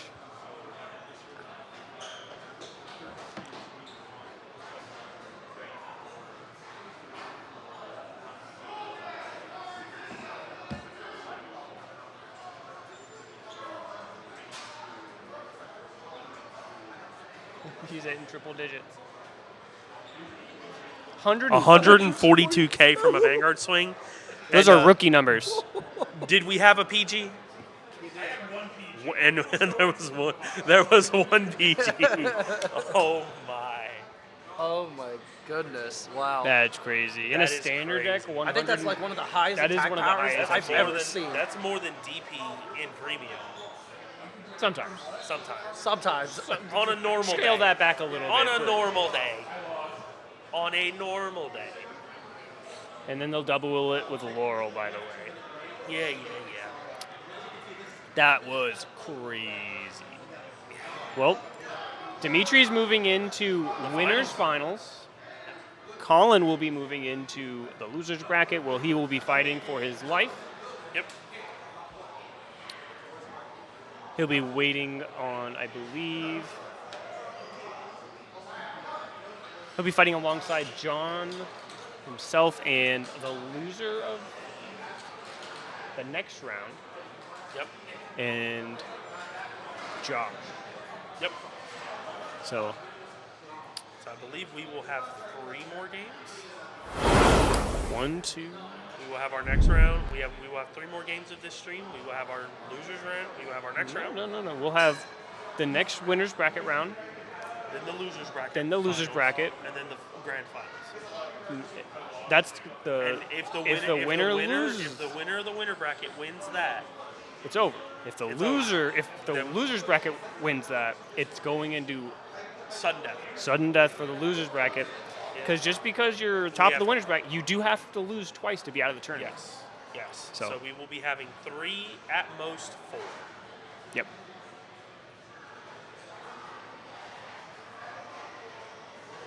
That is absolutely wild. That was really like. I'll be honest, like that over trigger really did come in clutch for him at the most critical time too. Oh yeah. I think, looking back on that game, that overtrigger won him the game. Yeah. I'm gonna factually state that overtrigger led to the game being his, because it let him keep the hand to combat Chris Drain, It because essentially let him turn skip. essentially he did lose his rear guards. He did have to have rear guards to play out again, but it did let him keep the defensive options to live through that turn. I mean, 2 front triggers on the Divine Skill turn from Chris Drain, that definitely would have that would have ended the game. Yeah. That would have ended the game. Looking at everything, because he would have been missing all of that shield for that turn Yep. on the prior turn. So that just goes to show that the overtrigger does play a big part in standard, but Definitely. it was barely the reason why he won that game. Yeah.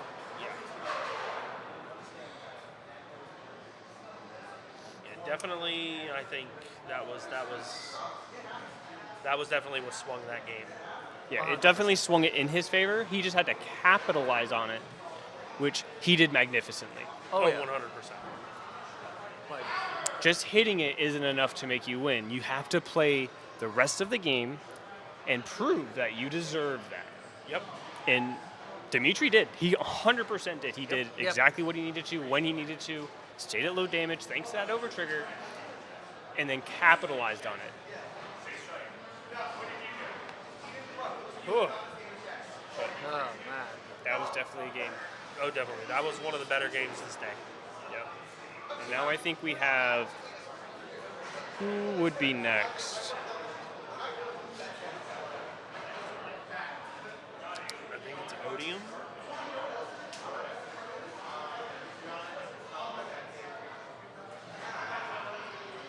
So definitely, I think it's Henry. No, Henry's No. gone. Henry's gone. Sure. Yeah. So we're actually gonna take a small break, Take a brief intermission. Yep. And we'll be We'll back come shortly. when everything is set up. All right, see you guys in a second.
Yeah, it just takes a bit.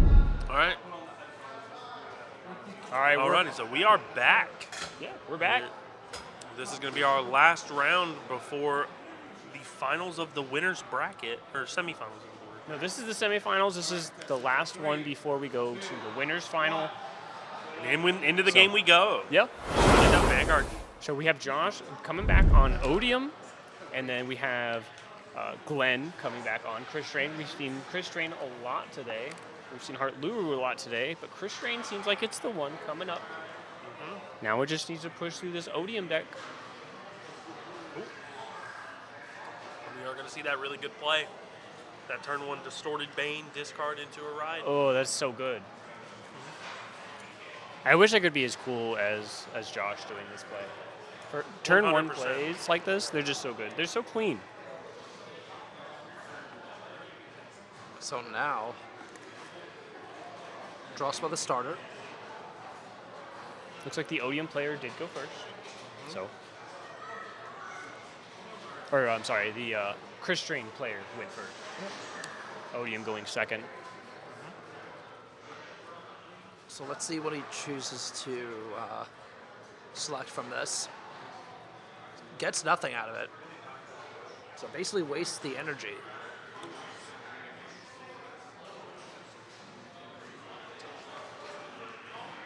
Which is a bit unfortunate, but you know, that's just what you got to deal with.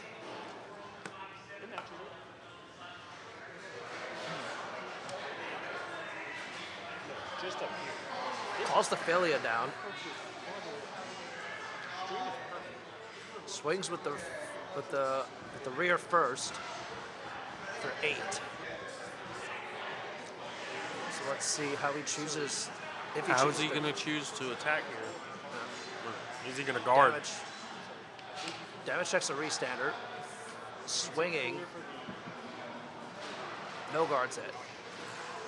Checks an Odium, so good for the Persona ride. And then failure will goes also a draw. Eureka. Yep. 2 Uika's gone. He's got to have another one in the hand, though. Yep. So we're going to see discard, rides into the Aqua, and then using Setna skill to check the top 7. Let's see what they choose to add. Adds the Persona Cycler. So that will be good for later. Although actually, technically you could plop it down now if you really wanted to, but You could. I don't. But at the same time, I don't think you need to either. No, I think you just want to try to make a good play here. I think being passive here is being a little bit wrong. I think you need to push some because you did take 2 damage. Yeah, that's true. So we're going to see the ML come down, activate the skill to get a card. And so now, since you do have that access soul, you could technically go for it if you choose to. Yep.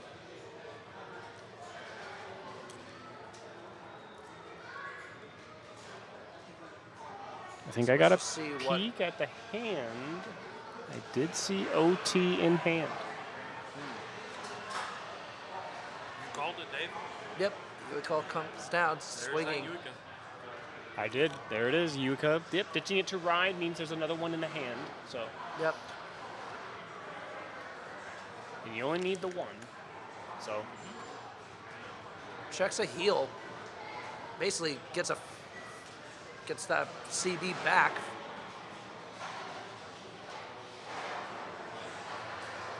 Damage checks a PG, and then bouncing the card back to hand, so. Overall, solid turn. yeah. Brings it back to equal footing, basically. Right.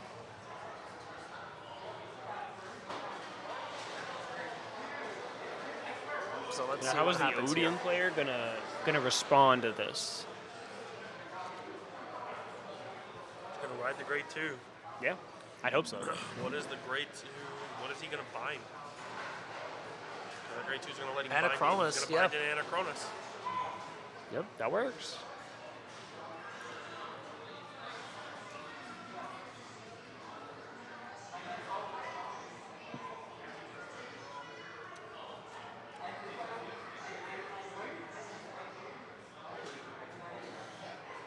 Activate skill. Anachronis Puts is the Distorted Bane.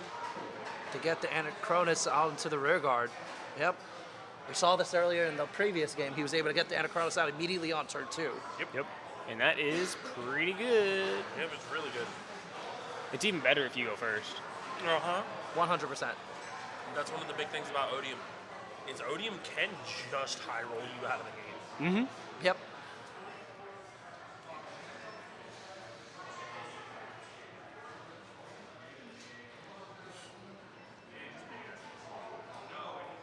So let's see if Glenn chooses to guard this or not. Checks a high 5. No guard on that. Swings with Anachronus next. No guard. He's going to guard that one. Swing the Vanguard. No trigger. Glenn goes to 3. Yep. 3 damage up on Chris Strange, grade 3 turn. It's Discord's- also not only that. It's Yep. So now we're going to see Persona Cycler allows to add the Persona Shield, Yep. and then because of the Aqua, allowing you to add another Mermaid to hand. So let's see. Oh, gets nothing out of that. ooh, Unfortunate. that is very unfortunate. Armiel can draw Armiel- before grade 3. It Yes. is the syntax of the card. Is when it's placed, you may pay a Soul Blast, and it's a period.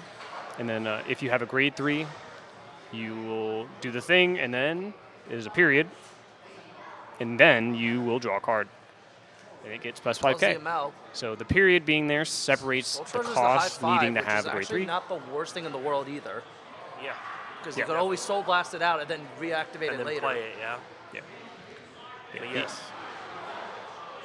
Armiel can activate its effect without you being on a Chris Rain Vanguard. You can CB1 to draw a card. What locks Armiel to Chris Rain is the plus 5K power. That is it. It's just the one of those front things, one of those rulings that people just. It's not clear as day, so I get how some people will be like, "No, you can't do that." But Right. It's pretty vague. And we have received confirmation from a level 2 judge for Bushiroad that is how that works.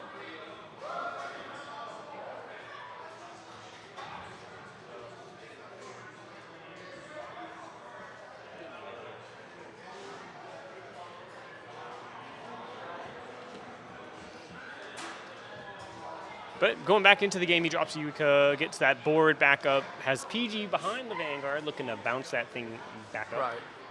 Because obviously at that point you do want to just bounce that back to hand at that point. So. 100%. He's also double checking to see what he can do here.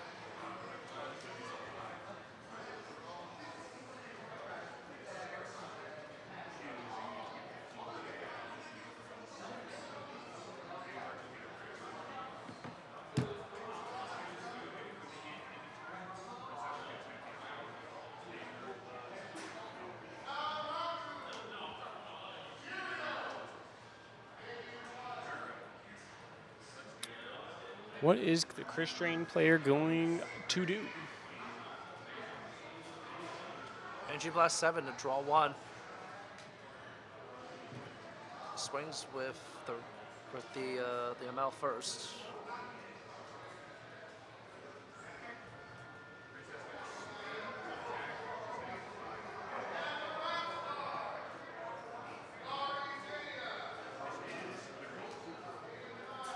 Swings. First check, nothing. Second check, crit. Yep, Ooh, crit crit Van power. power rear. But he does check a heal, but it's wasted in this situation. And then, ooh, wrong order of seeing the trigger there.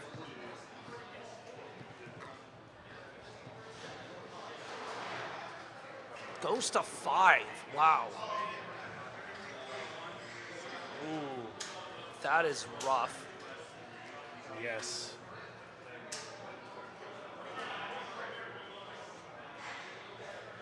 You know what? Having a little like extra marker on the side to know what to bounce actually really does help mentally too.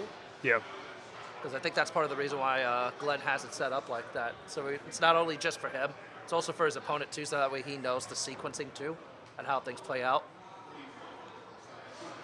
Yeah, definitely. But being pushed to 5, like, that is not really a good spot to be in. That being said, though, Oh God. he can Nate's really. entered the chat. I forget. He can't like go into the divine skill turn this turn, can he? Is it his? This is his first grade 3 turn, right? This is his first grade 3 turn. Let Because I don't me- remember if there's a card that allows you to turbo his overall like game plan here. Yeah. Just So- need the 5 regress gauges. Yep. So, if he Which can normally you can't get that unless, like, it's very hard for you to get that before need- can- you So need to what high would roll be into like the it. sequence that he would need realistically speaking then? Because like I'm It's sure just kind this. of difficult because, like, you have to. I physically don't think you can do it. I don't think you can. And if there is a way, he needs to find it now. Yeah. Yeah. Because that last turn was brutal.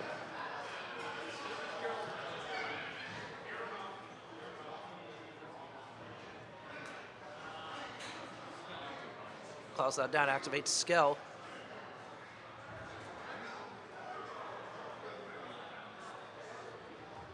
Getting the distorted bane.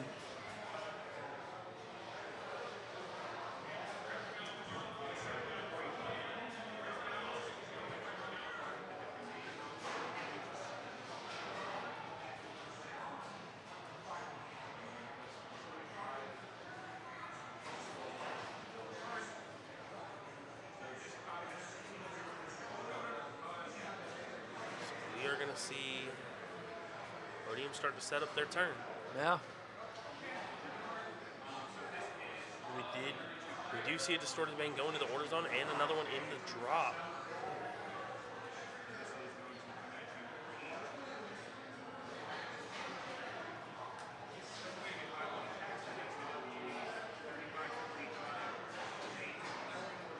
So there's going to be activating skill and let's see what he wants to.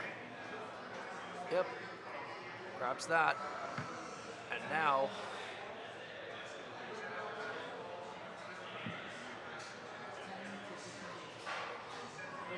Let's see. Yep. So he's going to add that to hand.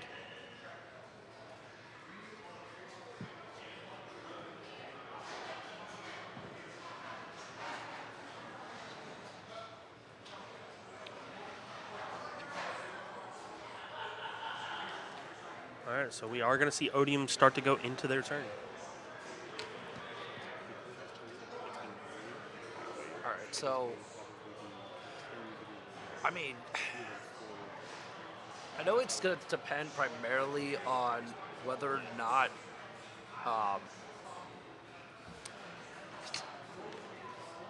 know this is going to really just depend on the overall game state here, Oh, definitely. but also like I do think that if Odium can at least push a little bit of damage here, that's definitely going to help. But like you see that hand, Glenn's got a fat hand. Yeah. Yeah, he does. So he's really, I don't really feel like, especially if he hits like any sort of defensive, if he hits a defensive at 5, because I don't know if if Odium has a way to actually get to that. No, he only has I don't 3. think. I think the most he can get to is 4. Gets Elementaria, and then I think he still has to discard because it's only Drive +1. Oh no, maybe not. No. First check crit, gives it to the Anachronis. Second check heal trigger. That heal will- is huge. Yeah, And it's the restain heal. yeah. Third check, no trigger, but perfect still. A perfect guard. That's actually going to matter quite a bit here.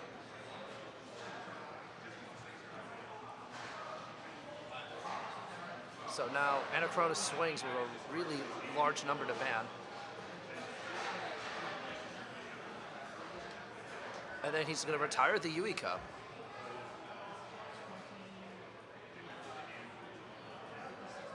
So it's going to be 56. Yep, guards with the overtrigger. So overtrigger is gone from Glenn's side. Yep. But Which at least helps you kind of figure out, is okay, now that's no longer an issue. Yeah. Now I have to figure out, how do I actually make it through his turn? definitely. Now the Odeon player just has to think, like, what can I do to live here? Yeah.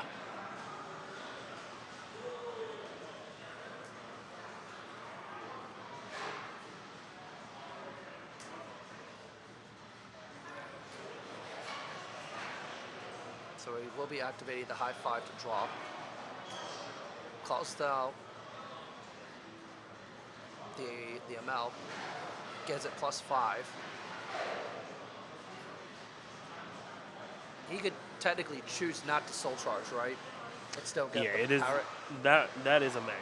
Okay, Yeah. gotcha.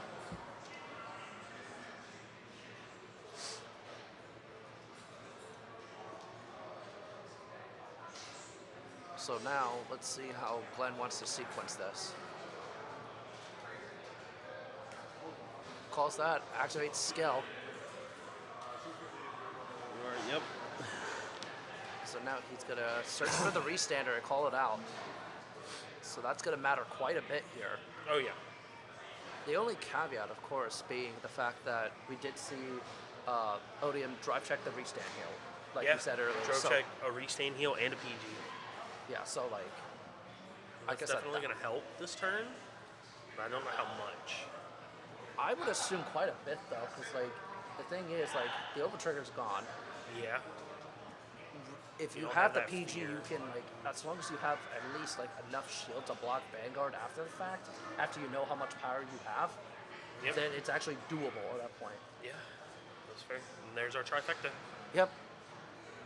The most ideal board setup here. Yep. The only way this would get any better is if you had the 3K grade 1 to give Yeah. it additional power boost, but I don't think you need it here. No.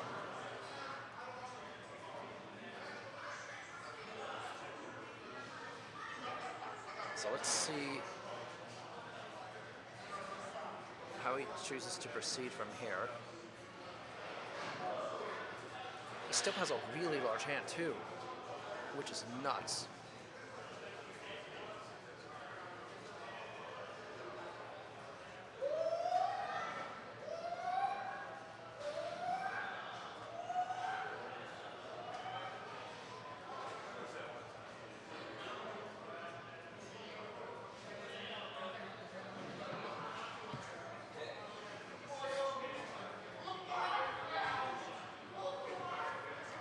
Alright, so let's see here. Odeon player rereading Chris Strain. That card's a book. Yeah.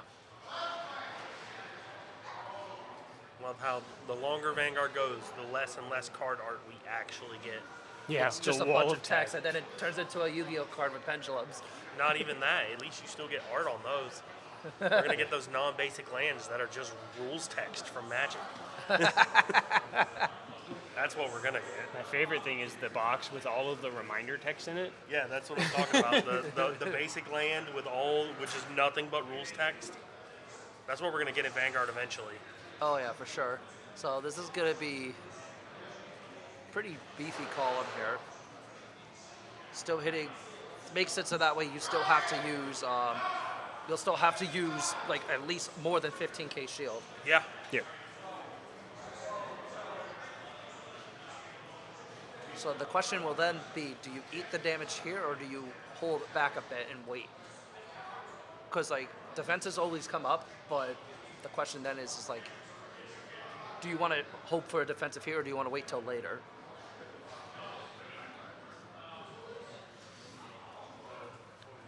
No. In my opinion, honestly, I think you just push it. I think you just stomp on it, and I think you hit the divine skill this time. Yep. You have to. Well, I'm think not even there's no saying that. reason I'm you more don't. so saying for Josh is like, when do you take the damage here? Yep, there's the damage. No defensive. You can't take it on the Vanguard because Vanguard's got a crit. Yeah. Yeah. I mean, can, but it's you're not not wise. going to do that It's because not it has a wise. crit. That's the issue. I mean, I could hit heals. Restance the front set.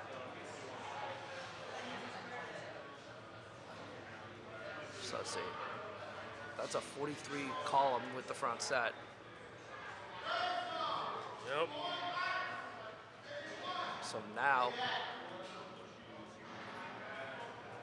let's see how he chooses to proceed from here.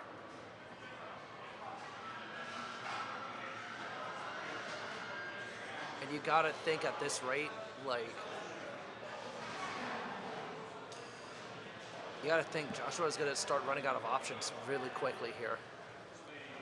Perfect guards. Yeah, Drops the there's the persona perfect ride. guard. First check, second check, nothing. No triggers. No triggers. Triggers. Still, I Divine think, skill here. yep.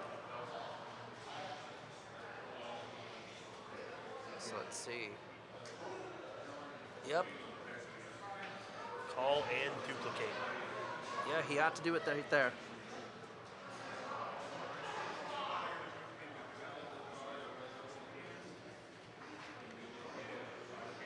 Now he has to guard. Crit trigger. Swings with the Amel. I think he's starting to realize he might not have enough regardless. So he's going to need to at least guard the Vanguard, and if he doesn't have enough, then hope and pray on the front set that he gets a heal. Yeah, definitely. So let's see.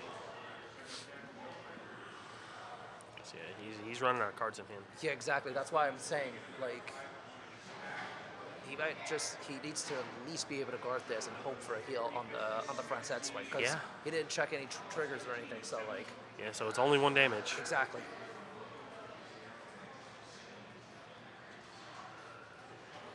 Does he have enough here? That is honestly the main question.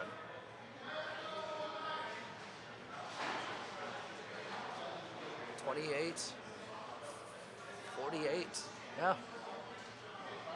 That is enough. And now swinging with the front set. Drops the resource heal. And now activating Twin Cast on top of that.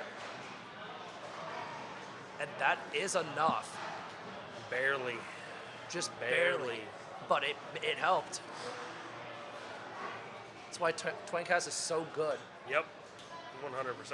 Being able to That's use why- it in the drop zone is so important. 90% of decks, they either play Twin Cast or Fire. Be aggressive or defensive. Yep. What do you think you need? Pick which one you need. Yep.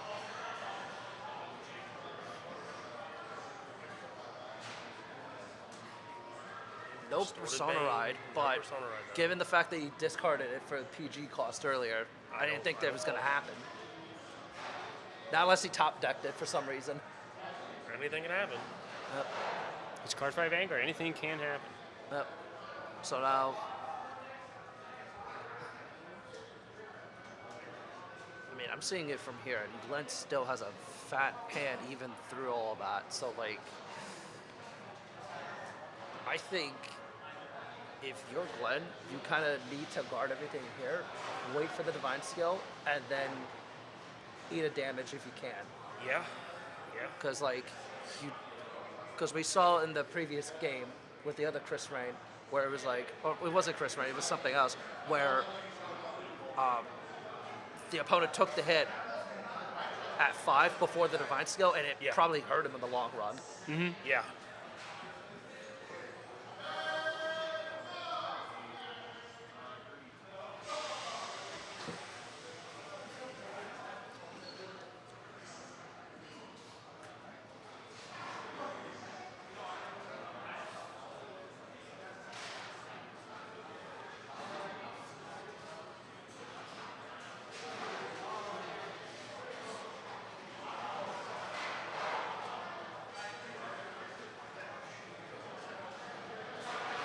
So let's see. And his crowd is swinging.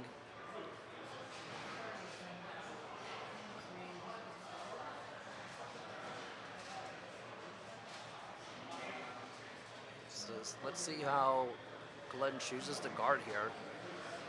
I think at this rate, ideally he should have enough, at least for the initial like first turn. Yeah. But then it's like, I really do think it's going to come down to if he checks a damage trigger after the divine skill. I think that's what it's really going to come down to. Because, like, do you guard here? Do you guard this whole turn and then try to eat it, check a damage? He's going to use the cat, On activate the the divine skill. skill? Yeah. Because then when you go into that divine skill, the numbers are a lot smaller. Yes. But the other thing is, too, is like, you do want that comfortability of being like, hey, I could eat a hit at some point as long as my opponent doesn't check mad triggers after the fact. Yeah, that's what I'm saying. So you would try to guard. I think you would try to guard this whole first turn. Yes. And then and when you take that 5th damage, you would probably take it during the 2nd turn. If that is where this game is going. Yep.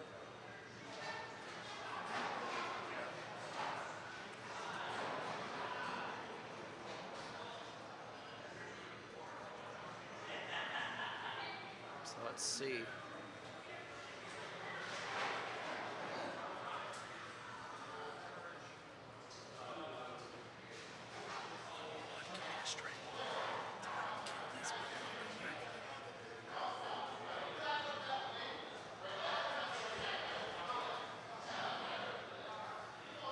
So let's see. Does he have enough to defend?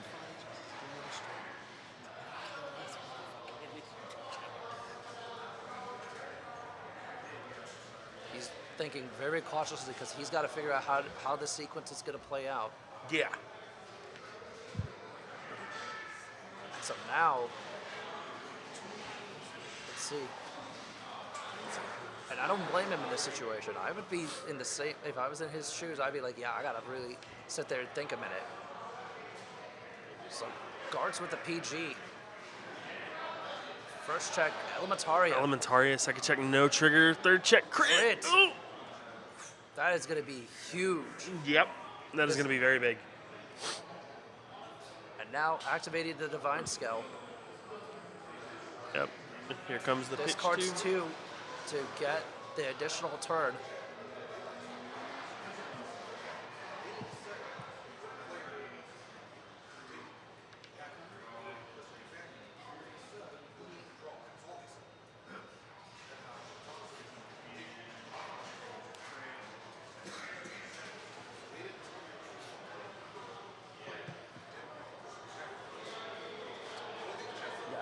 I get that. So let's. You have the chat pulled up. Yeah, I see my hair.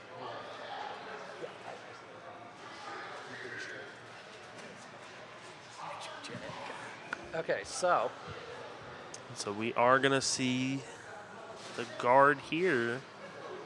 oh no, he's actually debating. He's counting triggers. He has to.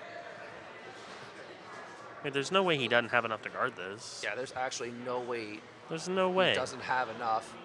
But then again, like, because it's not even on a Persona Right turn either. We didn't see a No. Persona Right turn, so like No, he this didn't. isn't like these numbers aren't as crazy as they normally would No, be. not at all.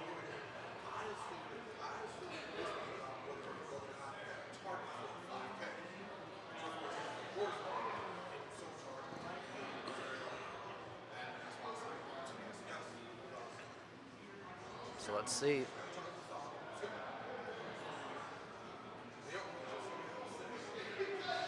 I think he is signaling that he might have enough here. Let's see.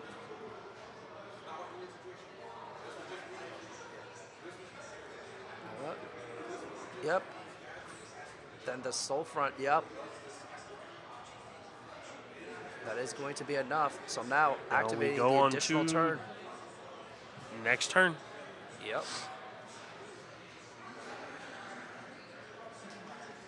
And one good thing about this situation too for Joshua is even if this isn't somehow enough this turn, he has double Anachronus in the regress gauge. Yeah. He can build a board. Yeah. He can get the attackers. But there's that 4th distorted bane. Yep. Now we're at the 20k to the front. And now activating the other one. Yep.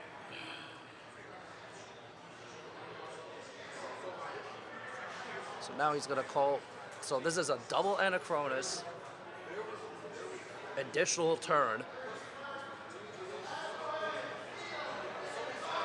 So now it's a debate. If you are playing into this matchup, where again, comes back to my point. Where do you eat the damage here? Because nothing has a crit right now. No, nothing has a crit. All right, so we just hit. We just hit time and round, so now it is on to turn 0 in the extra turn. And Joshua is turn 0.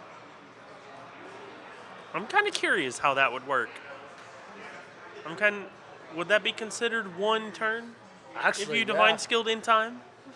Yeah, that actually is an interesting ruling that we'll have That's to. a very interesting. I'll have to ask my good friend Judge Sagarin, Judge Nathaniel. Yeah, I'll have about to that ask one. them about that because that's I'll have actually to- an I'll have to interesting check on that ruling. Yeah, I'll have to check on that one. Because it counts as an additional turn. It's not like you're just Yeah. restarting like the main phase or battle phase or Yeah. anything. So I think it would count as one, because otherwise that's kind of scummy. yeah.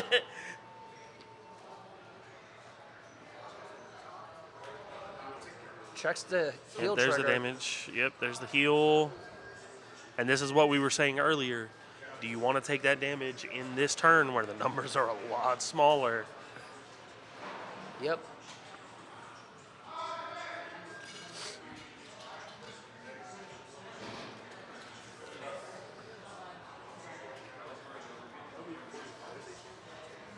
So let's see. Does he have enough to defend?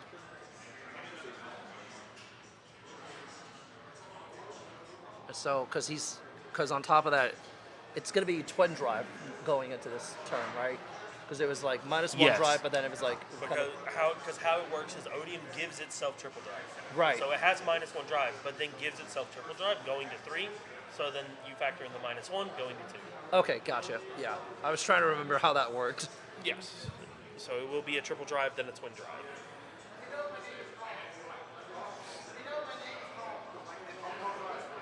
So let's see here.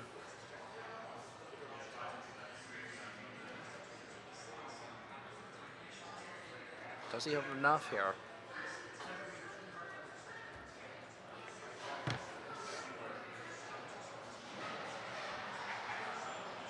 It's looking like he does have enough here, potentially.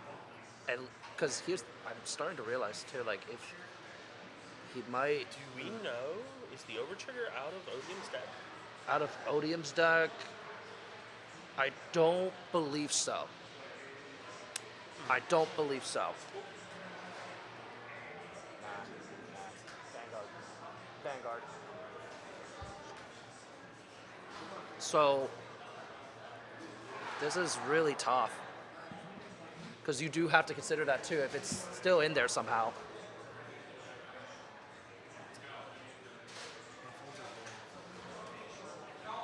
Okay, so I think we did get confirmation. It doesn't count as a turn in time. Okay. So Yeah, I thought that would be the case because that would that would kind be of be really scummy crappy. if you could do It that. is the same turn. If you could heritage in time, heritage. All right, your turn, my turn, my turn, your turn, my turn. The turns have to pass through. Yeah. Each player gets.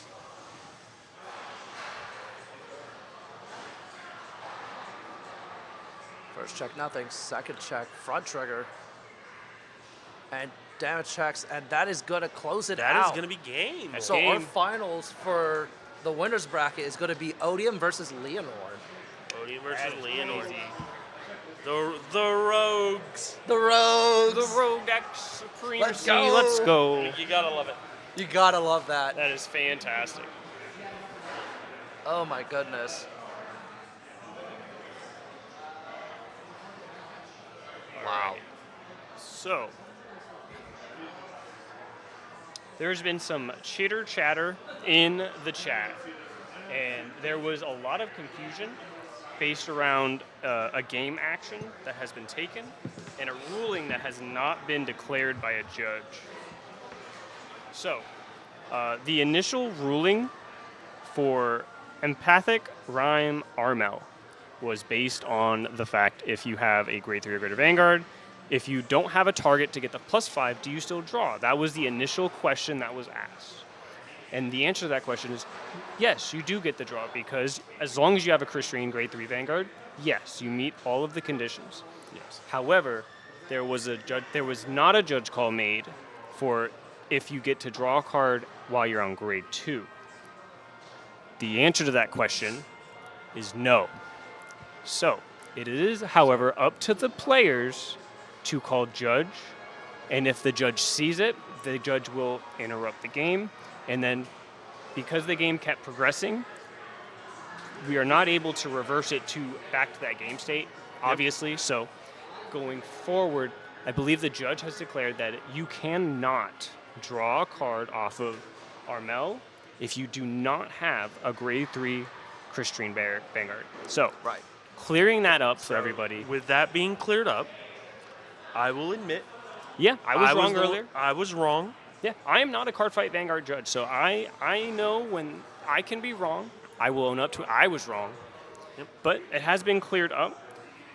So, It has Everything's been cleared clear now. up, and moving forward, we will abide by how the the card judge's final ruling is you cannot draw a card off of Armel if you do not have a grade 3 Christian Vanguard. Yep. Which is the correct ruling. Very That's the good to get correct that ruling. cleared up now. However, earlier it is up to the players. It is Yep. 100% up to the players because if the judge misses it and the players misses it, and then there's a delay on the stream, so like we don't get to see it as it happens. Like if we miss it, I know there's 3 of us at this table, but Right. I gotta say, there's 2 of us with glasses and 1 of us can't see very well.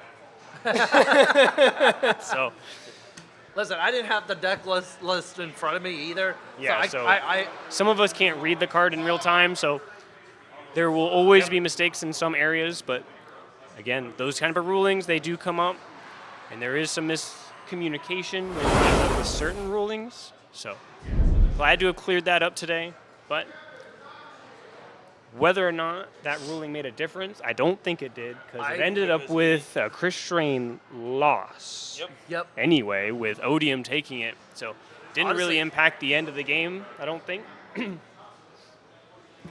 So glad to have everything cleared up. Odium and Leonor in the winners finals is not something that I would have put money on. I'll be honest. I at I all. was down and out about the Odium. I you know what? This is a repeat of what happened earlier with Joe and the Manurva player, where I thought for a moment he was kind of like down and out for a bit, and then I saw, oh, I guess not entirely. Right, yeah. So like And if it goes to show Odium, until it's at 6 damage, it's not done. Yeah. No. It's not done. And again, crazy. it's almost become the motto of the stream at this point. Anything can happen in Cardfight Vanguard. Yep. The game isn't over until you hit that final damage. Yep. Whether it be 6 or more, Yep. you need to take that last piece of damage, or the game's not over. Definitely. for sure. Aside from obviously going into time, but our players they know how to play the game, so Yep. I shouldn't really go into the final turns of time unless it is a fantastic set. Definitely. So- But yeah, glad to have everything cleared up. Yep. So we're moving everything into has the now been winners. cleared up. All issues have been handled and dealt with. I apologize for the inconvenience earlier with that. We but apologize. Yeah. So We- there was a lot of we hectic. We are all human. Oh yeah, a lot of We don't hectic know words in the everything. chat. See, this is why none of us are really like. Yeah. That's no. why I'm usually in the player seat or the commentator seat. I let the That's judges what- handle their job, Yep. but I will relay to the people what the final verdict is, if necessary. Right. Yes. But looking at the bracket, how is the loser bracket looking? We have. That's what I'm That's trying the to one thing figure I'm out. not on. We go on on like to a- this well, pinned message in the YouTube chat, and we can see circuit the winner bracket. Losers bracket looks like we have Glenn having to play against Joe. Ooh. and then Colin's sitting pretty, waiting on one of them to win. Yeah. Oh, so John is out. John got cooked up Man, by Mr. Colin. Man. That's rough. Yep. But at the same time, though, it makes sense given like certain matchups as well. Like, Yeah. that it's just the luck of the draw. That's a maybe. You want to face him in premium? That This is guy's washed. That Didn't you is see his maybe. I premium am record in washed. Georgia? I am washed. I will fully admit that I am washed. Man said he was going to go undefeated in Georgia. Shut up. Decides to go, what, 0-3, just drops out of the event. Shut up, Mr. Gerald Hawk in your G zone. Man, that's the only way they're going to beat me, though. Yeah. And they did. To be fair, I had that situation happen to me before in a similar vein. BCS 22. I was playing Chaos in the Ripple MFD Turbo meta. My That was a round great 2, format. I'm playing Chaos, mind you. I'm going up against Grand Blue. I whiff on grade 1 for the G-Assist twice. Well, I had a winning hand against Hellheart 8. Yes. You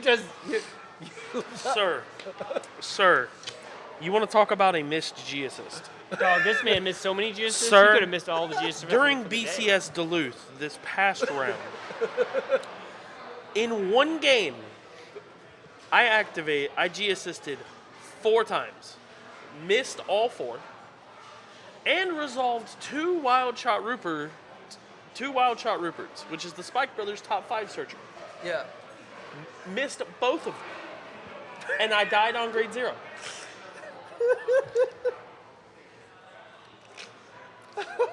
Skish you. Yo, can we get some salt And in I the run chat? and I run 14 grade 1s. Can we get some salt emotes in the chat, like low key? Because that's actually like, It's all right, Marshall. There's always next season. yeah, exactly. Don't worry about it. Oh, wait a You'll minute. still have Hellheart, right? Shut up. My favorite deck's getting banned, and I know it. Bro. There's wild. always a And chance that they just axe the format, though. Yeah, That's but the at the I don't think they- Kingslayer events, and the Crow's Nest events, Crow's already come out with his ban list for his next Crow's Nest, and the first card on there was Hellheart 8. Yep. Not even the overtrigger. Just Hellheart. Well, no, the overtriggers overtrigger's were always been first. banned. Okay. Then it was Hellheart 8. Bro, that and the gold pound in GB8 too, right? Yep. Yeah. 2 GBA. The only 2 GB8s other than Narcomies that's actually good. Yeah, that's wild. Whoa. Oh yeah, Driger. I always forget Driger Driger. literally ends game. But you never make it there. You kill him beforehand. Yeah. Oh no, I kill you beforehand. Because if it gets to if I get set up for GBA, it's because you're gonna GBA me right beforehand. Yep. Yep. Man, crazy. Yeah, no. If only my GB8s were actually viable. Yeah. But I mean, the lane choker one, kinda, if you have blue ball, 2 avalanche copium. face up, but that's Copium. copium. Nah, Exactly. Bruh, don't even. That No. requires too much If we setup. play in Link Joker now, we Glendios gaming. Oh yeah, 100%. big fat. Bro. Shout out to the antagonist for Yeah. Kingslayer cards, William Garcia. I'll be honest though, those Glendios strides are really freaking expensive. Like, they're like what, like 20 a piece? The hardest part isn't the price. The hardest part is finding them because they're old Yep. and they weren't played for a very long time, so no one has them. Which card? The Glendios strides. Oh yeah. Both Omega Loop and Fall. Yeah. They were only really held onto by the people who played the deck, and that's not Oh, word. a What's ton up? of people. Yeah. What's up, Joe? Bro, that is, you know, It looks I like don't- we're about to go to break, so we'll be back in probably It's about just a 5 moment. minutes. So yeah, stay So tuned, give us guys. just We'll a be moment. having We'll be that right winners final for you soon. Boom, there you go.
Yep.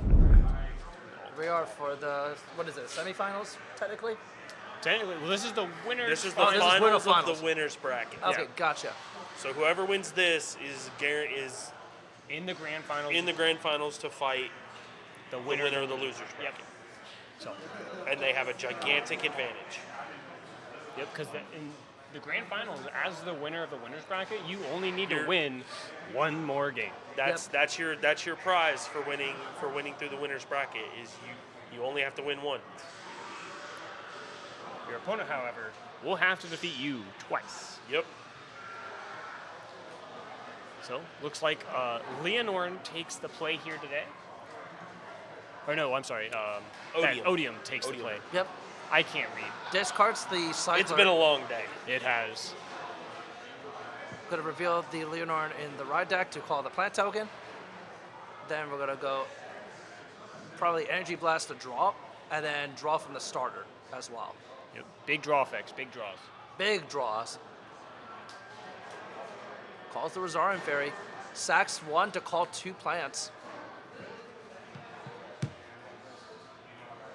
So we're gonna see a rush here. Ooh. Big time. Reveals rush. the Vivance in the hand. Soul Blast. Calls it out. Wow. What a board. Yeah. Immediately to start. Yep. Turn 1. Here's a board. I'm a swing. 13 to face.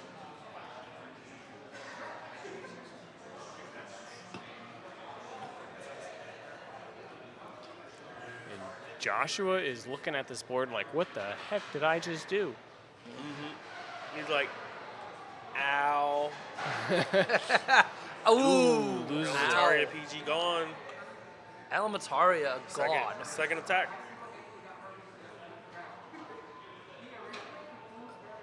And I also see why he's doing it this too, because he is running purple OT, right? In his deck list. I'm pretty sure. Yep. Yes, he is. Yep. So yeah, like, In the off chance that it happens, it would reward him. yeah. Oh, 'Cause- hits the heal, that helps him a bit there. Okay. That's good. So we do pass back over to Josh. So let's see what he does from here. Let's Are we see. gonna see? No, we're not. Goes discard to Energy Blast to draw. No distorted bane. That is kind of rough, not gonna lie. That is kind of rough. Yes. That means he's a turn further away from his divine skill. Well, he's not a turn further away. It's more of he doesn't get the benefits. Oh yeah, of- he doesn't get the grade 3 out. he can't activate it and do the grade 3 at the same time. Right. But he did just put a distorted bane into the regress gauge, which is going to give his Vanguard 10k anyway. Yeah. But it's going to let him draw 2. Yeah. Pot of greed. What does it do? Nobody knows what pot of greed does. It's just a nice smile. Apparently. Damage checks the cycler. Passes back. Odium not committing a board. Holding up the hand. I mean, he just really doesn't wanna- have to do much from here. He can just continue to bash it face in a bit. All your columns still hit, so Yeah. That's what I mean. Even the lightest pokes just make a world of difference in this situation. 5Ks or 5Ks. Card from hand is card from hand.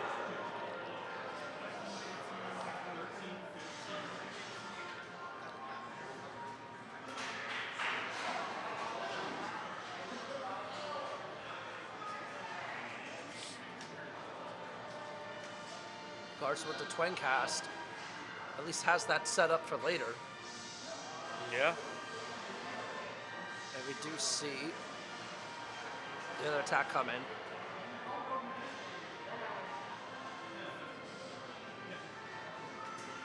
Guards with the crit. Swings with Van next.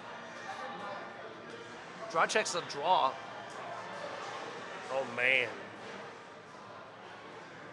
And wastes a crit. Oof. This is for sure an uphill battle, but we'll see how this fares. Can Odium stabilize? Yeah. the major silver lining is that you're going first this ODI.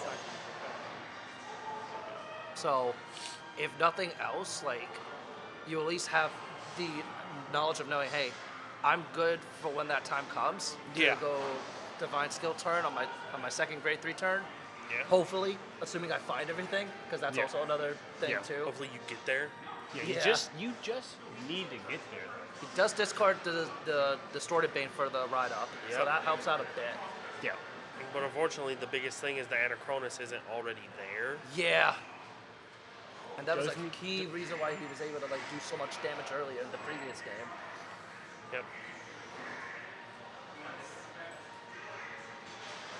Because now he has to find an Anachronus, get it in there, and then he can activate it at the beginning of battle phase on his next turn. Because This the only card's way a to get it Persona into the Ride regress copy. gauge as of right now is to use Odium's effect. So he is going to use Average Rester. He's going to discard a copy of Persona Ride to search that Distorted Bane, put it in the drop zone, and then that's going to let him activate it from the drop zone and put it into the regress gauge, which is going to let him soul charge, draw a card, and get 10k to his van.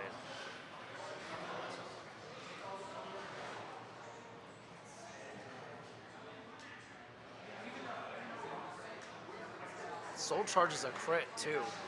Wow. Ugh. It's not what you want to see. Oh yeah, for sure. Definitely not.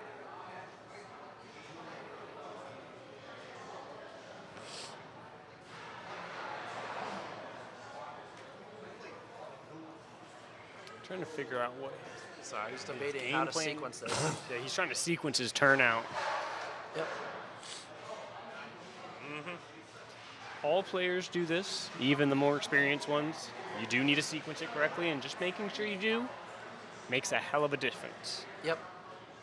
Calls the As Anachronus. long as you don't do the Yu-Gi-Oh thing and stick your tongue out and peck the table, we're good. Oop, dropping a die. Dropping a die, and Happens. just staying on the table.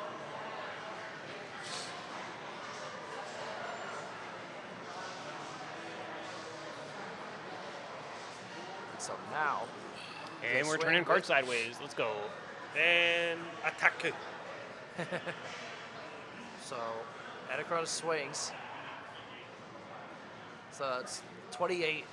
Because he's going to swing that first, then he's going to swing and bind it with the Leo to be able to get the Distorted Bane next turn.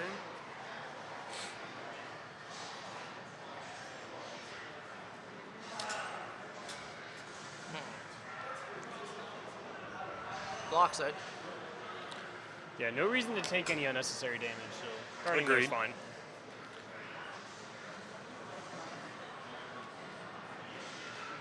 But I mean, at this point, you kind of do need to like keep yourself at low damage if you're the Leonor player here, because like you don't want to get like completely screwed over. Oh, crit! Crit here is going to prevent that from happening, you know. To put him to 3. And another Anachronus. And then a second check. Over trigger. Okay. Good to get that out now. Yep. Your And Vanguard's honestly, already that was hit probably with a crit. Your opponent's already committed some cards to guard. That's a fine defensive OT. That's fine. Yep. yeah. Can't Definitely, complain at that definitely. point. And he's gonna swing to the cycler, Yeah, 100%. Yeah. which I mean Yeah, the token is expendable at this point. that's true, but It also doesn't matter. the thing to keep in mind is that the cycler will give one unit a 15k base. So like that's a kind of the trade-off you're doing for that. It is, but I think he's already pitched one, has he not? I don't. And I'm pretty sure remember. there's one in damage. There was one in damage. I don't remember if there was one in drop already. That's what I'm trying to remember. That's I why mean- I was like saying it. But even then, like, it's not the worst thing in the world still. Yeah, I think it's 'Cause fine. You're also in a very... Odium is in a not as bad of a position anymore. So they still can do their thing. Even giving one turn of something being at a base 15 is fine. Right. Especially when you've went first. So, like, you've hit your grade 3 first. You're on your stride. You're doing what you want to do. Yeah. Right. Do you see him call down the counter Yeah, charger? he's gonna call over the token anyway. Yeah. Exactly.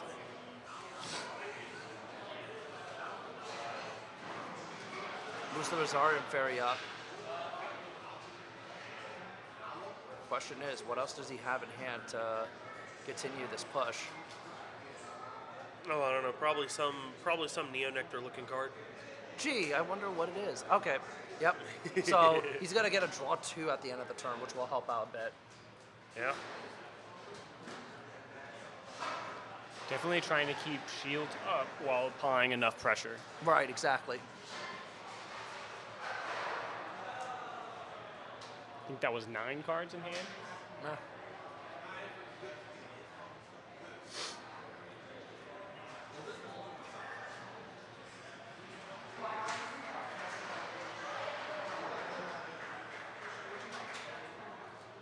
So let's see.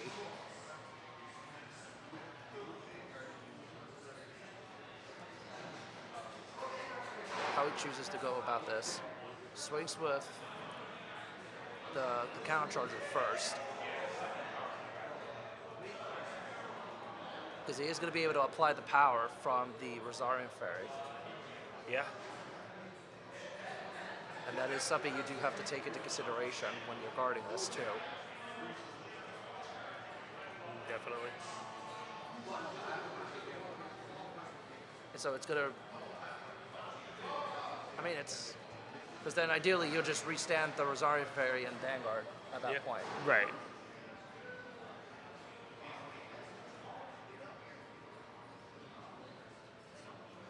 Difficult decision he's been put in. He just needs to make the right call.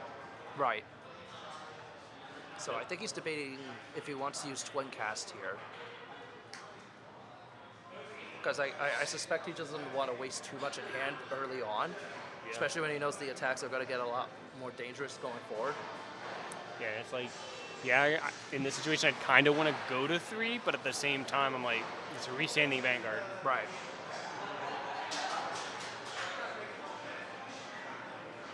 But you're not afraid of an overtrigger anymore. Right. Oh, yeah.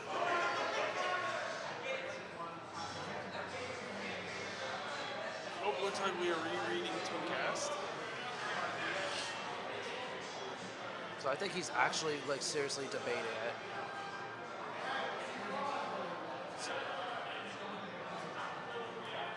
So I think he is signaling that he will be using the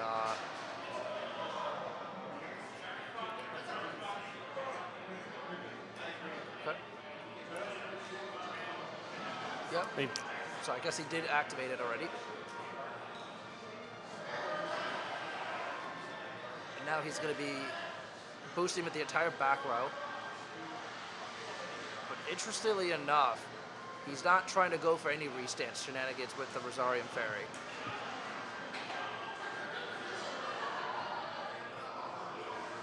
Yeah, I think that's what was going on, Ed. Yeah, yeah. He was just clarifying, realizing that, and then asking his opponent, and his opponent was Drops the okay PG. with taking that back. Yeah. First check, Vivant. Second check. Third check, no. No triggers. None whatsoever.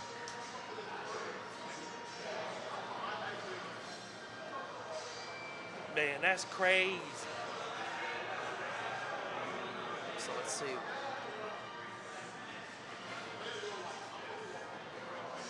Dimitri here thinking about. The last round in our losers bracket is Glenn versus Colin, and it is a Chris Rain mirror. So Chris Rain is guaranteed to be in. Yep. Yes, sir.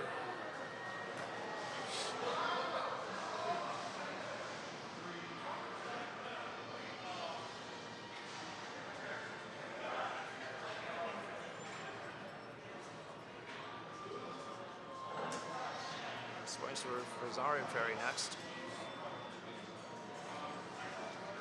So now, the question is, does he guard here? Or does he just choose to eat this hit and then hope to hit a damage trigger to stave off the other two? Yeah. Yep, he's going to choose the guard. Swings with that. One drive check. Hits a heal. Wow. So first the defensive OT and then healing down. Yeah, it's big. No Now defensive swinging trigger. with the counter charger for 33, if I'm not mistaken. Yep. I believe that's right, yeah.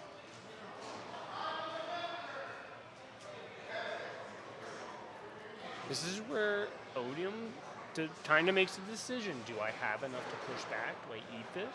Do I guard this? Right. Because that is Being at like 3 against Leonor is better than being at 4 when Yep. you go into their turn. But your opponent did just hit no triggers. Yep, nothing inherently gains a crit. he does guard, so staying at 3. Draws, and then Does he want to do the other one? I question if he actually does. I think he's debating. He is debating, yeah. Yep, he's gonna do it. Because he does have to take into account the divine skill turn. Yeah, he needs to think about, he needs to guard this turn and potentially next turn. Right, exactly. And we're looking at 11 cards in hand.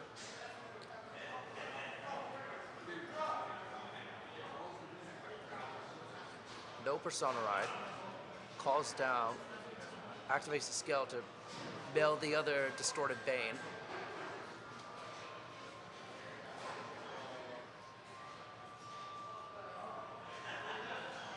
Which will play Bane.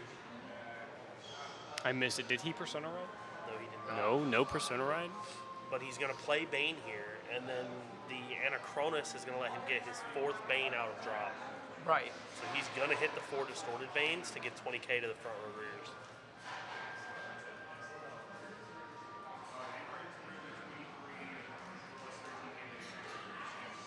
Yeah, it's talking about the Rosarium trigger, making sure you want to do it both times because you need to prepare for next turn.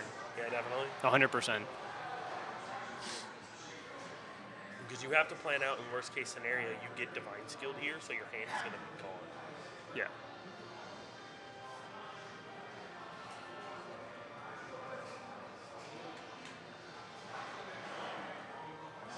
Grabs the Anachronus from the regress gauge. So I think at this point he is pretty much set up here. Energy Blast to retire. This is the best Odium can make right now. Yep.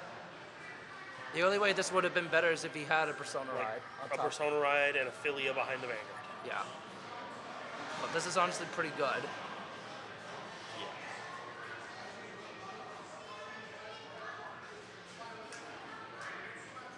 Yep. Guards that. Now Odium swings. Activates skill to put the The Anachronus back.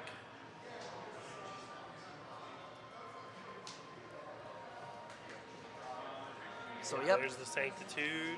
which does work against Odium because One it of the does have downsides. triple drive. Yep, One does of the change it downsides to of triple Odium. drive, not drive +1, so First check. here it is. There's the Persona. There's the BG. There's a normal unit. No triggers. Man. Are we going to do it? He's still at 1 damage too. I just realized that. Yeah. We're doing it.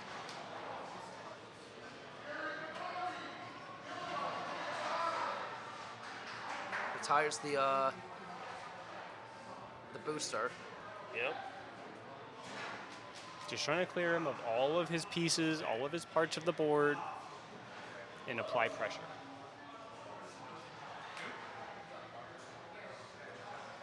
Energy Blast to draw 1.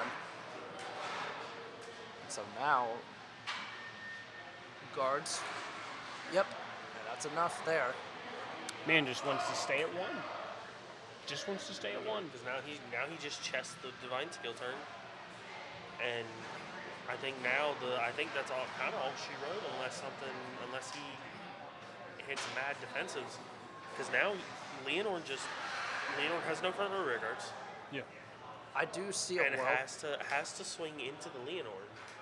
So I think he just eats everything here, goes to as high damage as he can, and then just murders him. I could see that, but also another thing about Leonor is sometimes you don't have the pieces you need to actually build that specific board. Well, I mean, also Odium just drove check a PG, and Nah, is it only at 3? nah. Yeah, And that's but another thing again, too. Is like, we've watched Leonor get its turn and hit 150. Yeah. Like, and But that's on only 1 that's- damage, though. that's on the first Vanguard swing, and I think it has a triple drive. well, no, the There's Revanche only- has 2 drive checks, and then Two it and then restats, one. and then it gets another drive check. Yeah. So now swinging. Twin driving. First check, nothing. Second check, wow. Oh my! That's rough. I think that's all she wrote. I wouldn't don't count it out just yet. There's still a lot of game to be played. There is. But I think So now the board is also gone too, and that's another thing that's why I was Yeah. saying. yes. Because of Anachronis, you've been able to clear the entire board. Yeah. So now it's just a matter of, can the Leonor player come back and stabilize? Can they and then rebuild still their push board? enough for game? And push game. That's what the Leonor player needs to do. I think There's there's also the a Vivis. defensive OT Revanche, yeah. option that's still lingering around that they have to consider. Is And this going to be the last I turn of the game? admit, anything can happen in Cardfight Vanguard, but sometimes the bigger lady starts to warm up her voice. And she's saying, I she's think singing. she's getting ready.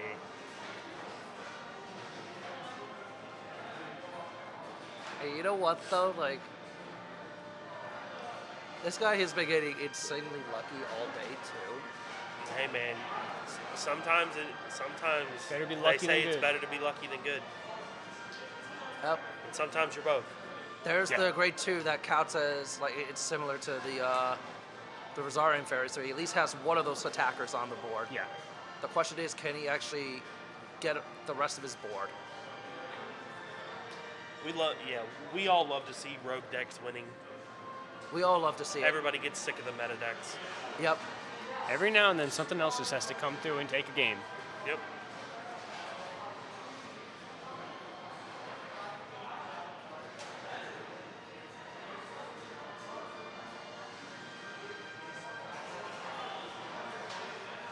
Calls down, activates skill to check the top 7. So we will see if he gets anything out of this. He does still get a draw, though, if I'm pretty sure. Yep. If he I'm pretty fails, sure. he does get a draw. Yeah, he did fail, so he at least gets a draw from this, I wonder if it which was all actually might be a triggers. bit better in this situation. If it was all triggers, then oh my god. That would have been an Well, insane drive check. How many triggers have we seen from both players? I mean, we haven't seen a whole lot. We've I mean, seen he a could just- select handful. Like, we've seen 1 OT, we've seen a few heals, Yeah. but drive checks, they've been pretty barren. Yeah. Agreed.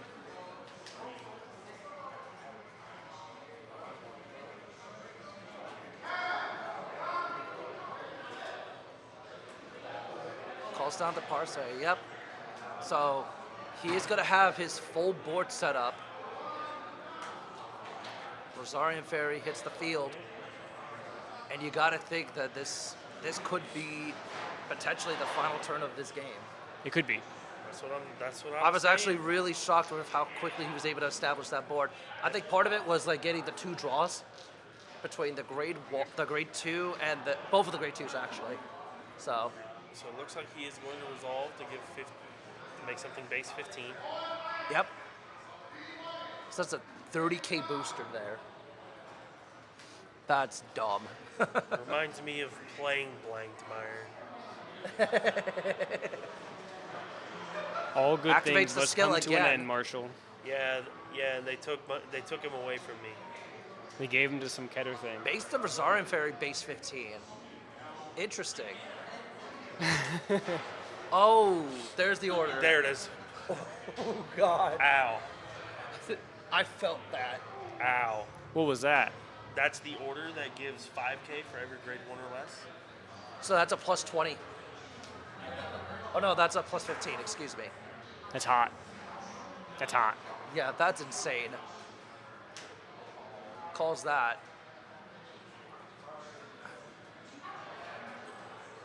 Four cards left in hand to make through the rest of the turn here.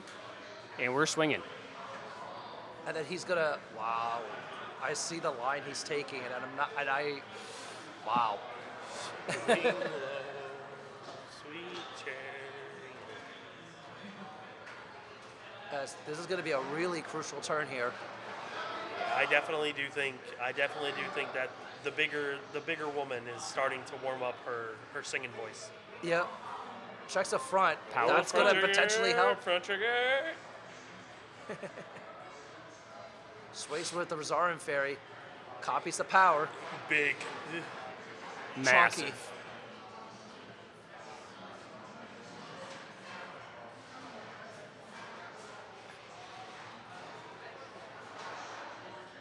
Damage checks Ophelia. It's gone to 5. Sways with Avant. This is dicey. Restands it. Boost with everything. This is when you ask how much this is one of those when your opponent looks at you and says it's lethal. They don't give you a number. They just tell you die if you take this. Or you hit a heal. They got drive checks. They got drive checks. Here, We still. haven't seen triggers. Yeah, here And then on Josh top of goes that, looking through his also, deck. Any Looking through his drop. like you still have both of those front row rear guards that Yeah, can boost on top of that. Yeah. That's, at that point, you do not want to be in Joshua's situation, I'll be honest. I swing for 11. That is right. 11 million. Question is I swing for 11 billion. he's looking for a way out. Drops PG, the Vanguard. PG. I mean, that's probably fine because you want to Discards see the which one of the other swings you want to take. first check, nothing. Nothing. Second check, nothing. Nothing. Maybe Okay, that so was- not too bad. Man, these drive checks have been drier than the Sahara Desert. My Right? Lord. Yeah. But I don't think you're really complaining given the numbers that you're hitting. No, but it's all one damage. He's already at 5. 1 damage is all you need. Yeah, but you can miracle heal. Or hit defensive OT. Yeah. Oh yeah, he still has to hit that. But Has it- he? Yeah, Oh, but, that would be but funny. if you check a crit and you take a 2, good luck, buddy. Heal out of it, forehead.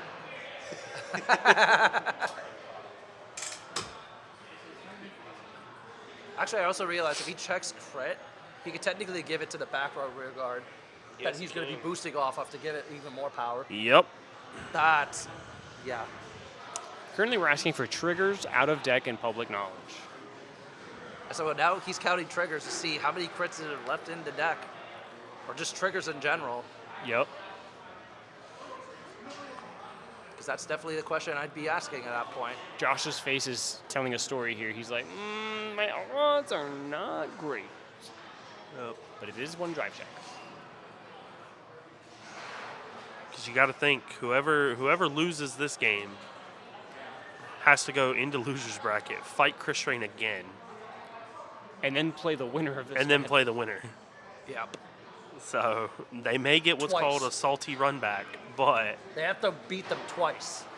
yeah. That's Essentially, brutal. these two players are in a asterisk best of 3 right now. Yeah, they are. And this is game 1. This, I mean, if he can, no, he has to somehow guard this, and then, Still be able to do something on his next turn. yeah, and that might not be doable. Easier said than done. Yeah. We talked about it before, but 'Cause I that's think the defensive OTs, they come up. That's a So let's see. What is Josh going to decide That's to Josh. do? Yep. I mean,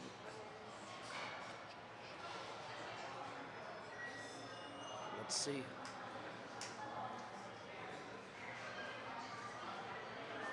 Let's see. Oh, he's double checking, triple checking. Yep. Checks a crit. Oh. Hits a heal. Power heal. There's a chance. There's a chance. Let's see it. Let's see. Nope. That's it. Oh, that's it. Wow. Keep it clean. I'll keep it PG. I'll keep it PG. And that seals it. Demetrius is going into Demetrius is on a war path today. That brings me back to eat the first, guard the second. That's Overlord logic. Overlord logic applied here. Yep. If we ate the first, we hit the 6 damage shield. Yep. We guard the second, we block the crit. And then we still have to block the crit on the other rear guard, but that's never beside the point. Yeah. That's, that's just how it rolls. Don't worry, sometimes. dog. Josh over here about to have the saltiest run back in his life. Josh, don't worry about it, dog. Just go win in losers bracket and then come finish your best of 3. Yeah, that's true. That's great. Oh, So my I think we're goodness. still waiting on that last game in the losers bracket over there. Still going. They're still going, yep. Still going. So Nothing stops the Energizer Bunny. If I stomp on it, it will. maybe. But yeah, we're just waiting on them. And Man. And then with that, we've got by the way, Leonor is undefeated in the winners finals. And they're Yeah. just waiting. They're big chill. yeah. Leonor. Dimitri is just Leonor gets to go take a nap. big They chilling. get They get the whole 9 yards now. 100%. And Demetrius knows that whoever he fights has to beat him twice. Yeah. So he's Big chilling. yeah. Big chilling for sure. Currently been Absolutely informed that they're insane. both in time, and they're both at 5 damage. Yep. So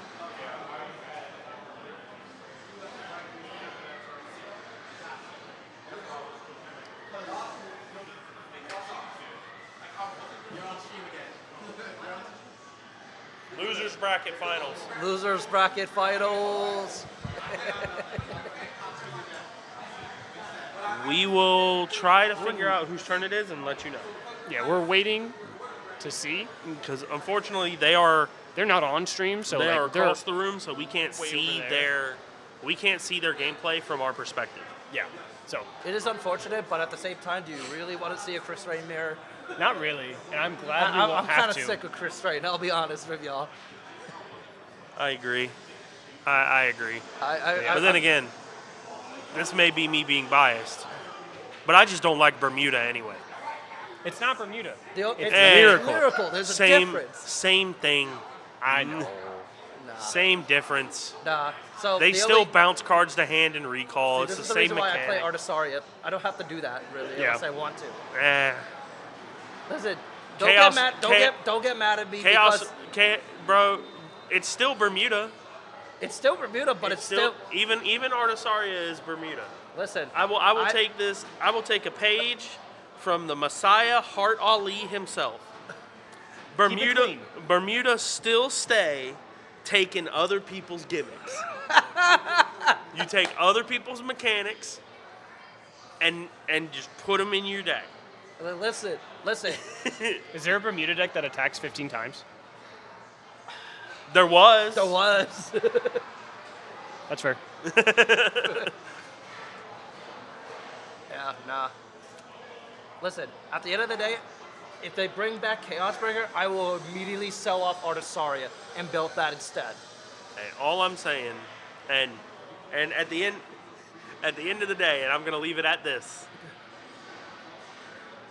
What was the first deck introduced for Lyrical Monasterio?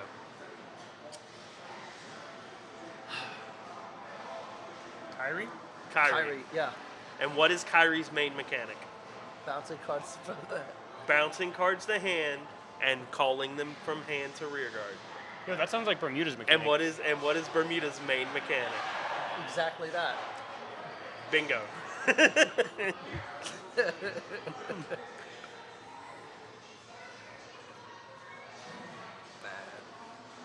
Vanguard. What?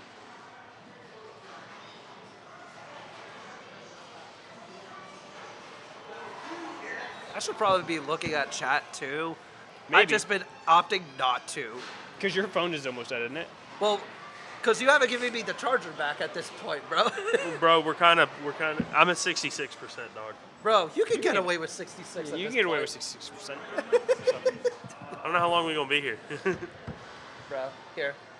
Fork that up. I don't know if I can actually make it that far. I don't think you can. I think All right, I'm just gonna leave it right there. Screw it. You can see it there. Yeah, I'm fine.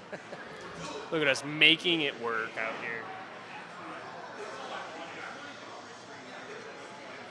I guess We're getting a so- play-by-play for people yeah, over there. from chat.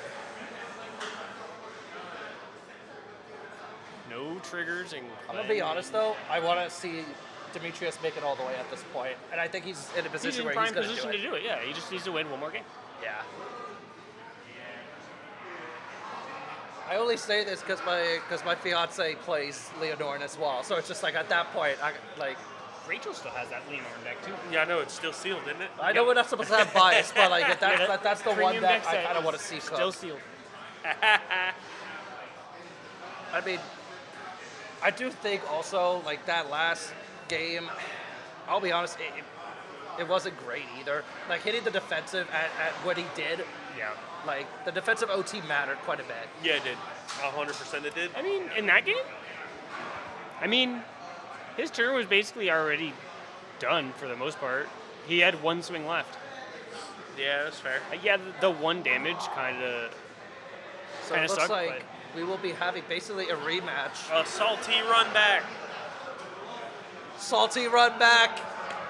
So We- basically we're going to be having a round Glenn 4 versus rematch. Joshua versus Glenn. So should be interesting.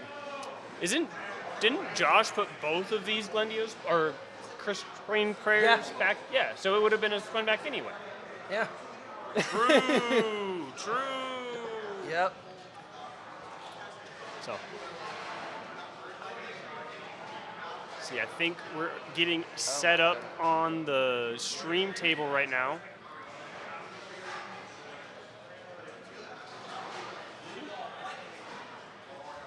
Do the players want to break? Yeah, double check with them first. Oh man. Yeah, we were checking to see if the players want to take a small break. If not, we're going to drive straight into the match. We're gonna bring this sucker home. Yes, sir.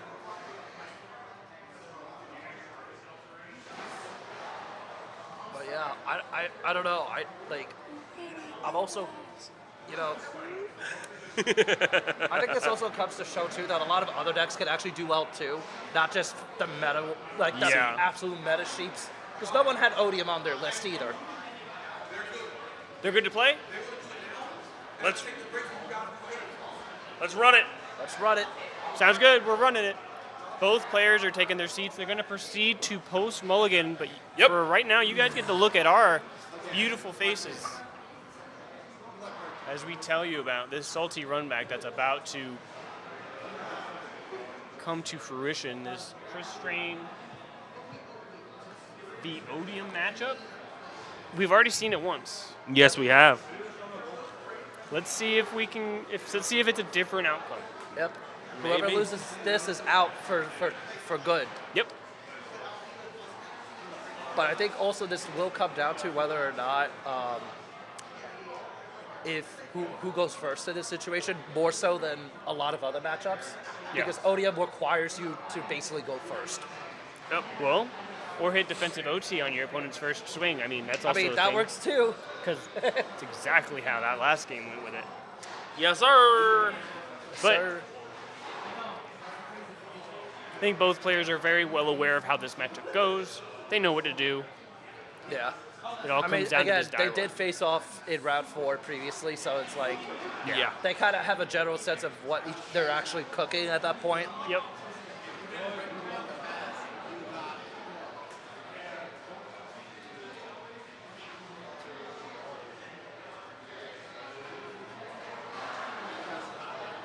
So I think Josh won the die roll. I think. we will get a confirmation from our judge who won the die roll. Yeah. Okay. Yep, Joshua won the die roll. Yep. All right, so Odium will be going first in this matchup. And Josh has elected to go first. That was, to be honest, I don't even think that was even a question. Like, No, sometimes as it Odium, is. you have to go Sometimes people are cooking, dog. Sometimes people are cooking. Swaps deck out for Vergila mid tournament. Judge. It's only when you do alt tab.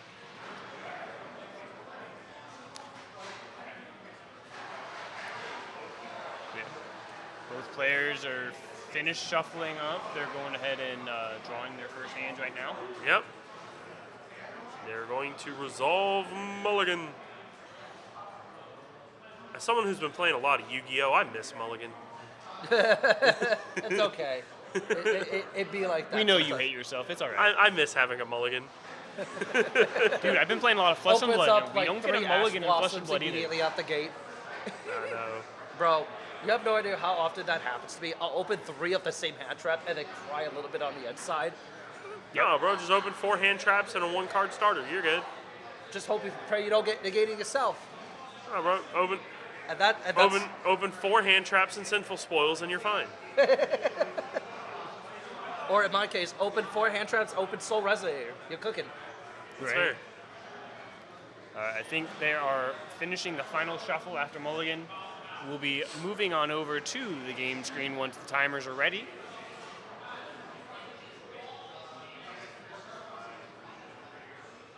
Or you can just do what I do. Look at my opponent. Set 4 pass. And watch my opponent age by 10 years. Yup. 10, more like 20 at that point. Forget it. We got a fist bump. All right, good sportsmanship. We love to see it.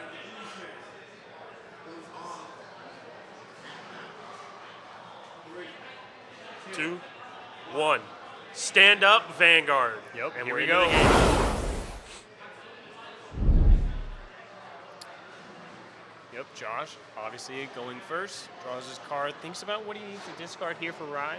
Every decision here matters. Every Let's decision. see if he gets the perfect early hand that he's gotten today. Oh, no distorted bane, but he's still got another turn for that. Yep. But also, critically, he had to discard a perfect guard for that. Yeah. That's not what you want to do. Well, maybe his hand dictates otherwise. I mean, if it's all gas at that point, then sure. But I think that's ultimately what it really comes down to. If it's like Agreed. actually gas. Discards high 5 to ride into the Sedna.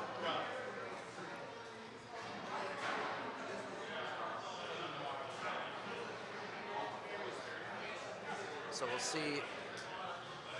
Swings with the Restander first.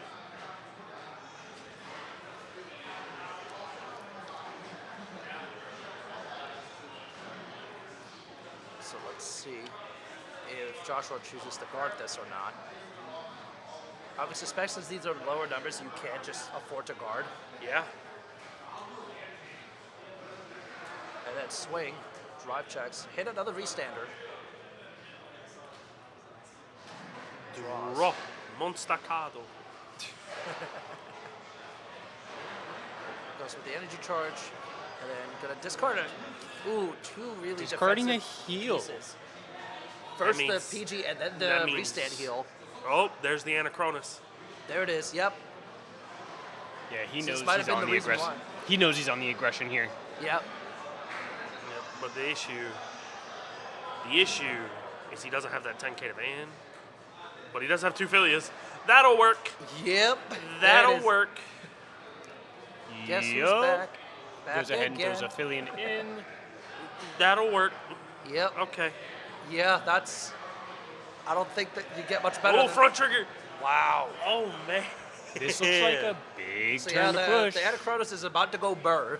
Oh, yeah, 100%. Failure for the draw. And whoppa. Now let's see. It's going to be 23-36, I believe. Yeah, no, nobody's says it's guarding big that enough at for grade me. 1. Big enough to go to 2. Draws return. Gets the energy charge. So now discarding Fire Regardless. Use a set necessary to check top 7 and then add a mermaid to the hand. Yep. But really good discards immediately out the gate for the ride deck. Because High Five draws you 1 and then Fire Regardless gets you an extra card on the board potentially. Yeah. So not too bad so far. Definitely.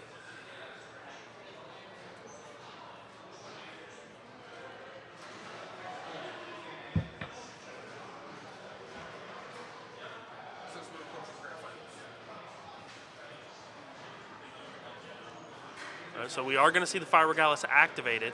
Get the front set. Yep, it's going to get a friend set.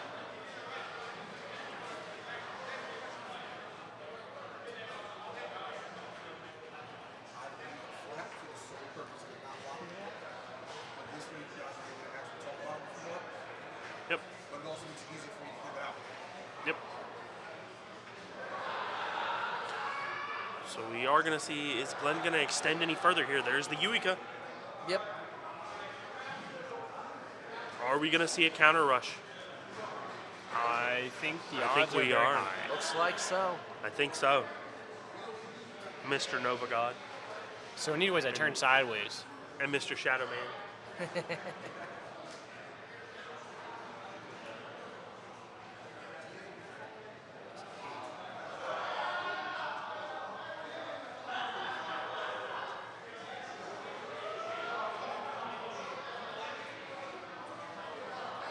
Swings with the Aqua next.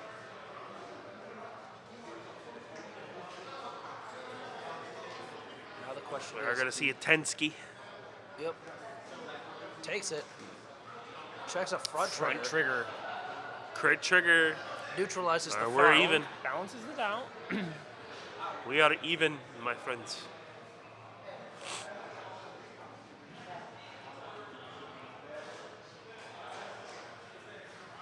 And then We're going to guards. see a 15K guard.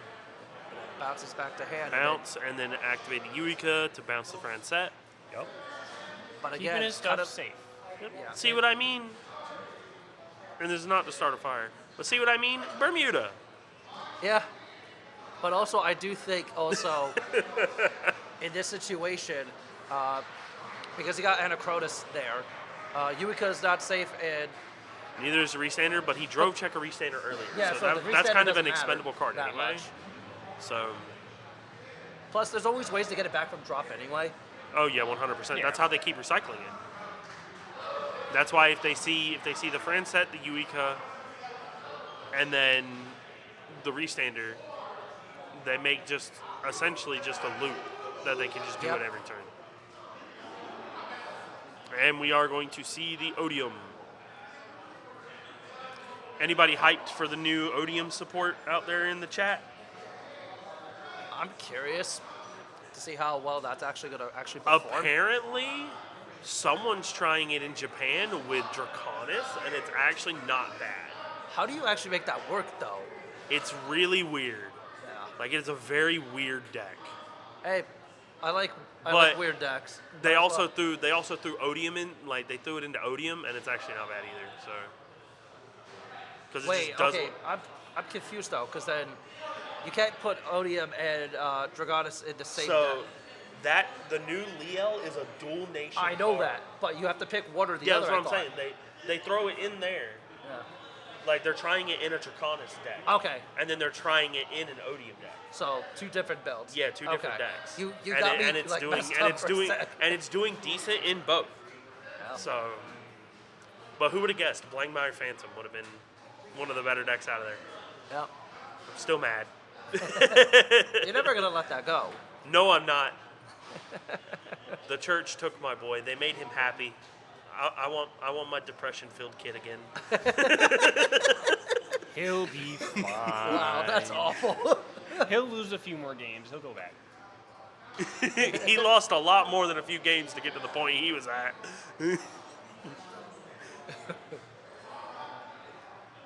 So we do see that get a little bit of power in the front row. So now it's a matter of if Josh wants to put a little more down or if he wants to keep it as is. Which I do think you kind of want to leave it for now because it's like you're not too bad of a spot. I do think you at least have at least something to work with in the regress gauge. You'll at least hit 3 for this turn. Yeah. And then on your follow-up, you'll probably hit all 5 for the divine If you've skill. noticed, by now he's only hit 1 distorted bane, and it was the one he searched. Yeah. Or no, did he search it? No, he did not. no, I he don't did not think- I search don't it. He didn't search it. He did not search it because the average thruster is in the drop. And that is the only way to search it. Yeah. So we are going to see him swing with the Anaconus.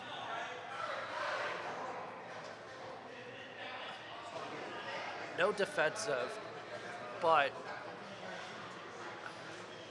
guards with the soul front, moves into the soul, Yep. puts it to the regress Gonna gauge. bind the regress, or is gonna add the Anachronos back to the regress. Blocks with a PG. Consengado. Drops the PG. First check. Nothing. Second Second check. check Anachronos. Third check Philia. And then he's just going to pass back. And honestly, I think that's probably the best thing you can do in this Yeah. situation. This is going to become a battle. This isn't going to be one of those games where it's a blowout. Right. No, this is this tempo is one game. of this is one of those games where you sit and you hunker, and this is a battle of attrition. Yep. This is a tempo game. Yes, it is. Oh, for sure. And the first person who snatches tempo is going to be the winner. Yep. But I do think with how much deck thinning Glenn has actually gone through at this point, I would suspect that at some point we're going to start seeing some triggers plop down very quickly. Oh yeah. And That's then- the Definitely. magic of deck thinning. Yep. Deck winning. Yep. The longer the game goes on, if you don't check triggers, you'll check them eventually. Or you'll just draw them all. True. Not all of us can get 5 crits on a 7 drive check buster. Yeah. No. Yeah, let me know when other Absolutely people can do not. that. Yeah, somebody did it to me and knocked me out of top cut in Tampa. Wasn't me. I can't do that. So Back in the AC day, I unit used to call being called out. Victoplasma. Yep. So we are going to see the friend set. Nope, that's the down. AC unit. Oh, that's the ace unit? Yep. Yep, so the ace unit is going to come down, and it's going to target the Uika, so the Uika is going to bounce at the end of turn. Yeah. Which is- Uika stayed, by the way. Yeah, I know. Wasn't able to get rid of the Uika. He didn't. He decided not to activate the Anachronos.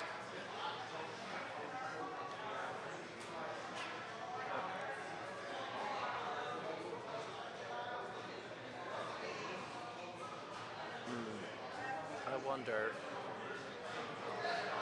Oh, he gets rid of it for the front set. Yeah. That makes a lot of sense, though. Because, I mean, if you've resolved the effect, it's a lingering effect. It's going to happen whether the card is there or not. Exactly. So it doesn't have shield, so you might as well. Ooh, calls that to give the Vanguard plus 10. That's hot. I think we're setting up for a divine skill turn here. He Possibly. probably is. Possibly. I think he's going to shotgun his divine skill. Soul Blast 2. And then he's going to search for a card to call it out.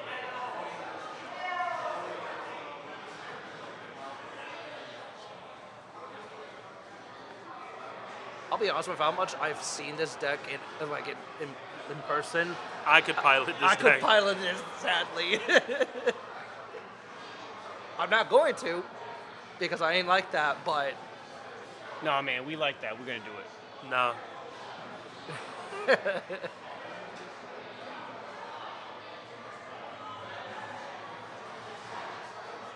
did he actually call anything? I don't think he did. So he basically did a Soul Blast 2 for nothing then. He did a Soul Blast 2 to count his deck and check his triggers. I kind of see. Yep, that tracks.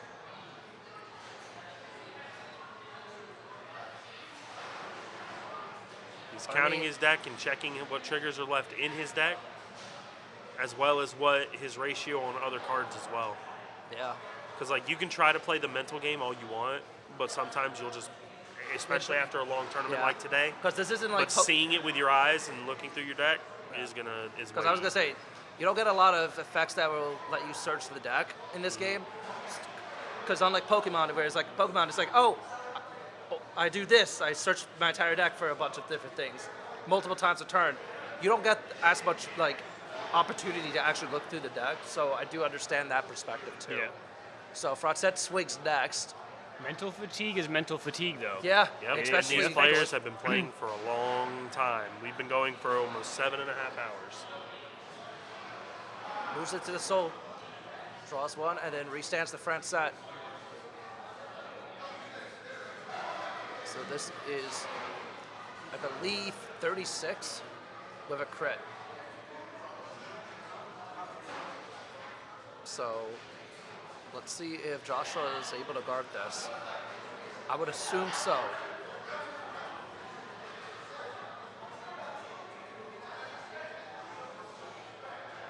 And then I do think also what you said earlier, Divine Skill turn might come out like immediately. I think he's just. I think he's gonna shotgun it. Yeah. But again, I have been proven wrong in the past. Yeah.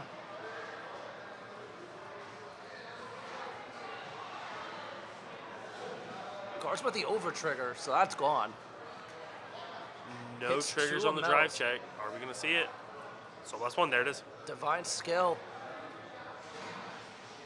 We're gonna assume he's gonna call the arm out. Yep. Yep. It's gonna call, duplicate, and And then then CB1 it's gonna gain be 5K, and then draw. 38 with a crit. Oh, excuse me, 43 actually. Yep, because it's gonna give itself 5 after the duplication. Yep. So yeah, 43 crit. Does Joshua have enough here? We shall see, Yugi boy.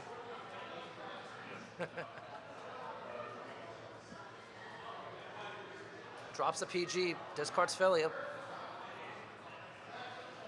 And then now swinging with the front set. Eats it. There's the distorted Bane. Oh, That is rough. that is very rough.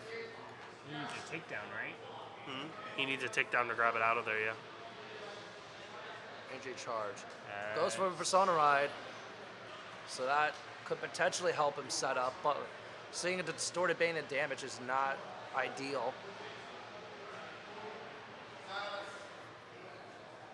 So let's see if he's actually able to respond back here. Because if you're Josh, you kind of have to go for it here. Because you're not living Yeah. another turn. No, you're not.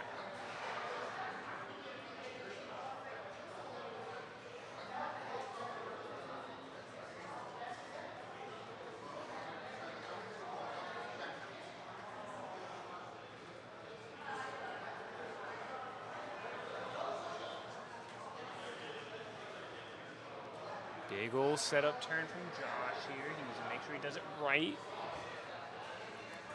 Make sure he can get there. Make sure he's got the right path to victory. This Yep. is where he needs to push. Yep. Agreed. And his opponent does have a hand. Yeah, he does.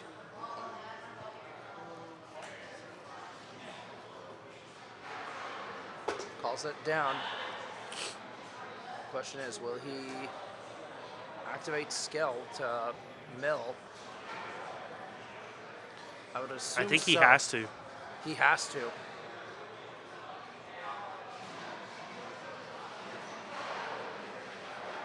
Just primarily because you don't really have a whole lot of options now. Mm-hmm. And I think he's also trying to figure out how he wants to sequence his entire turn.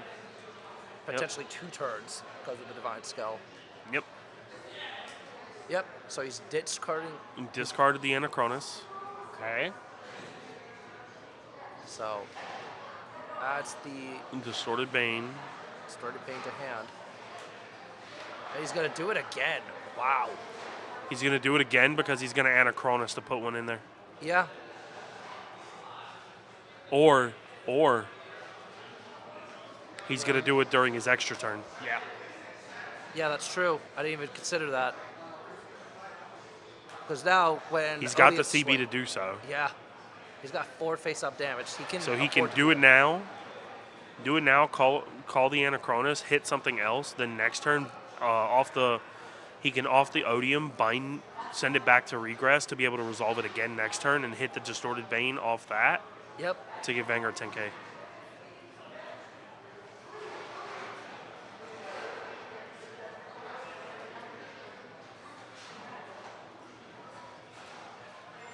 Yep, there's the Anachronus. Anachronus gets the other one. He's found the line. We shall see if this can take him home. I mean, this is the line, but I mean it's this not is- guaranteed to win it this turn. Yep. Yep. Maybe next turn, though. And the difficult part for Glenn is that he doesn't want to take too much damage right here either. No, because he's at 3. Yeah, He's at 3. He's at 3, but you He still needs don't to wanna save the do it damage just for in next case turn. You need those Yep. defensives in the long run. So there goes the retire of the Francette from the Anachronus.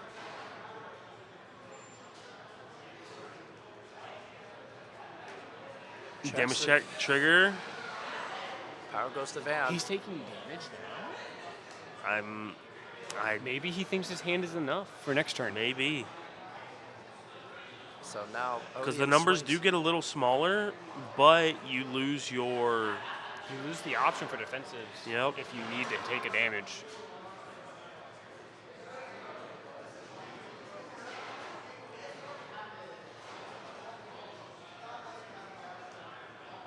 And this is triple drive, right? Yep. Yep. It makes it super scary. Especially Let's we see. haven't seen a lot of triggers come out of Joshua's side, and we haven't seen an over trigger either. Oh my goodness! Imagine hitting that off the rip like this. Hmm. And yeah, he's checking now because He's counting triggers. scared. He's like, I might take this. Yeah. Yeah. You may risk it for the biscuit. Oh no, wait, there's the over trigger. Oh, so he did. I think the that's right. overtrigger He is did. out. He did guard with it earlier. Yeah, he Forgot guarded about with it that. earlier. Okay. Yep. So I was mistaken. that's our bad for forgetting that somehow. So we know he doesn't have to worry about that.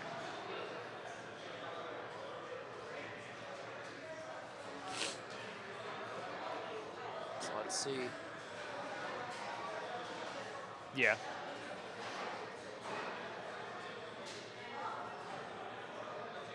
Does he have enough to defend?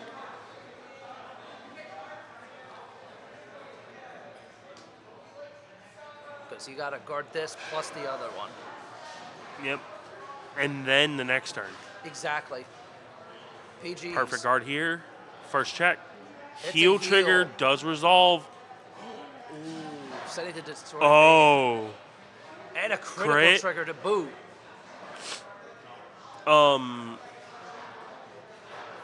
Guys, I want to preface this. There's 2 Anachronuses. Oh, no. He can get both those distorted veins. Yeah. Oh, That is super scary. that, yeah, He can get both of them on this next turn.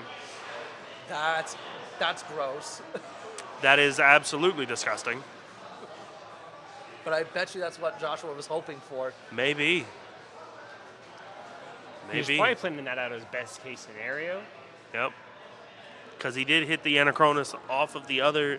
He put that Anachronus into regress gauge off of the first one. So Yeah, so he has 5. And then sent it back. Yeah, one's covering the Philian that's behind the other extortion or distorted. So he has 5. It's his regress gauge is sideways. The marker for the regress gauge is sideways behind the energy counter. Yeah, so he has Philia, 2 Anachronuses, and 2 distorted veins.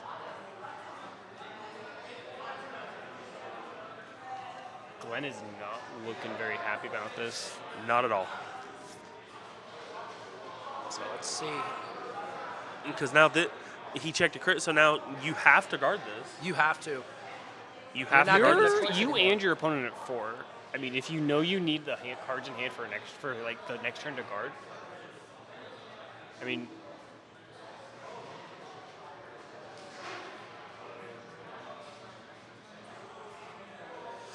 He's just double checking the math. Yep. It's good to double check it. He does guard it. Yes. So he's just double checking, confirming. Yep. Guards that. Now divine skill, additional turn activates. Additional turn activates. Persona Ride falls off. So not as powerful, but still.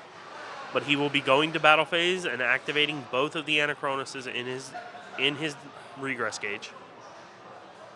One distorted vein. He will draw a card and give 10k to his van. Now the other one. Activate the other one. God, will this hit is the so other. crazy. This So is now Vanguard is nuts. going to be 41. Vanguard is going to be swinging 41. And then the rear guards are now plus another 10. So the rear guards are essentially the same power as they were last turn. Wow.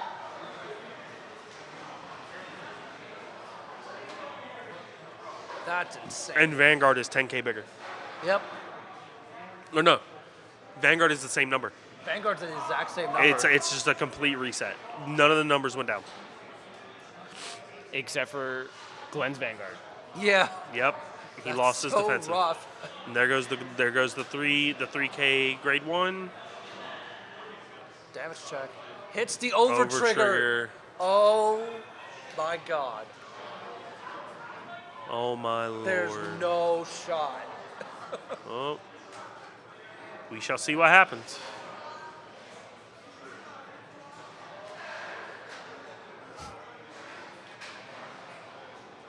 That is Wow. wow. A crit Crazy. and a front.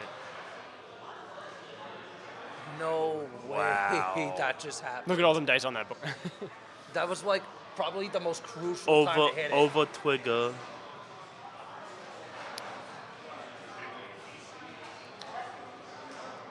Oh my goodness. And look at him. He still has a hand too. Mm-hmm. Wow. High five.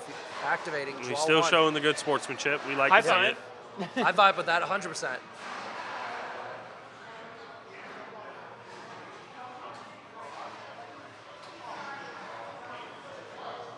Soul charge one. Soul charge is another trigger. Yep. Draws one.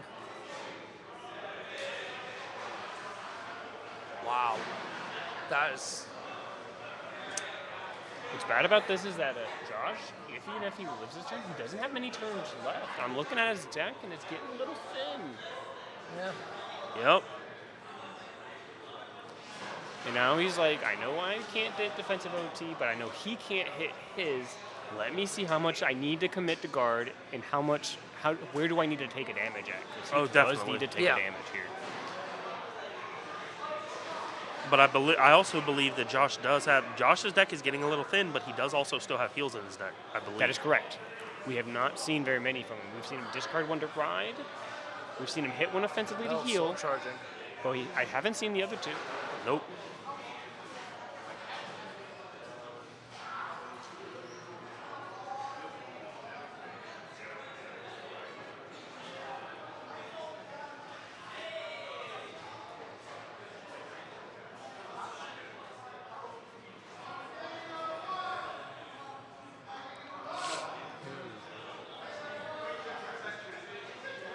So I think in this situation, too, All the energy in the world.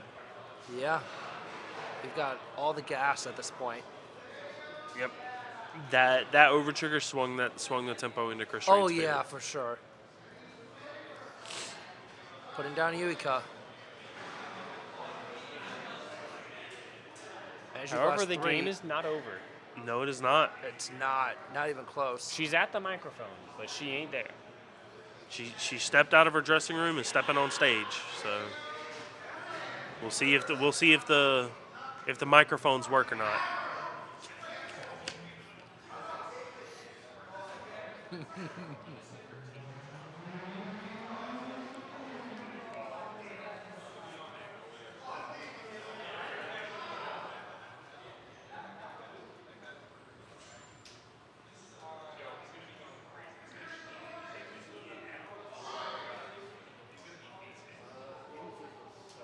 Yep. activates that to call it out. Yep. And now an additional +10 is hitting the board. Yep. And it's going to give it to the rear guard Yep. that we have had. No issues with in the past.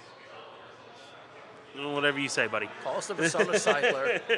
Solas the high To get the five Persona add- shield. Yep. Just in case. I guess. I think at this point you're pretty much Has he good to not go. seen?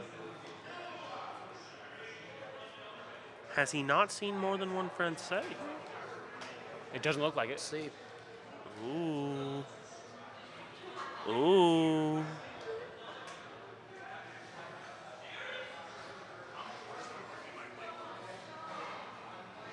This is not.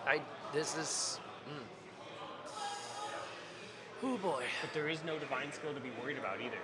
There's no divine skill to be worried about, but also make your factors with no divine skill to be worried about, but no friend set either. So this is also a suboptimal turn that you can't fall back on with that divine skill to like kind of fix it. Which honestly though, like, I mean, how many cards does Josh have in hand? I would suspect not a whole lot. So like, Both players I don't are think running it's on gonna fumes. matter that Yep, much. both players are starting to run out of steam. It's like we said earlier. This is going to be a battle of attrition, and that's what's gonna dictate this game. We're here for a grindy game. Yep.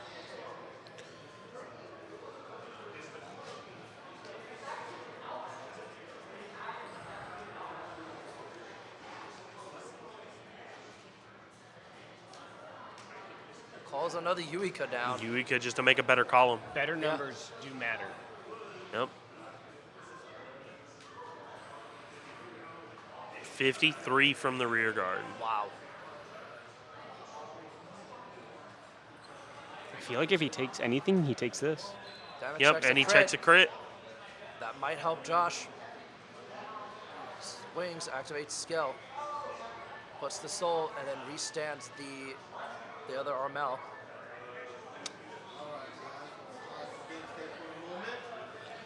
All right, we are pausing game state because we have an announcement from our judge.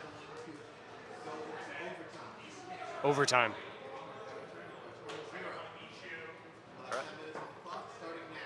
All right, All right, so 10 minutes starting now, and Mr. Glenn is turn 0.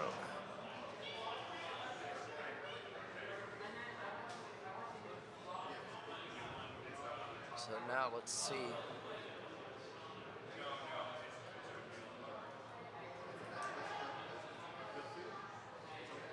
How this is going to play out for him. Hitting that defensive does give him a little bit of wiggle room here.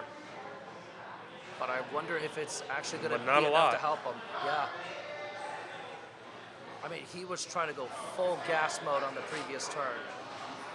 2 to pass, first check, critical trigger. Gives it all to the rear, I think. Or did he No, give it the power to crit rear, crit to the big one. Yep, and then second check, front set.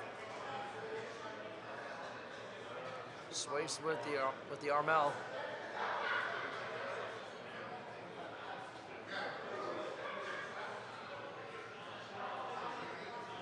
Blocks it with the restand. Yep, that will do it. Oh, can he guard the last attack? Can he guard the last swing?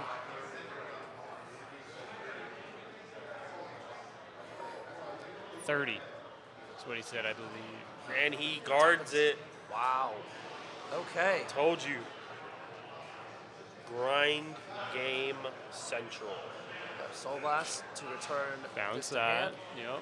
and then She the other card gets bounces. bounced, Yep. and that's it. Again. Right. I'm not gonna keep harping on it, but Yep. uh-huh. At the same time, though, you do have to factor in how long these turns are gonna take at this point. Yep. And Because if they you're have not, 10 minutes or turns, whichever comes first. and Yep.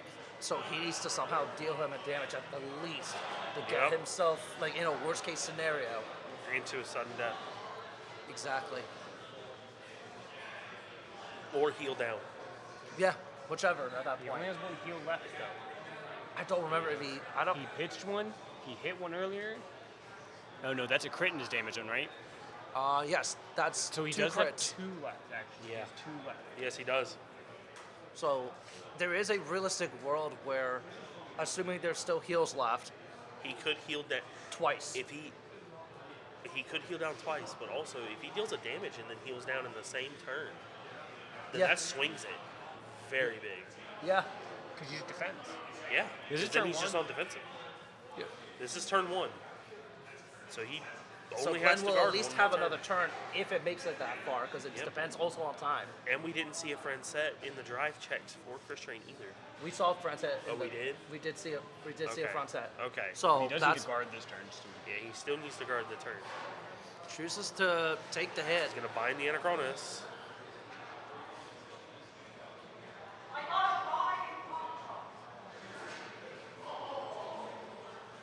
So let's see.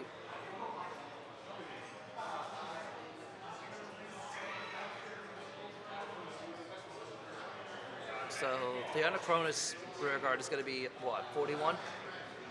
Yeah. First check, nothing. Second check, nothing. Guards it.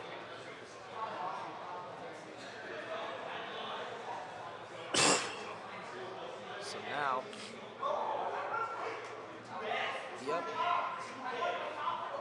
Yep, that is enough. Actually, that was a bit bigger. That was 46. So either way, still. Yep. Josh just needs to survive this turn. And then deal Maybe. a damage Oh, and heal, but or Persona heal Ride, twice. Yep. So Both. Yeah. this is turn 2. Yeah. So now, Turn 2. So, Yep. now at this is turn point, 2. if Glenn heals down, that might just spell, like, it depending. There's the high five. Because I think we're at like 5 minutes and 30 seconds left in the timer. Yeah. So I can see the timer from here. We're at 5:34 or 5:31.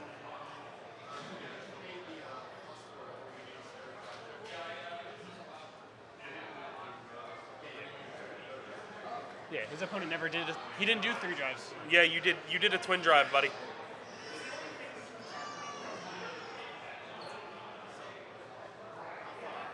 We're going to pause because we are going to try and rewind game state. But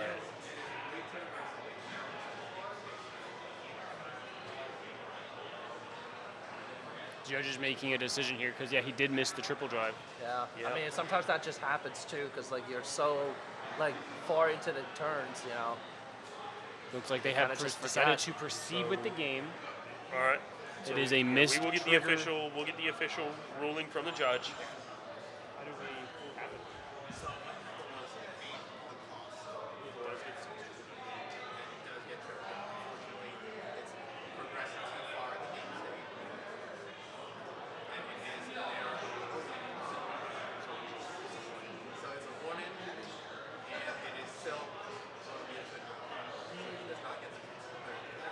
Yep, that's unfortunate. Yep.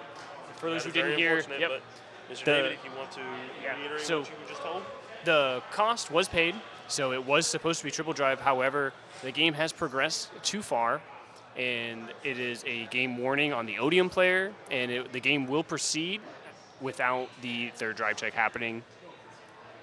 More of a punishment, as you should remember your effects. It is late in the game, late in the day, so luckily it was just a warning. But we're proceeding here, seeing what happens for our players. So as of right now, this is turn 2, so this will be Glenn's final turn.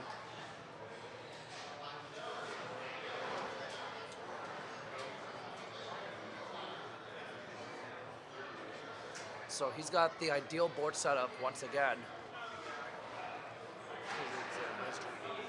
You gotta think that he's gonna need to maybe get some lucky heals in this situation, Yeah, maybe. because He like has to. he's gonna have to. Because they're both kind of running low on their deck count too. They're So both it- running low on deck count, but also not getting that extra card off that triple drive. They Yeah. have broke this. So yeah, that definitely is unfortunate. Alright. Guards that. Yep. Guards it. Yep. And then we're going to swing with the front set for 30. Check and So drop. now Let's he's see it. actually counting triggers at this point. Twin cast. Twin cast activates. And with 15. Yep, that is enough. Bounces back. Swings So he's with got Vanguard and then another rear guard. And that is it. That. Yep. Show us 2 PGs. 2 PGs. That's it. That's all he needs is 2 PGs. Yeah. Either that or hitting heel hold at on, some hold point. On, hold on. Just watch. I may have seen something. Oh. Nothing bad, but Yeah. I may have seen something. Hits. Drops a PG. Nope. First check. Oh. No triggers. Swing this. We have enough.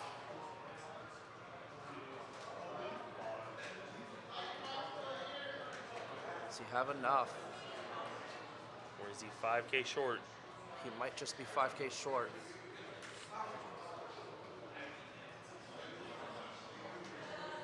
Heel Stand heel.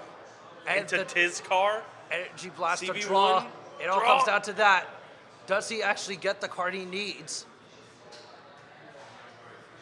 No, he doesn't, and that's it. Oh, Super unfortunate, but you know that's just how it goes. Yep. that is rough. Oh, Was the next? the next card was a crit. If he Oh, would that have would have gotten, mattered. if he would have gotten his triple No, because try. he drew the card. Yeah, so then he can guard with the crit to guard the attack. Oh, true. Yeah, that would have mattered Misplay. so Let's- much. Oh, yeah. Oh, That's so unfortunate. that is rough. But he's fought hard. That was a good game. That was a That fantastic was game. I will say, props to both of these players. This was the best game I will say this is probably the best game we've seen today. Oh yeah, for sure.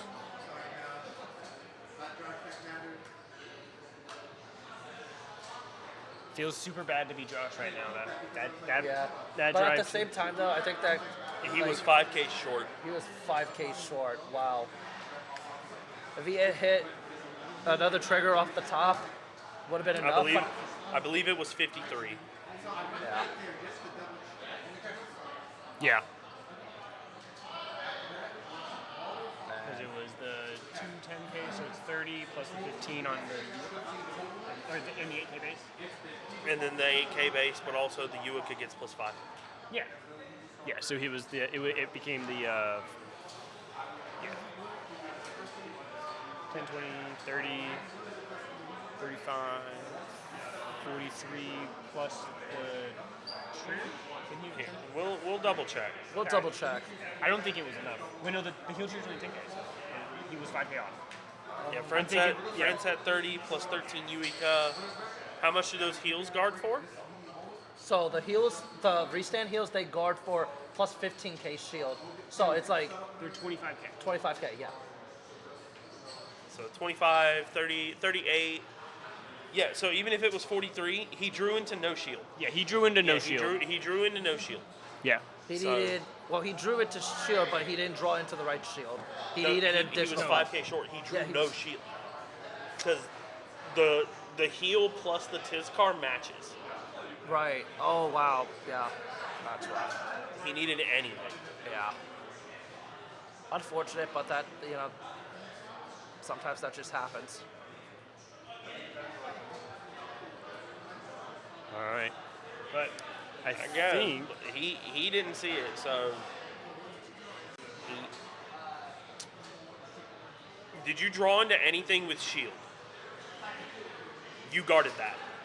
wasn't it 43? You were matching. Your Tiz car plus heel trigger matched to the 43. So the Fran set was swinging 43, correct, Glenn? It was 53. Where was the 10K coming from? Did you persona ride that turn? Okay, so Glenn is we just got confirmation from the players Yeah, 'cause you saw a there lot was of different there was a Persona ride. There was a Persona ride that gave it 10 to bump it to 53. Yeah. So that's, yeah.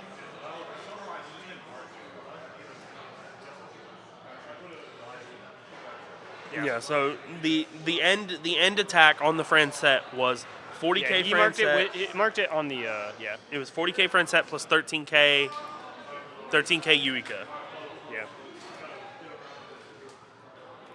Still, GG's from the players. Yeah. All right, so I think we're going to have a small interview with some of the players. I'm going to let y'all handle that. I'm going to bring in, I think they're going to bring in either Glenn or Dimitri for these interviews. I'm going to let y'all handle that. Y'all have been here the entire time. I'm going to let y'all do y'all thing, all right? Got it. I'm going to move out. Peace out. I'm going to let them bring them in whenever they're ready. All right.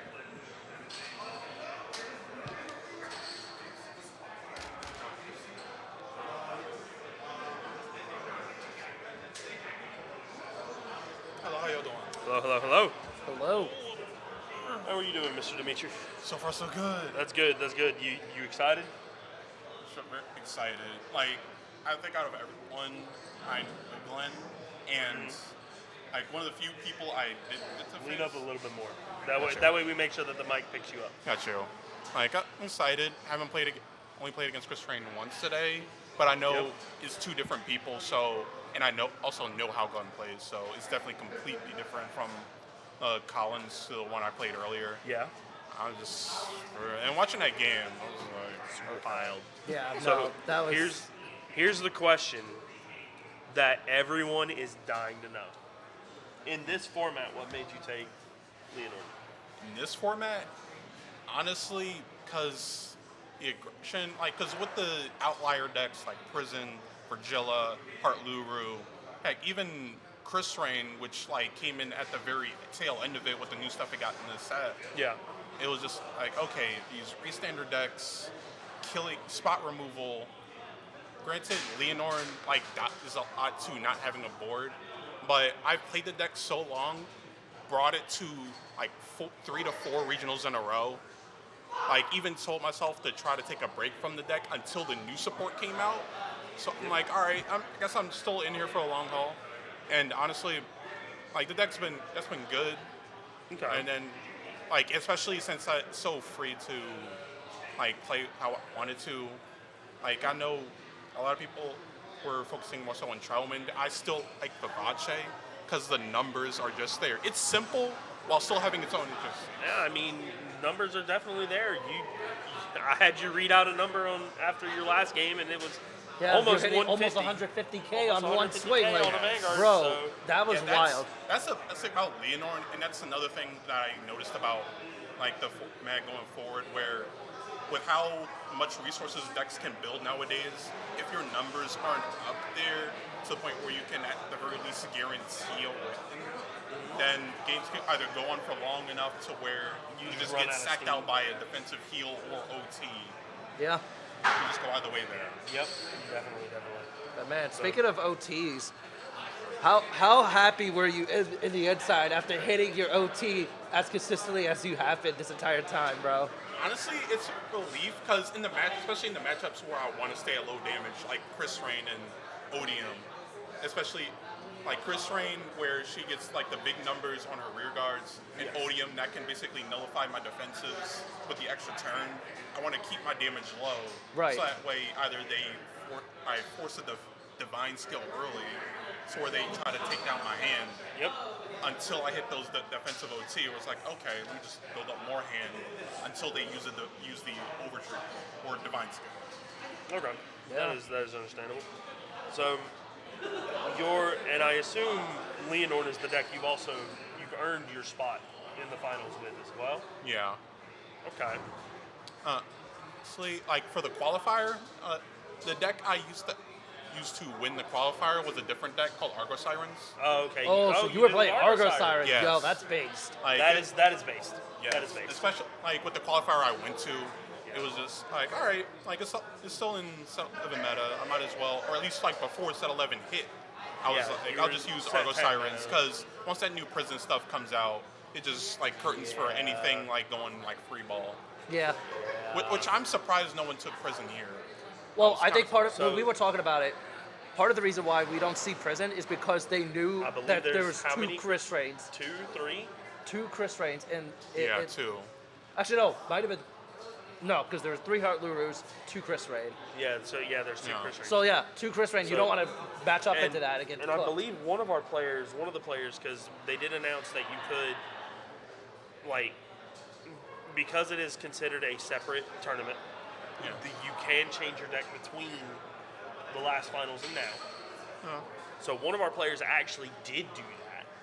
He did opt to swap off of prison because he was like, well, my top 8 has there was a lot of Chris Reign.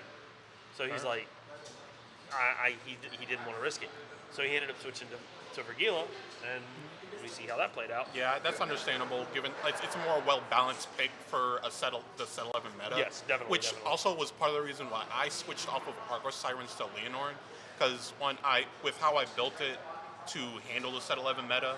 Also, Argos Sirens is bad into Vergila Yeah. with building the bind zone, lets them get their extra crits faster earlier in the game, and even with the extra card draw that those road decks have, like Argos Sirens, it just can't handle it at that Yeah. point. Yeah. Definitely. So, are you planning to go to any more like BCSs or anything this year, or any other big tournaments?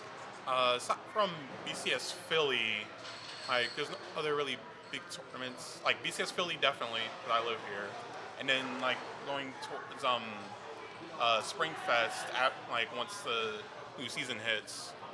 Are you, I was gonna say, you ever think about going to like a Crow's Nest or something like that? Potentially. Like I haven't been able to travel recently to like out of state really. I mean, just been like hitting the tournaments like in state and all that. Yeah. But I've definitely been like saving up money, making plans for plans like Crow's Nests, or like heck, even like other big tournaments that announced. Because I know Kingslayer Cards is always doing something. Oh yeah, for sure. Like I've definitely been at the very least making plans to go there, like make plans with some friends, maybe go to one of their tournaments at some point. Yeah. I've definitely been saving up, putting money aside for travel, especially with the Spring Fest season hitting and all that. Yeah, definitely. So, okay. Well, we'd love to see you there. We Yeah. definitely would. It's always a great time. E2, especially since like the season 2 is being held in the South now. Yep. Yeah. It's going to be pairing up with Crow and Kingslayer. And So it's gonna actually, that definitely lines up. I'm definitely going to be planning on that sometime soon. Once that hits in June. Definitely. And then it also lets you scope out the competition potentially. Yeah, it really going to feel like summer. Oh, Feel yeah. like someone going there. Oh, yeah. 100%. Yeah, for sure. All right, we'll let you get back to focusing on what you're going to focus on, getting your mindset ready for your finals game. Exactly. Thank you. You've only got to win once. Glenn's got to win twice. Oh, like shoot! After that, well, this is also my first time playing in like a double elimination Yeah. type bracket. Yeah. Like it's always, it's always Swiss and all that double nation. So like, I just gotta be on my P's and Q's. Yep. But I know Glenn, like he's coming back with a vengeance. Yep. Like it's a, Right. we Yeah. all know what we're fighting for. Again, you only have to win once. You just got to win once. Once. That's all we gotta do. And thank you so much. You're very welcome. Of course. Good luck. Thank you. And y'all take care. Enjoy the game. Yeah.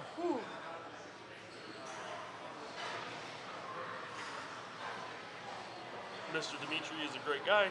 So Yeah. we will see how they do in the finals. Yep.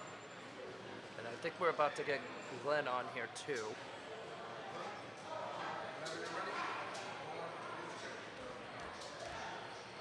Why don't you pull up a seat? Good sir. See right here. What's What's good, going man? on, Mr. Glenn? Much. How you doing? Right. That's Bro. good. That's good. So we've seen you a couple of times on stream today. Yeah. And I will ask the same thing. What I asked Mr. Demetria is the opening question. What made you decide to take the deck that you took today? I don't know. It was what I felt most confident with. Like I had prison, but I feel like prison's too fragile in my Yeah. opinion. Like it has like upside to it, but like I just think it's fragile. That's fair. And then A Chris lot of Rain people, could like stabilize itself. And, yeah, a lot of people are treating prison like what is known as a gatekeeper. Yeah. A lot of the good decks have to be able to be prison to be able to top, Which Chris Rain can. and Chris Rain beats it in spades. That's why we don't see any. That's why there's no prison here today.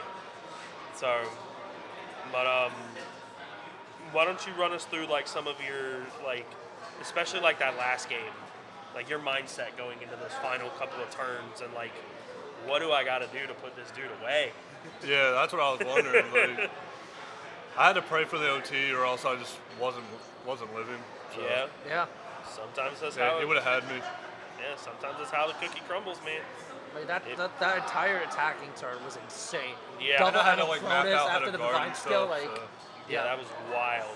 yeah. So you definitely, and it's like I told you earlier, it's like I told you and your opponent, I definitely think y'all were probably the best game on stream today, and I do mean that. Yeah, I think it was a really good game. So we're definitely looking forward to seeing you in the finals, especially against this One of my own. Yeah, he said he's one of your locals. So Yeah, sure. we so have you been to any? I assume you've been to any like bigger tournaments like BCSs. Yeah, so I've been to Stuff plenty like of them. Okay. Have you had any kind of success this year so far? Last year I top 32 premium. Okay. Like as far as I got, brick top 32, unfortunately. Yeah, no, that that's always a happens. struggle. For me, it's always a struggle, even just making it there. Yeah, it is harder than it looks. Don't get me wrong, it's way harder than it looks. Yeah. Definitely. And it starts to take a toll on you after a while. But have you thought about going to any other big tournaments this year? I'm going to BCS Philly. Like I don't know what I'm playing, but yeah, I'll be going to BCS Philly, practice set 12 meta, and then see what happens there. Okay. So have you thought about going to like a Crow's Nest or anything like that? Not really as of right now, but like That probably is fair. stumble across extra funds or something, maybe. That is fair. We'd love to see you there. Yeah, they do have very like competitive players, so Yes. it'd be a great challenge. Yeah, definitely. So, and at the end of the day, that's what matters. It makes you better. Yeah. Playing against better players makes you better. So we got a couple of people. We got somebody shouting you out. We don't know who it is. You may be able to recognize the username. I actually don't know who that is. I'm not gonna lie. Who? That username, I don't know who that is. Hold on. They tell me they. Hold on. I will be able to recognize them. Give me a sec. Oh, thank you, Lilith. Okay, so, oh yeah, so Lost is Lilith, and then Pishman's, I know you've been seeing him in the chat, that's Sean. So, but yeah, So couple, you got a couple of people watching you and rooting for you. yeah, So they've been rooting for you this whole time. Especially Yeah, I'm gonna try to make y'all proud. yeah, Hell yeah, brother. That's especially what since do you at got the to end of the win day, 2 in man. a row basically Yeah, now. because that's the down. Begin to, Yep. honestly. Now you went through your losers bracket, but now here's your uphill battle. Yeah, right. So but I believe you got what it takes. You definitely, I believe you got what Two it separate takes. die rolls, anything's possible. Yep. So, Yep. 100% it is.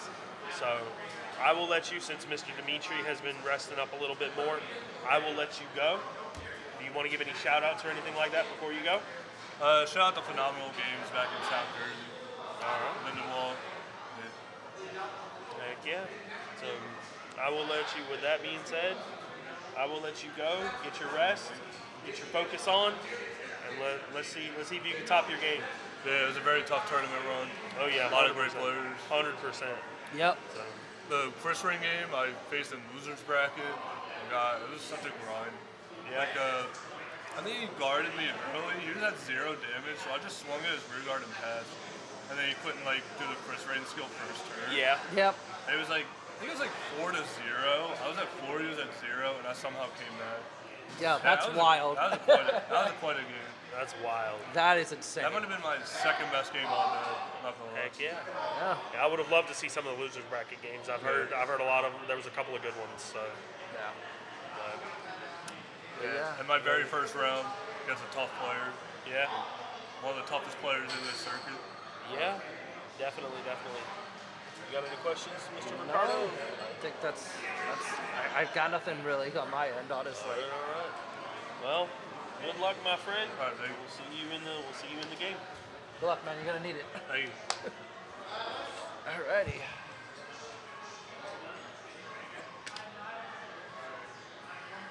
Man. All So right. just for full clarification one more time before we go into this last round, Glenn will have to win 2 games in a row in order to win the entire event. Meanwhile, Demetrius just has to win 1 out of the 2.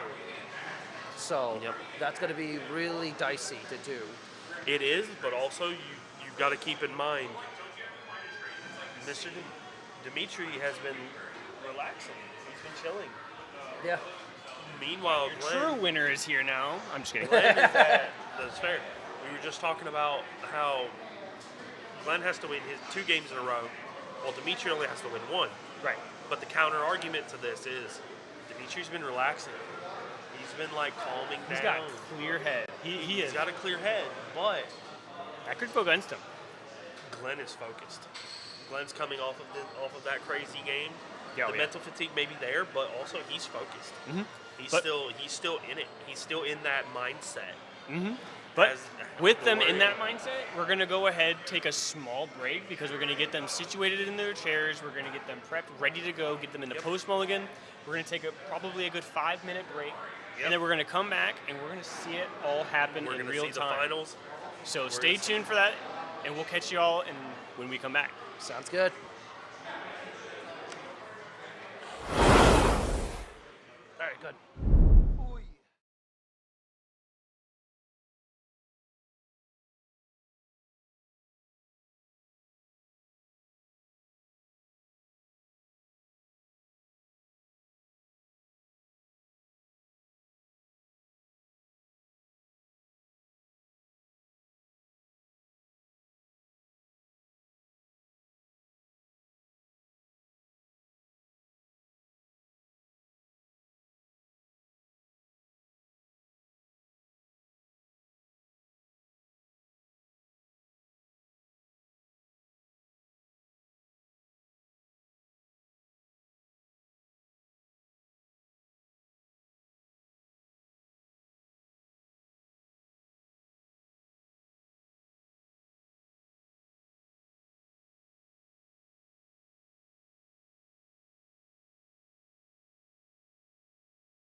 players are proceeding to post mulligan. They are. I think we're there now. I think we're all sitting pretty. We're just waiting for them to start it on up. They're waiting on signal from the judge.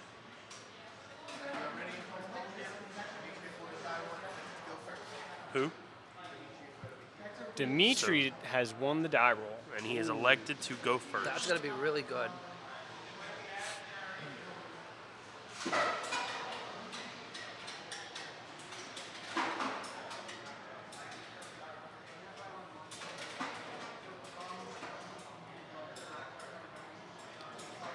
All right, just a reminder for everybody, this is the grand finals. So Yep. Dimitri is currently undefeated 3-0, so that means he is still in the winner's bracket. If Glenn wins here, that knocks Dimitri down into the loser's bracket where he has another chance to defeat. It's been a long day, I'm bricking. So if Dimitri wins, it's over. Yeah, Yep. if Dimitri wins, If it's over. Glenn wins, we have another round. We have Yep. another match to determine the winner. Yes. So we can say at this point, it's hard to say who has the advantage here because again, I would say Dimitri does because he's going first in this Dimitri- first game. he is going first in the first game. But is he kind of spaced out?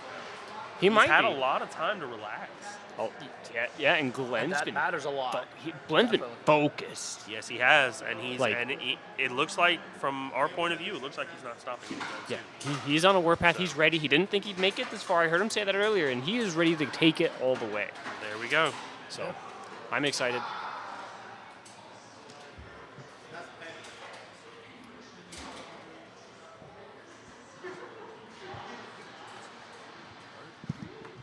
So we have a message, and we have our TO for today, as well as our tech support, and the man who's been making this whole day run smooth as butter. This would be Mr. Joshua Weary. He would like to say a few words to you guys on the stream.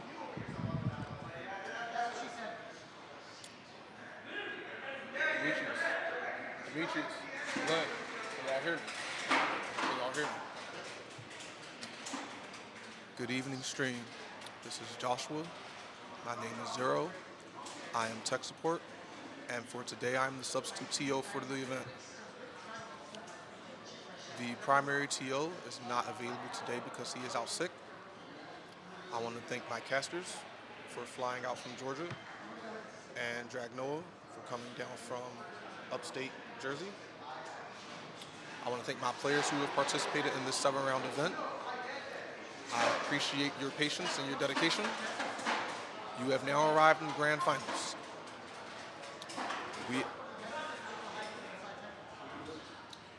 You have now arrived in grand finals. As we said at the start of the event, the 8 of you who are participating today are legacy players. You will be getting a free pass into Day 1 finals for Season 2 Bonds, which is the collaboration tournament between the North and the South. This is a double elimination bracket. You have arrived in grand finals. Demetrius, as the player in loser's bracket, you must reset the bracket in order to win today's event. Do we have any questions? For the audience, there will not be a timer on stream for this round. The time will be kept exclusively by the head judge. The players will be able to see it. You will not. We will be giving live updates about the time as the round is progressing. But there will not be a timer on stream for this round. The winner of this round, assuming that Glenn resets the bracket, will be receiving $1,000 cash and a MSI gaming laptop. Once again, thank you for your time. I wish you the best of luck in this final bracket. I'm going to pass it over to the head judge. He's going to get you started. Let's make this a good game. Thank you, Josh, for those kind words. Yes, sir. He's the man that makes everything run today. He is doing the Lord's work today. Yes, sir. Both him and Corey they've been doing the Lord's work all year long. So we know Mr. Corey, he couldn't be here because he's sick, so we want to wish him get well soon. 100%. And we hope for a speedy recovery, and we hope that he's okay. Yeah. Yeah. I know he's also torn that he's not able to be here too, because Yes. he Oh, was yeah, for sure. really looking forward Yes, to being he here was. today. He was. And he feels terrible about it. I know it. He's probably kicking himself in the butt. 100%. But here we go. Stand up, Vanguard. Vanguard. And again, we are on to Dimitri going first. So let's see what he wants to discard here. Discards the grade 1 to ride into that. Activates the skill to call the plant token. And then passes He will back. get his energy crest, and he will pass. Discards Persona Cycler, rides into the Setna, gets 3 energy, and then draws from the starter. And then because of the Persona Cycler, it allows you to get a Persona Shield ticket.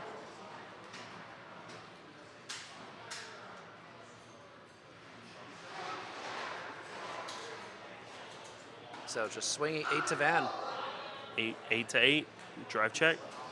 Checks a crit. Checks a crit. Checks a heal.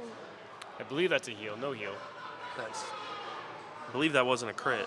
that wasn't a crit. I believe that was a front. Front? Okay, never mind. I spoke I to- believe that was the go to. It's the new ones from the last set, the full art Oh, ones. okay, yeah. So I can understand the mistake. I can understand the Yeah. confusion.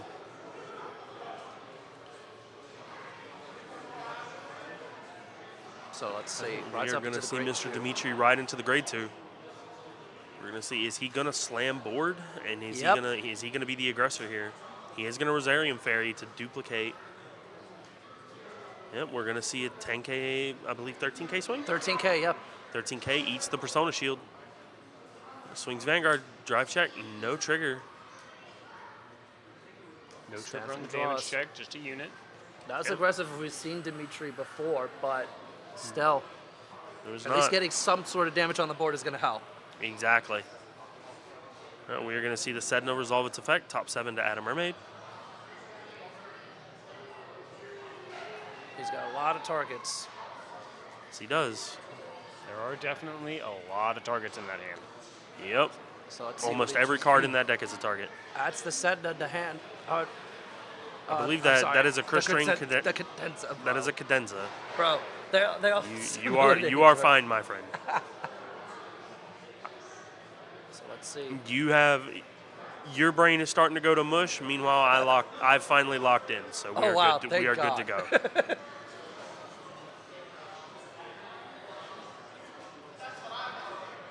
Two for two. One more and I'm screwed.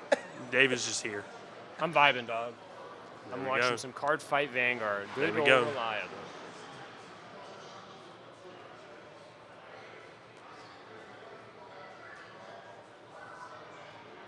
All right, so let's see what he chooses to do. Is he going to aggress here? Yep. Calls the RML to soul charge. And so from here, it's going to be. There's the Armel. Question is, will Glenn match the aggression here? I Definitely think he's looks like gonna. that's what he wants to do. I think he's gonna match it and go. I think he's gonna go even further. Yeah. Yep. Yep. Calls a trigger to the board. He's gonna be able to bounce that trigger back. Yep. So 10 to 10. 10 to 10. Guards. 10 to 10. No Drop guard. check. High No trigger, five. but a high five. Ooh. There goes the twin cast into damage. Yeah, that's not. I mean, he can heal it out, get He a little bit can. of value back out He of it. can. And then he's gonna damage check again and check another Rosarium Fairy. Wow. But now, Mr. Dimitri's he's about to ride into Leonor. So we'll see if he can stomp on the gas here. Discards the cycler, so at least he'll get an additional card Yep, off the draw. He will get a card off of that cycler, and that cycler going in lets him get that 15K. And then the grade 2. Soul Blast to call. And then activating the skill. Yeah, throwing him off because isn't the normal grade 2 from the newer right line, right? Isn't it? Because it reanimates. Yep. Yeah. I think this one has more utility anyway. So Yeah. I like the way this build is going with it. Definitely, definitely. For sure. Calling over the plant tokens just to get that extra power. Counterblast. So specifically the Toy Cast in case he heals it. Yep. Yeah. That's probably what he's looking to do. He's hoping he hits a heal off of it and gets it back into the drop so he has some defensive options. He is going to check top 7, search for a card, and fail to find. He won't find anything, but he'll still get the draw. Yep, he will get the draw because he did not find anything. So from here, this is actually not too bad of a board setup, at least to start out. For a first grade 3 turn, I think this is an amazing board. Yeah. This is a good grade 3 turn. Yes. Good. Especially with the amount of damage he's been given, I think he can definitely work with it. Yeah. And Glenn didn't have a Eureka for this first turn, so it was a lot less powerful. Wow. So we're going to call over the other token. So yeah, so that way you can get We're going the pot of we're green going going. Yeah. we're He's going to for ham. speed. Yep. Yes, he is. Foot is on the gas. There's no stopping him now. He's looking to put his opponent into high damage markers here. Swings, I think this is going to be 21 to Van. Oh no, 21 swings at the front set. 21 to the front set. Yep. Force the opponent to have another front set. You left it hanging.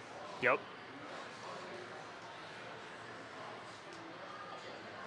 So Yep. we're Glenn gonna doesn't see the- seem like he's in a good position. Just from this bad early game from him. Yep. So now we are going to see the Leonor swing. Leonor's going to be very big. First check. First check. Critical trigger. Crit. Second check. Bounce. Third check. 2 No damage. trigger. 2 damage here. Eureka Checks and a up front. trigger. So that at least That is a neutralizes the front. crit. That is a Yep, front. neutralizes the crit. But that goes to show this kind of mindset that that Mr. Dimitri is going through right now. He swung at the rear guard first. He swung at the rear guard first before swinging at the Vanguard. Because he knew he went fronts. Yep. Yep. So if he would have done that in the opposite order, he would have hit that front, and now he wouldn't be able to hit the front set. It also left him open to be able to hit double heal and Yes. take a Yeah. lot of advantage too. Yes. But definitely a good heads up play by him. So we are gonna see Mr. Glenn right into Chris String Cadenza. So going to be checking top 5 to add a mermaid. Yep. Gets nothing out of that. Not the worst position to be in. Because you do have the high 5 to at least allow you to draw one.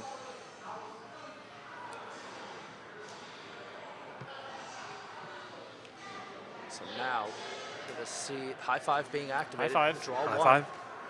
High 5. They're focused. They are They laser are. focused. They're laser Activates focused right the now, dude. Mel to give it +5. And then gives itself an additional. For those who will know where this full reference is charge. from, both of these players have clear eyes, full hearts, and neither of them wants to lose this game at all. Yep. Especially Glenn. Glenn just needs to win twice. He can't take Yes, it he out. does. So now we're going to see.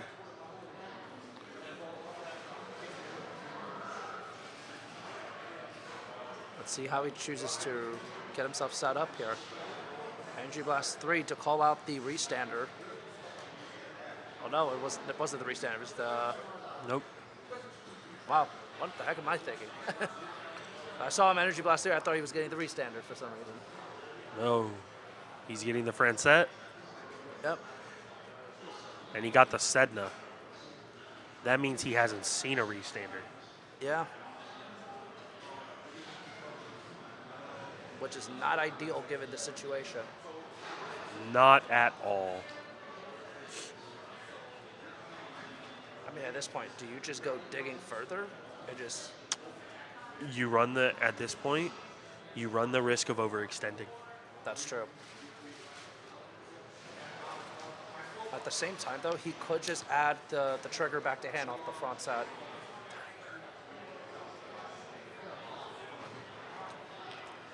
Okay. So we wanted to give you guys live updates. We just hit 20 minutes left in the round.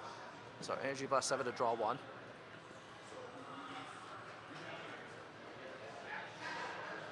So we'll see. Cadenza swings alone. Yep, swinging the Chris Train by itself. 15 intercept. Plus 5k shield, so that's gonna be This two is a to 2 hit. to pass. Checks a First heel. check heal resolves. Second check Hits another heal heel. resolves. No, it does not resolve, Or but it he does still not resolve, goes through. but he still breaks the guard. Checks a Damage crit. check. Mr. Demetrius is now at 5 damage. Wow, he needed that so That is bad. definitely a change in tempo. Oh, 100%. And I think this game just swung into his favor. And I think Glenn knew that. So once he saw the opportunity, one trigger, no, you go all the way, all of Yeah, that you have Vanguard, to at that point. because this is the deciding factor of the game right here. Your opponent makes a decision to 2 to pass. Now, here's the thing. Could you imagine if Glenn would have swung one of the rear guards first? Oh God. If he would have swung on one of the rear guards first, he could have popped Divine Skill here. Oh, He could have, yeah. He could have. He could have activated Divine Skill, get the double trigger off of what he already gave to his Vanguard to break the 2 to pass.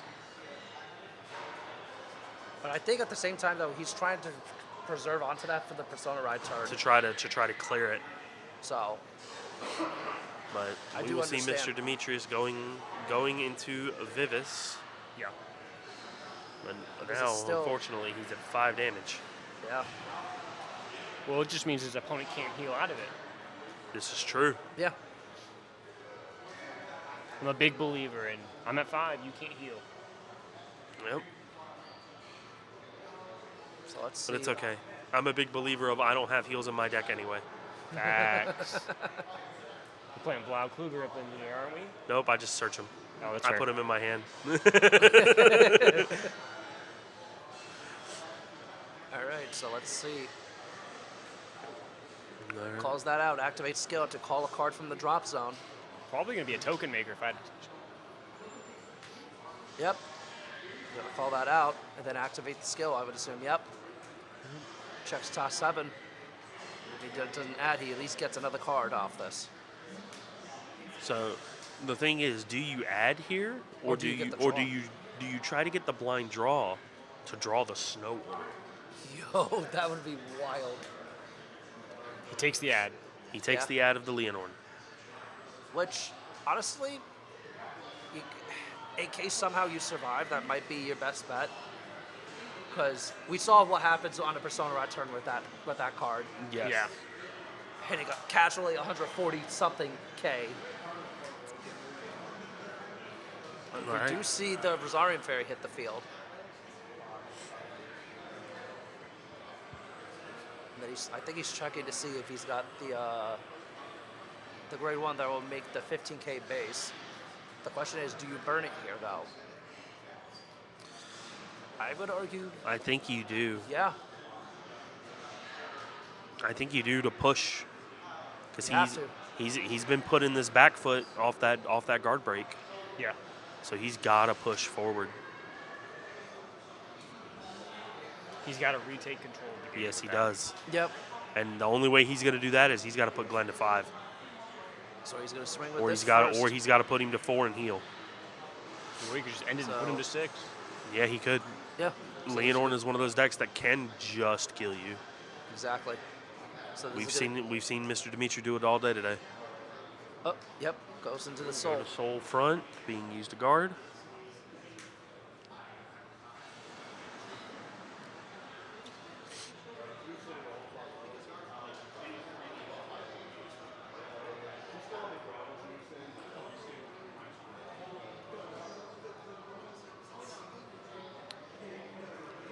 Glenn just asking what are the Checks a effects again restander. at restand, and it's you can choose 3 units on your void to restand. It doesn't have to be the front row, doesn't have to be the back row, doesn't have to even be Vanguard. Right. You can choose any 3. Traditionally, it kind of will be Vanguard. It will be more than likely it will be the front row. So let's see what happens here. Depending on your opponent's defensive checks, yeah. Guards with the PG. Perfect guard on the Leonor, and first check, no Rosarian trigger. Fairy. Second check, no Second trigger. check, nothing.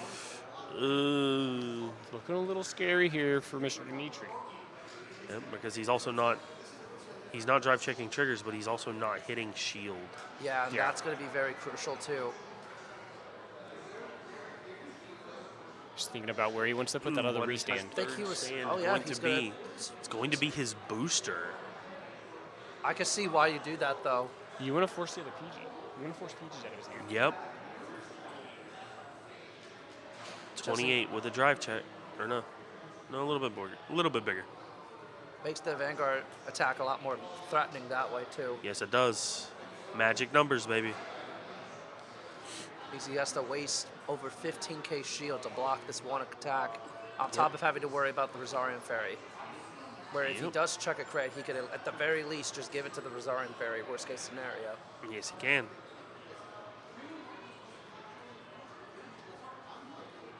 And I guarantee you, I think that's what Demetrius is betting on here. Checks a draw. Draw trigger. That Draw. could draw him into some shield. Damage check, fire Regalis. Fire Regalis. That's a good damage. So both Regalis Dimitri. pieces are out of this game. At least for now, until either one of them heals it off. Yep. So Now we will imagine see. if Dimitri hit 6 damage heal and then was able to heal the Twin cast and then get guard more with the shield. twin cast. Restand heal guards. And I mean, it can yeah. happen this game. It may happen. Anything can happen here. This is any player's game at this point. Because I believe Dimitri has somewhat stabilized. He's not fully there. But he's definitely closer than he was. Yeah, Oh he's- yeah, for sure. His opponent's at 4, he's at 5. It is Yep. his opponent's turn, and he does know that there's the Persona ride because he added it very early into the game. Yep. I do think one reason why he probably did it like that is that he wants to block him out of potentially healing at this crucial stage of the game because he knows how much that kills his deck after a certain point. Yep. Because you can have gas, but then if you don't have, if your opponent just keeps checking heals, then you kind You of just screwed. lose all of that at home. Yeah. Because the thing about Leonor, and as opposed to Chris Rain swings for 2 damage. It may not be as big, but it's 2 damage, and 2 damage to 1 damage is all the difference in the world. So we're gonna see the board setup we've been seeing minus the restander. Yep, minus the little restanding grade 1. So he really does need to see that at some point. So what is he going to do? He's going to Chris Rain. He's going to draw. He's going to get the energy.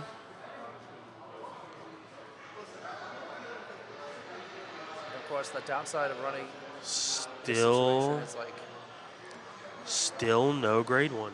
yeah, still no grade 1, and even if he wants to energy blast to draw it, you're still wasting all that energy just to get it. Yep, at and that and point, it it's not- costs energy. Exactly. I would say that'd be a little too ambitious.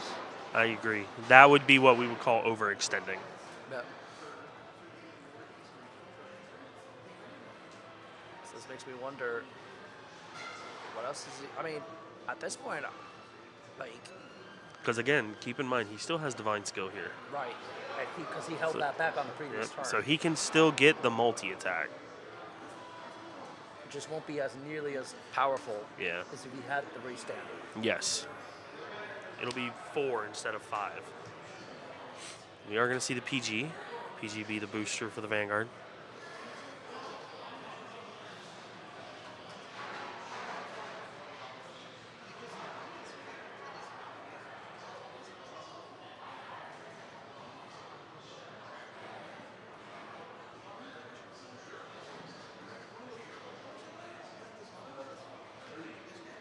All right, we're going to see the first swing. It's going to be 33. Actually, I think that might be 38 because it's like plus 10. So rate 20k, 28k plus the Persona ride, 38. 38.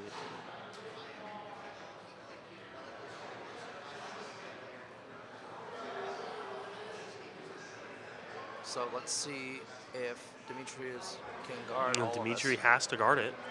He's at 5. Yeah, I know. So at this point, he's gonna have to. This is rough because at any point, Divine Skill could proc off, and that's Glenn takes the Mr. first game. Mr. Ricardo. Yeah. Speak up a little bit. You're a little far from the mic.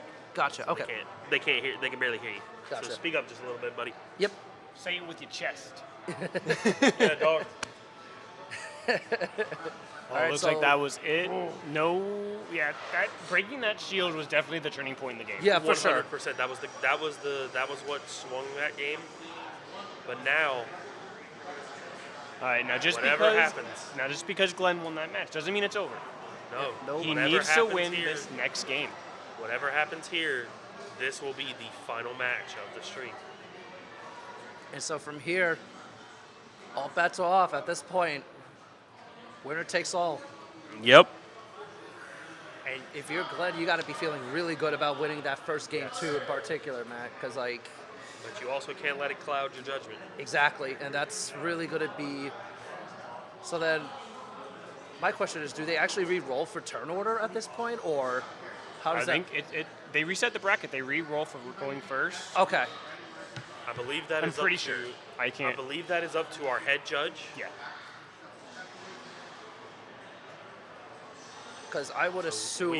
We will get clarification from the head judge about how we will be determining who is going first. Yeah. Okay, It that's will be what I another thought. dice roll. Okay, that's what I thought. Yeah. That would make sense. Yeah. But yeah, good confirmation from the head judge.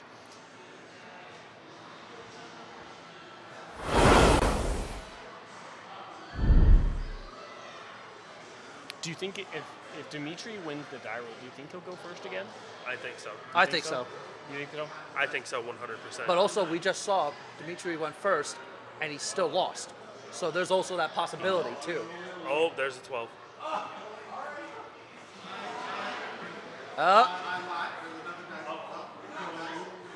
Did we just see double boxcars? We did. We saw double box cards. Wow. So Glenn will be going Glenn will first. be going first in this game. Wow. This is the final game of the X Circuit series for this For this series, yeah. for this season.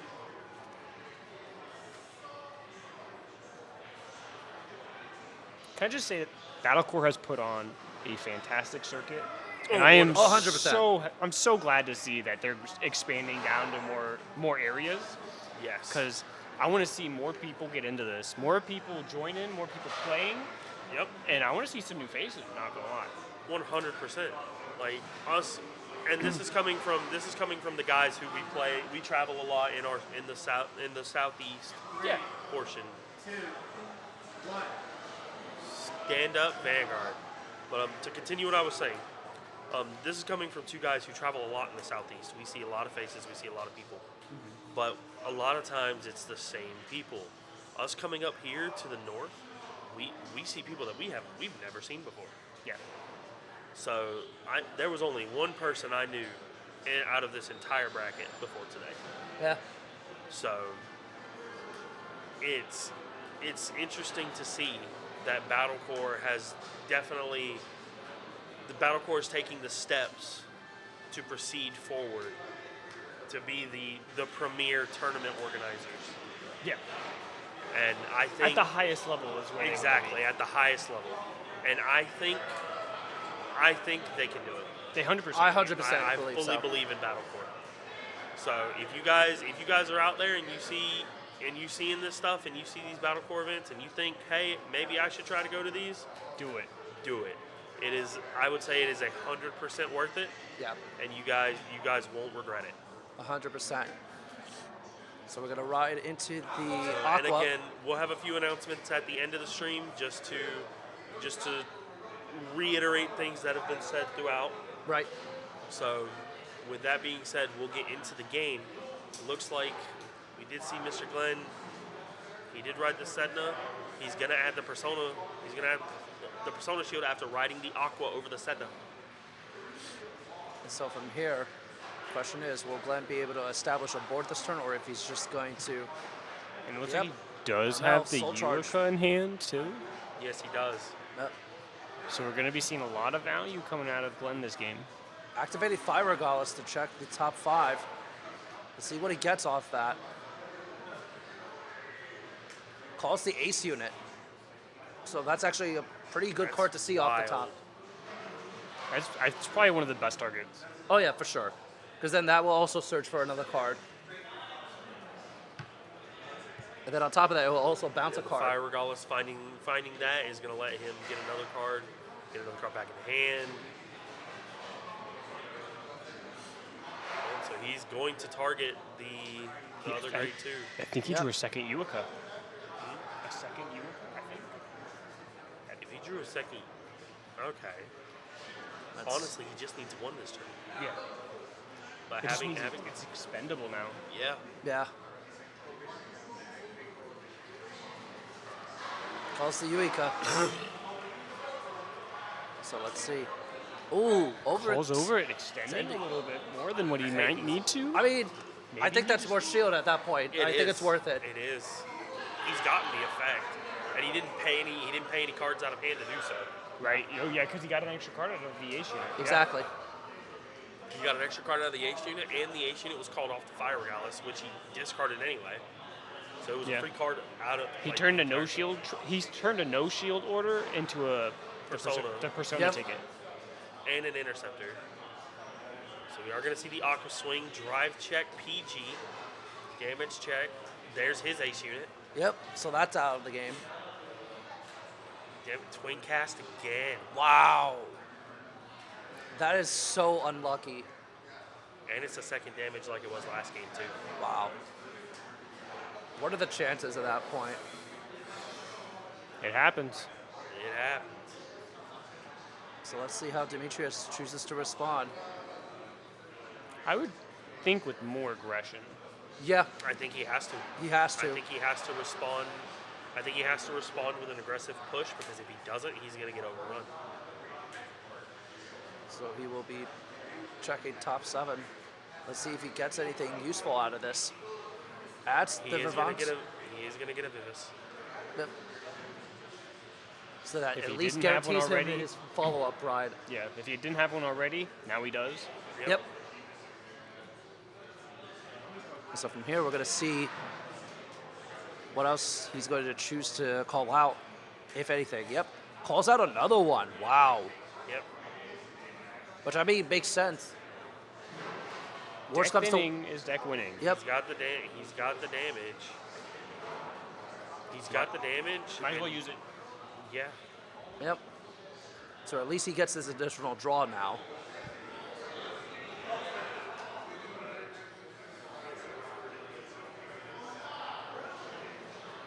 But still, that one column of both of the grade 2s is going to be really annoying to guard.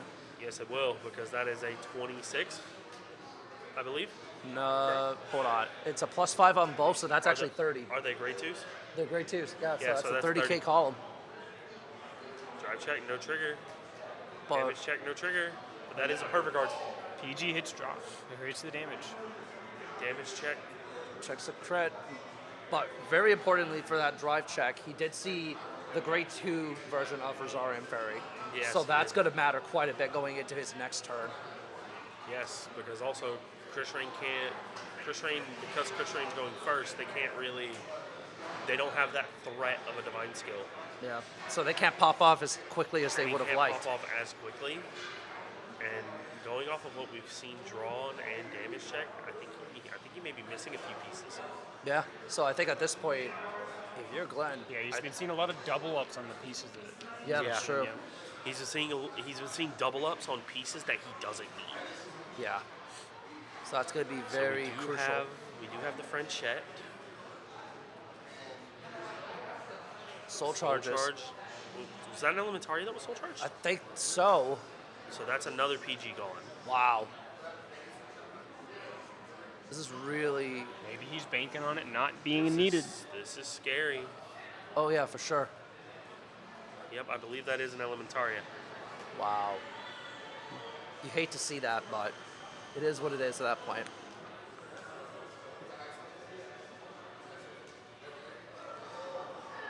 No restanding grade 1 again.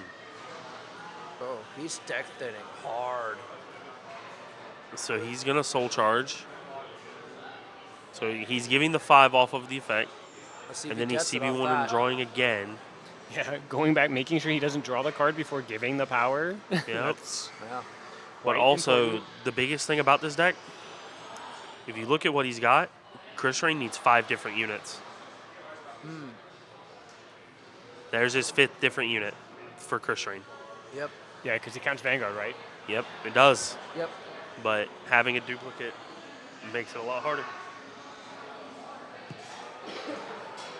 Yeah, having to like burn this much just to get this kind of board state is not Yeah. ideal. No, it is not. And that's another PG committed, too. And especially, That's the third PG we've seen. that is the 3rd PG. Oh my goodness. And there's the 2nd Uika. Okay, worst case scenario, he at least has a hand somewhat going into the And next turn, but he's going to be able to bounce that PG back to his hand. Yeah, I can see the triangle bounce is what I'm looking Yeah. at. That's what I'm thinking as well.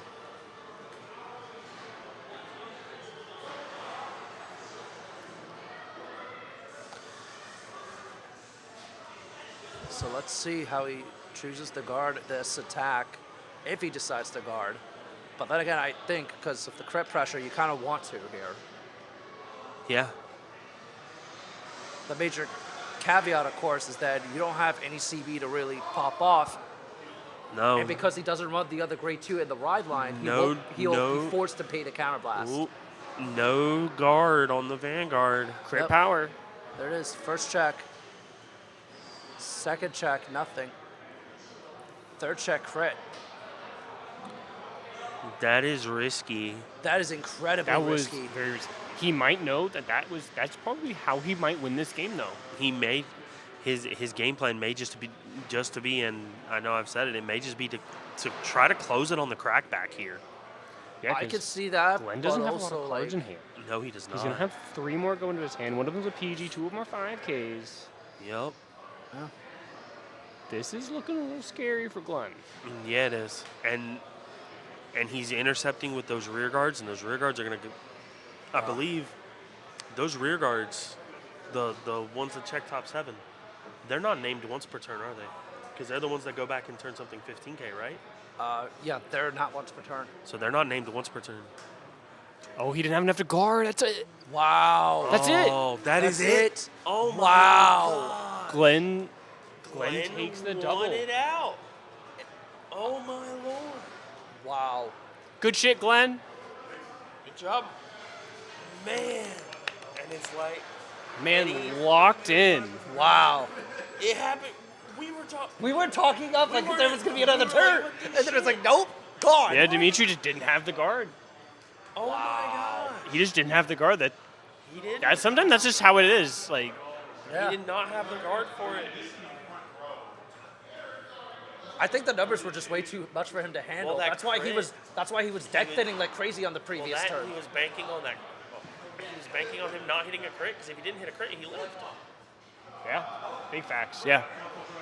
Wow. Yeah, if he didn't hit the crit, it was Dimitri Would've had been another put to turn. 4, go to 5, and then And then Dimitri had a chance to get on the crackback. yeah, Dimitri had a chance to get him on the crackback.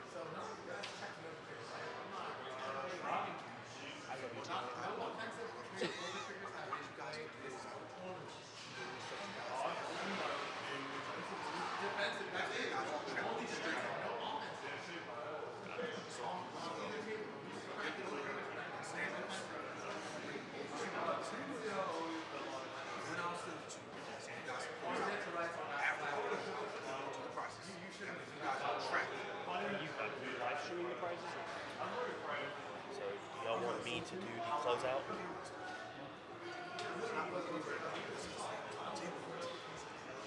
you want me to do the closeout? And then like Yeah, I did the that's intro. good. I'm good with that. Yeah. I can do it.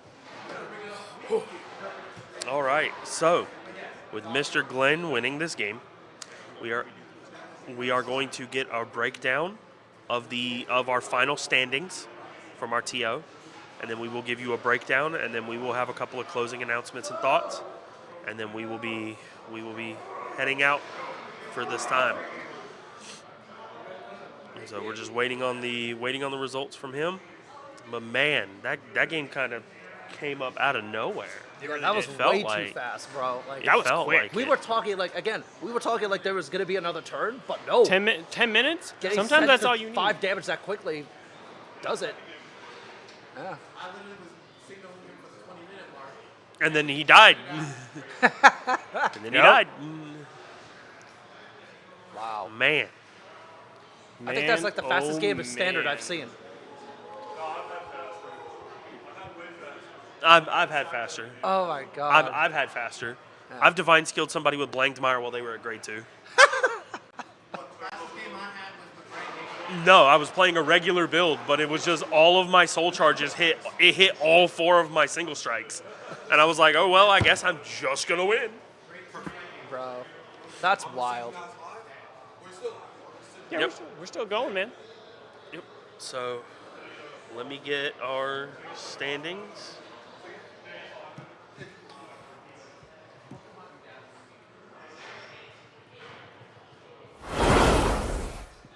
So, All right. So it's been a long day. But as of right now, we have For the In- final standings. for the final standings for the X Circuit Series. First place, Glenn Raymond. Second place, Demetrius Garcia. Third place, Joshua Duca. Fourth place, Colin Granier. Fifth place, Joe Figliano. Tied for fifth place with Joe Figliano is Mr. John Howard. Sixth place, Henry Polisi. And then our other sixth place tie is Sean Pismanov. That is our final standings. Yep. So Congratulations to everybody. that congratulations to participated. everybody who has made it to these finals. We want to give them 100%. a round of applause for that. It was an amazing tournament, an amazing circuit, especially coming from the commentating perspective. Oh from yeah, me. those games were not easy Those to, games to were watch. not I'm easy, definitely no. thinking that they were not easy to play through either. They No, were they very were not. complicated board states for some of them. Exactly. So we give all the props in the world to these players. These are some of the best players, and they've proven it today. So we are going to have a few last-minute announcements and shout-outs and stuff like that. So We also have our prizing breakdown as well for you guys. So our total prizing comes out to Our full pricing comes out to $4,020. Yep, the laptop makes up $750. $750 of it, Yep, and then these cool battle these core- amazing Battle Core booklets. Yep. These out make to- up the rest of it. The extra the extra 250, 250. and the rest is cash The breakdown, rest right? is cash breakdown. And what does that cash breakdown look like? So first place walks away with $1,000. Second place walks away with $750. Third place walks away with $500. Fourth place walks away with $270.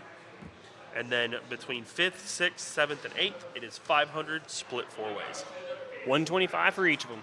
Yes, and then all members of top 8 will receive a Codex journal made custom by Battlecore. Yep. So They take a lot of pride in these things, and Yes, they're good and for they're- anything. Like As someone who has a digital one, and I've had a conversation with a couple of pro players about them, because we were something y'all should know. There's been a lot of feedback when it comes to regarding these. So these have been in the works for a little bit. So I've had some conversations with some other top players, and they think they're amazing. yeah. Like Crow, I talked to Crow about these. Crow's going to use them to train with his team.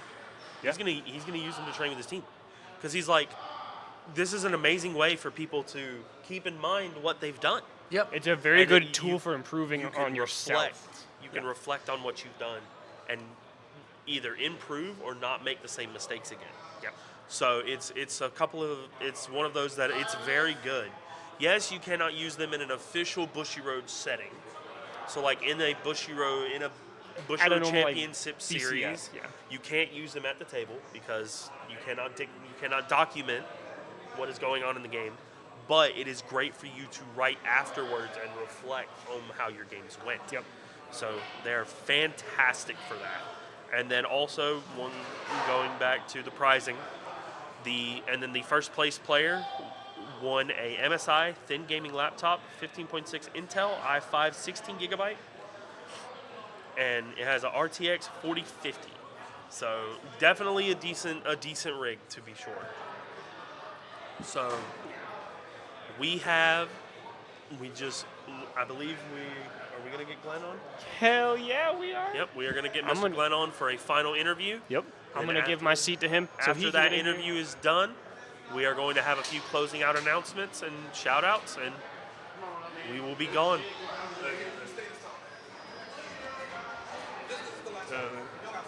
Welcome back, my friend. Thank you. Congrats, bro. You got that, man. Yeah, Seem elated. uphill battle. Oh yeah, definitely. Sure. So give us a little bit of that mindset that you had in that game. What, in both of the games? Yes. I mean, like, it's like, if I lose one, like, I'm done. Like, I'm done for. So I'm just like, I gotta play him my best. Like, Yeah. I gotta throw my best at him. Yeah. Like, he's a good player. Like, So- very good player, one of our own. So So did you kind of get that mindset of like when he only called the one rear guard column, where you like he doesn't have a full yeah. he doesn't have a full I board like, to he be could able to have rushed swing me it. better, but like, yeah. So in that, did you kind of like think maybe I should try to counter rush him and try to out push him? I mean, he had like 6 cards in hand, so I'm like, yeah, I gotta push him. So Oh yeah, definitely. I think hey, it worked out for you. yeah. So that game two was honestly kind of wild because Yeah. we were literally talking about he's going to intercept with this card, and he's going to be able to activate these effects next turn, and then we look up and it's over. Yeah, I didn't see Rochelle at all both games. That's- games. Yeah, that was didn't see wild. Rochelle at all. That's what we were At saying, all. and we were like, does he try to overextend I to was try to looking for find it? I was looking for a high five. I'm like, high five, Something. please? Something. Please? Please. Something, man, something. But hey, seems like he didn't need it. Yeah, right? Seems like he didn't need it. Seems like you made out like a bandit. Yeah, So Leonor's an offensive deck, like, yeah, honestly, and I felt like his hand was mostly offense, so I'm just like, I gotta counter. yeah, because Well, because he was deck thinning too. Don't forget, Yeah. he did 2 of the great 2s to try to deck thin a bit more. Right. they decked him, but he Oh, the also log race, yeah. but he also grabbed Leonor's off of those, which Yeah. are good shields. True. So he So it definitely worked out for you in the end.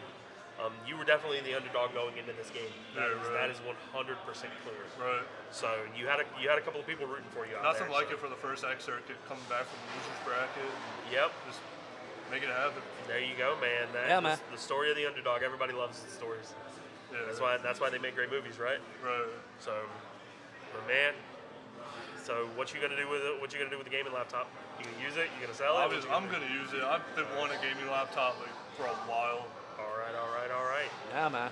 So and then That's what fired me up. Like, there you. Hey, Yeah. man, you like gotta I have heard something. that like the day one of Oh. finals. I'm like, Let me get fired it. me up. Lock get in, it. Let's lock get in, it. bro. Yeah, lock in. So- Go for throats. Second question I have is this: so you're walking away with the gaming laptop at $1,000.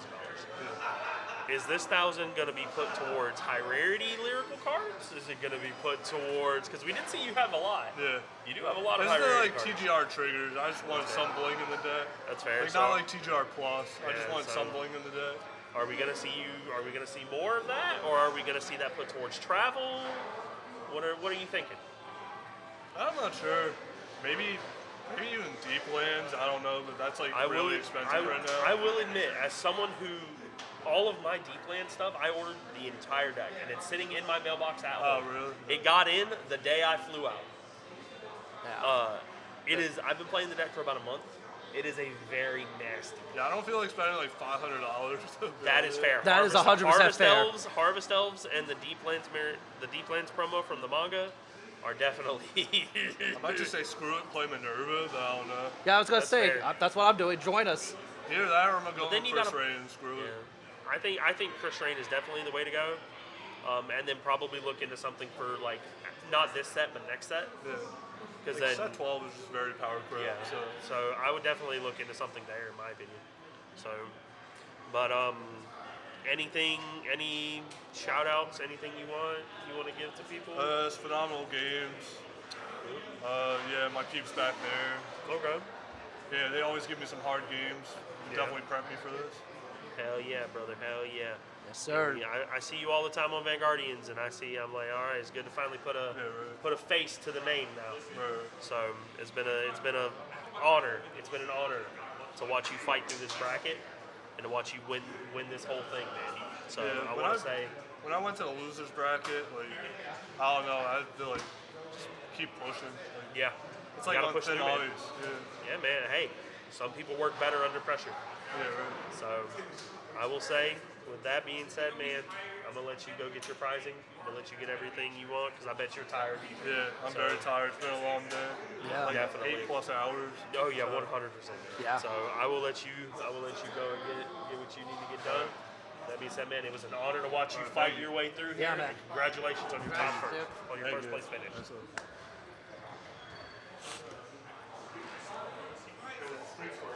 It is. Yeah. So we're going to get Mr. David Senekosov over here, and then we're actually going to do our closing announcements and get everything situated and set up, and then end it off here. All right, Mr. David, welcome back. Thanks. Good to be back. Good to be So, back. As someone who has just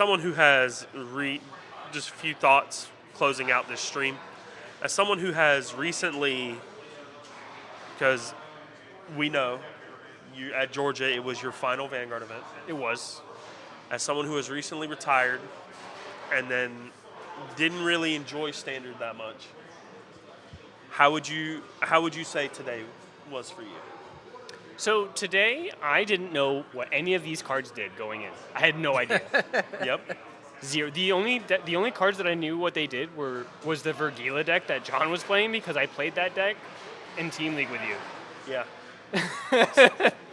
But as I watched the rest of these games, I could say as a fresh player, because I didn't know what these cards did, reading, watching, that was good. Those were fantastic games. I have to say it was much better to watch these games than for me to play them as an individual.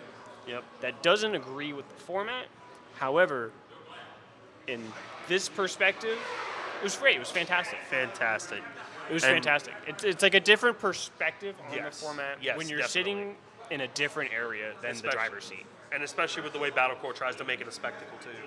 Battlecore does a fantastic job. No, 100%. Amazing job, honestly. And so now passing over to you, Yeah. Mr. Standard Head, you are our standard expert, I would say, in this. For- out of this compared to crew you of two, three, probably. Yeah. Yeah, well, yeah. So how would you rate what went down here today? It was a great tournament, honestly. I really definitely 10 out of 10 for me personally, just simply because of the different. It wasn't like 3 Chris Reigns back to back like in previous with day one. Right. Yeah, we had a lot of spacing out. And Yeah, Separation. and that helped out a lot. Yes, it Seeing did. Odium, Leonor, bro. Seeing the rogue decks make it through Swiss. Yeah, that was oh, crazy. Rogue decks and the winners finals. You got it. You have to love it. So Oh yeah. That was all fantastic. right. So But I think that's it I for think today. that is it. We're gonna do some final announcements.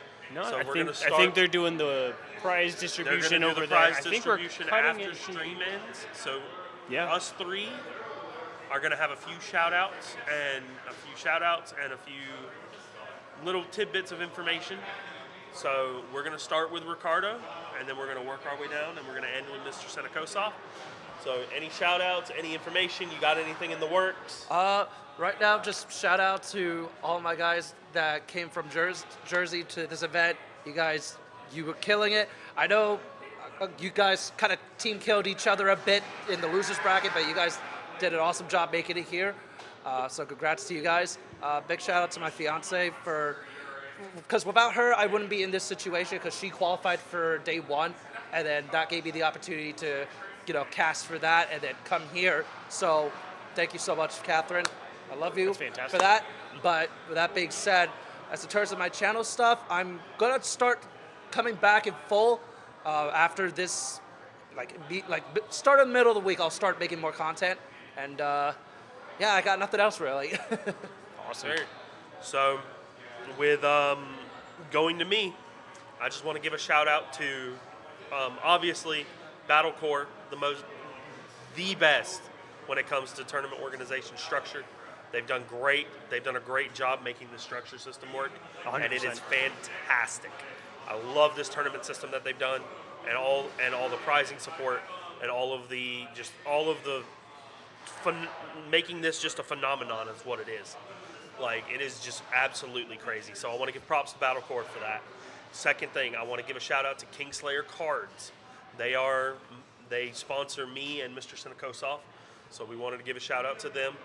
And then always be sure you guys know who Kingslayer Cards are. Check them out. They'll be, all of the stuff will be in the description for all the socials for everything we've talked about today. Mr. Dragnoa here, Kingslayer Cards, Battle Core, all of that will be in the description. And then be sure to check them out. Third thing, I want to shout out me and Mr. Dave's motley crew of idiots.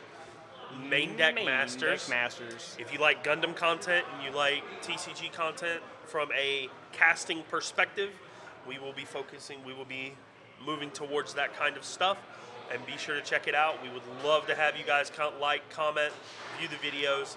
It'd be an amazing time to have you guys. Be sure to reach out to us, talk with us. We're always down. Yeah. And as the main content creator for Main Deck Masters, I usually try to keep myself in the loop on all of these games. I try to make sure I have enough going for us. And I give big props to Marshall. He has been doing this commentary for Battle Core basically the entire season. He's been nothing but help. I want a big shout out to my boy Marshall Hero, coming in clutch for Battle Core, doing the Lord's work on it. Thank you. I'm just glad to have him here working with me, Mr. Ricardo as well. And that's pretty much it. I appreciate everybody for tuning in to this fantastic event. One last thing before I forget. Be sure to check out our friend who could not be here today. He was supposed to be here, but he had personal life happen. And Mr. Antonio Tutt, or Crow, as y'all would know him, he could not make it. So be sure to check out. He has a tournament coming up next month. Be sure to check out Crow's Nest. I believe everybody's heard of Crow's Nest at this point. And then we also have, it is not set in stone for the date yet, but Kingslayer Cards will be hosting a 3K tournament for premium, and I believe it is a 7K total prize pot. It will be 4K for standard and 3K for premium as of right now. So be sure to follow everybody on social media, and you will be updated with the second anything happens. The second it's announced dates-wise, and be sure to show up and show out. Yep. With that, I want to thank everybody for watching. You guys stay close at home. I know it's a little cold out there in certain areas. Stay warm, and we'll see you guys next time. Bye, everyone.